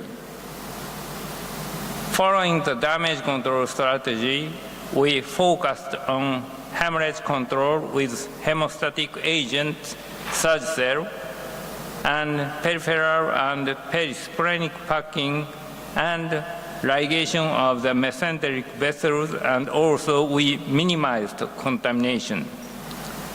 We finished the operation with open abdomen management using Acil. However, although the patient's hemodynamics once appeared to stabilize, he suddenly went into ventricular fibrillation 2 minutes after the surgery. The blood gas analysis had been measured 1 minute before the arrhythmia. This was 46 minutes after the start of the transfusion. Arterial pH was low on his arrival with high blood lactate level. The potassium concentration increased from 3.5 to 7.8 ml equivalent per liter. This elevation of the potassium concentration was supposed to be the cause of lethal arrhythmia. The amount of blood product delivered at this time were 12 units of RBC, 12 units of FFP, and 20 units of platelet concentrate. The calcium-ion products were not yet administered when ventricular fibrillation was observed. Although the patient was returned to spontaneous circulation and subsequently underwent an interventional radiology procedure, he died from multifocal bleeding due to subsequent coagulopathy. The CT images after the IVR demonstrated the intrathecal, intra-abdominal, and retroperitoneal hemorrhage after the surgery and IVR are not so obvious. MTP is already globally well-known, one of the main procedures for achieving success in trauma resuscitation. Recently, although the several protocols for the guidance of massive blood transfusion, such as goal-directed transfusion by using thromboelastography, have been proposed. We traditionally assume that most of the high-level trauma centers, including ours, follow the RBC, FFE, PC 1:1:1 ratio theory based on the previously reported evidence. In our institute, blood product including cryoprecipitate is always available, and once MTP is activated, packages are constantly brought to the resuscitation unit to maintain the ratio of composition as shown on the slide. We usually administer blood transfusion with the use of level 1 fast flow fluid warning system from the peripheral vein by a 16 gauge or larger size needle. In 2023, the Japanese Red Cross Society issued a notice of their approval from the nation to extend the preservation period of RBC product. Since then, the validity period of RBC products have been prolonged from 21 days to 28 days after the blood has been drawn. Previously, the Japanese Red Cross Society had published in their guidelines that the potassium concentration in RBC products after the blood has been drawn is 36.3, 4.8 milliequivalent per liter at 7 days, and that it increases to 60.3 in 28 days. To combat this problem, we currently can only check blood gas values constantly at approximately 15 to 30 minute intervals, use the calcium chloride preparation more frequently, and prepare washed RBC product if available. The option to use a potassium absorption filter is also available, but the filter needs to be exchanged at an interval of every 4 units delivered according to the manufacturer's documentation.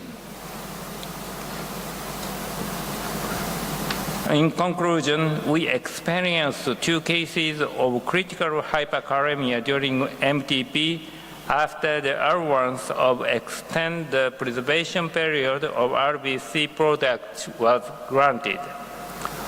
Although there might be several other factors involved in the increase of potassium in these patients, we consider it is important to pay attention to these unexpectedly rapid increase in potassium levels during MTP to those who perform MTP with the use of current RBC products. Thank you very much.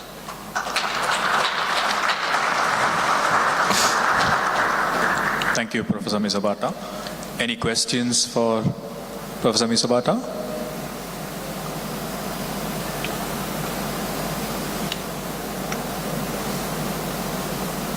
There are no questions? No.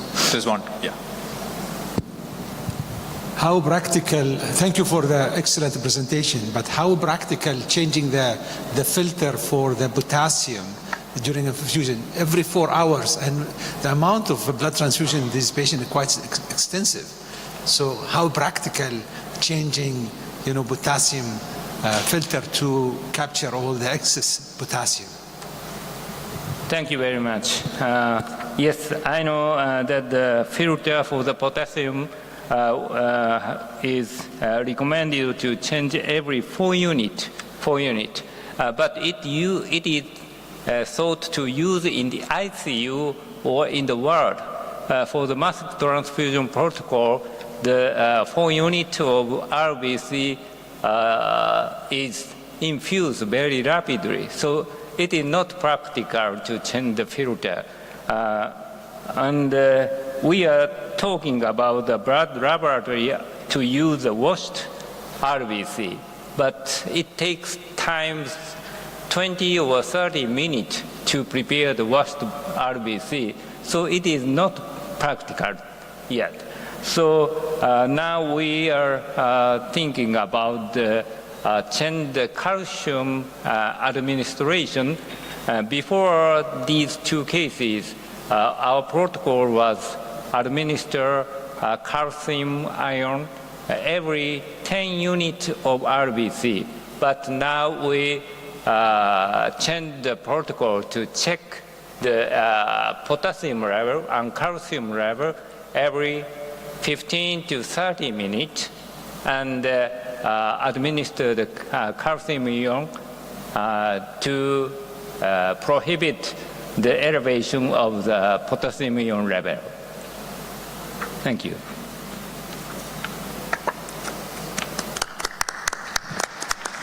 Thank you very much. Thank you, Professor Misabata. For the last talk on the session in trauma, we have Professor Dr. Hassan Al-Thani, head of Trauma and Vascular Surgery Section at Hamad General Hospital, Qatar, who will be talking about acute kidney injury in trauma. What do we know? Over to you, sir. Thank you. I would like to take the opportunity to thank the organizing committee for the privilege of the podium and also for the kind invitation and the exciting program. As usual, they never fail me to see an exciting program.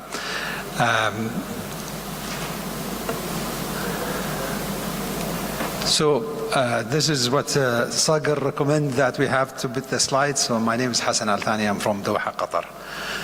I have nothing to disclose for this presentation except that I am working in Hamad Medical Corporation. So the specific objective of this is to review the pattern, the predisposing factor, and the outcome of acute kidney injury in a trauma patient. As we know, worldwide, the burden of kidney disease is rising, but the public awareness remains limited, and the public, including physicians, underscoring the need for effective communication by the stakeholder in the kidney health community. The incidence and the predisposing factor for acute kidney injury among patients sustaining a major trauma injury are not well studied. So the theoretical model for kidney disease in a trauma is, or in general, is usually we start with a normal kidney, then we have a raise in the kidney function, then the damage, and then the decrease in the glomerular filtration rate, ending with kidney failure. So with the damage, the GFR start to decrease, and then the damage actually start to increase. With that, the complication start to build up, ending with the mortality of the patient. So the pathophysiology of acute kidney injury in a trauma setting is a similar thing. We actually give a contrast for these patients when they come for scanning.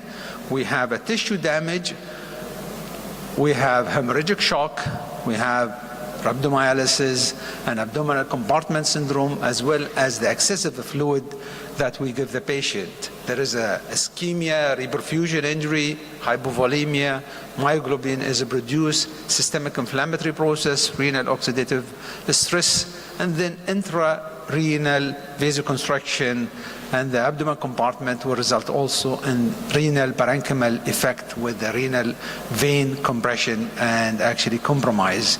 And then we'll have the excess of fluid with renal edema, and the inflammatory process will continue, resulting in the aggravation and the start of the immune modulation and stimulation. This will result in renal hyperperfusion and hypoxia, ending with acute kidney injury, and the insult continue with rescanning of these patients.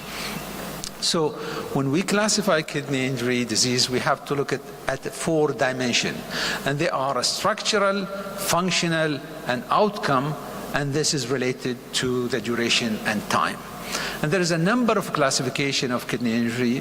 Whatever you use, just stick to it. The main definition of this, and I have a big list of this, there's 2 things. One, the rate of serum creatinine raise, and also the urine output. And this is very important to actually address in any of the renal injury classification that you utilize. So recently, we actually looked at the predisposing factor and outcome of acute kidney injury after blunt trauma in our center for 10 years. And the aim of the study is to look at the pattern, predisposing factor, and the outcome of acute kidney injury in our level 1 trauma center in Qatar. So it is a retrospective study for all the patients who were admitted at Hamad Medical Corporation from 2011 to 2021. We investigated acute kidney injury. During this study, we had 140 patients out of 17,000 admitted during that period of time, which make it 0.8% of the total number of patients were admitted. And the mean age of this patient is 40 plus or minus 20 years. When we look at the demography and clinical characteristic of patients who did not develop the acute kidney injury to a patient who developed acute kidney injury, we can see that renal injury patients were older. The comorbidity is significantly high, including hypertension, diabetes, and the history of coronary artery disease. Also, associated injury were significantly high in a patient with acute kidney injury. Head injury, chest, abdomen, and pelvis all significantly high, as well as the extremities. And when we compare the amount of blood transfusion and the activation of massive transfusion protocol, we can see that acute kidney injury patients were receiving more blood and more activation of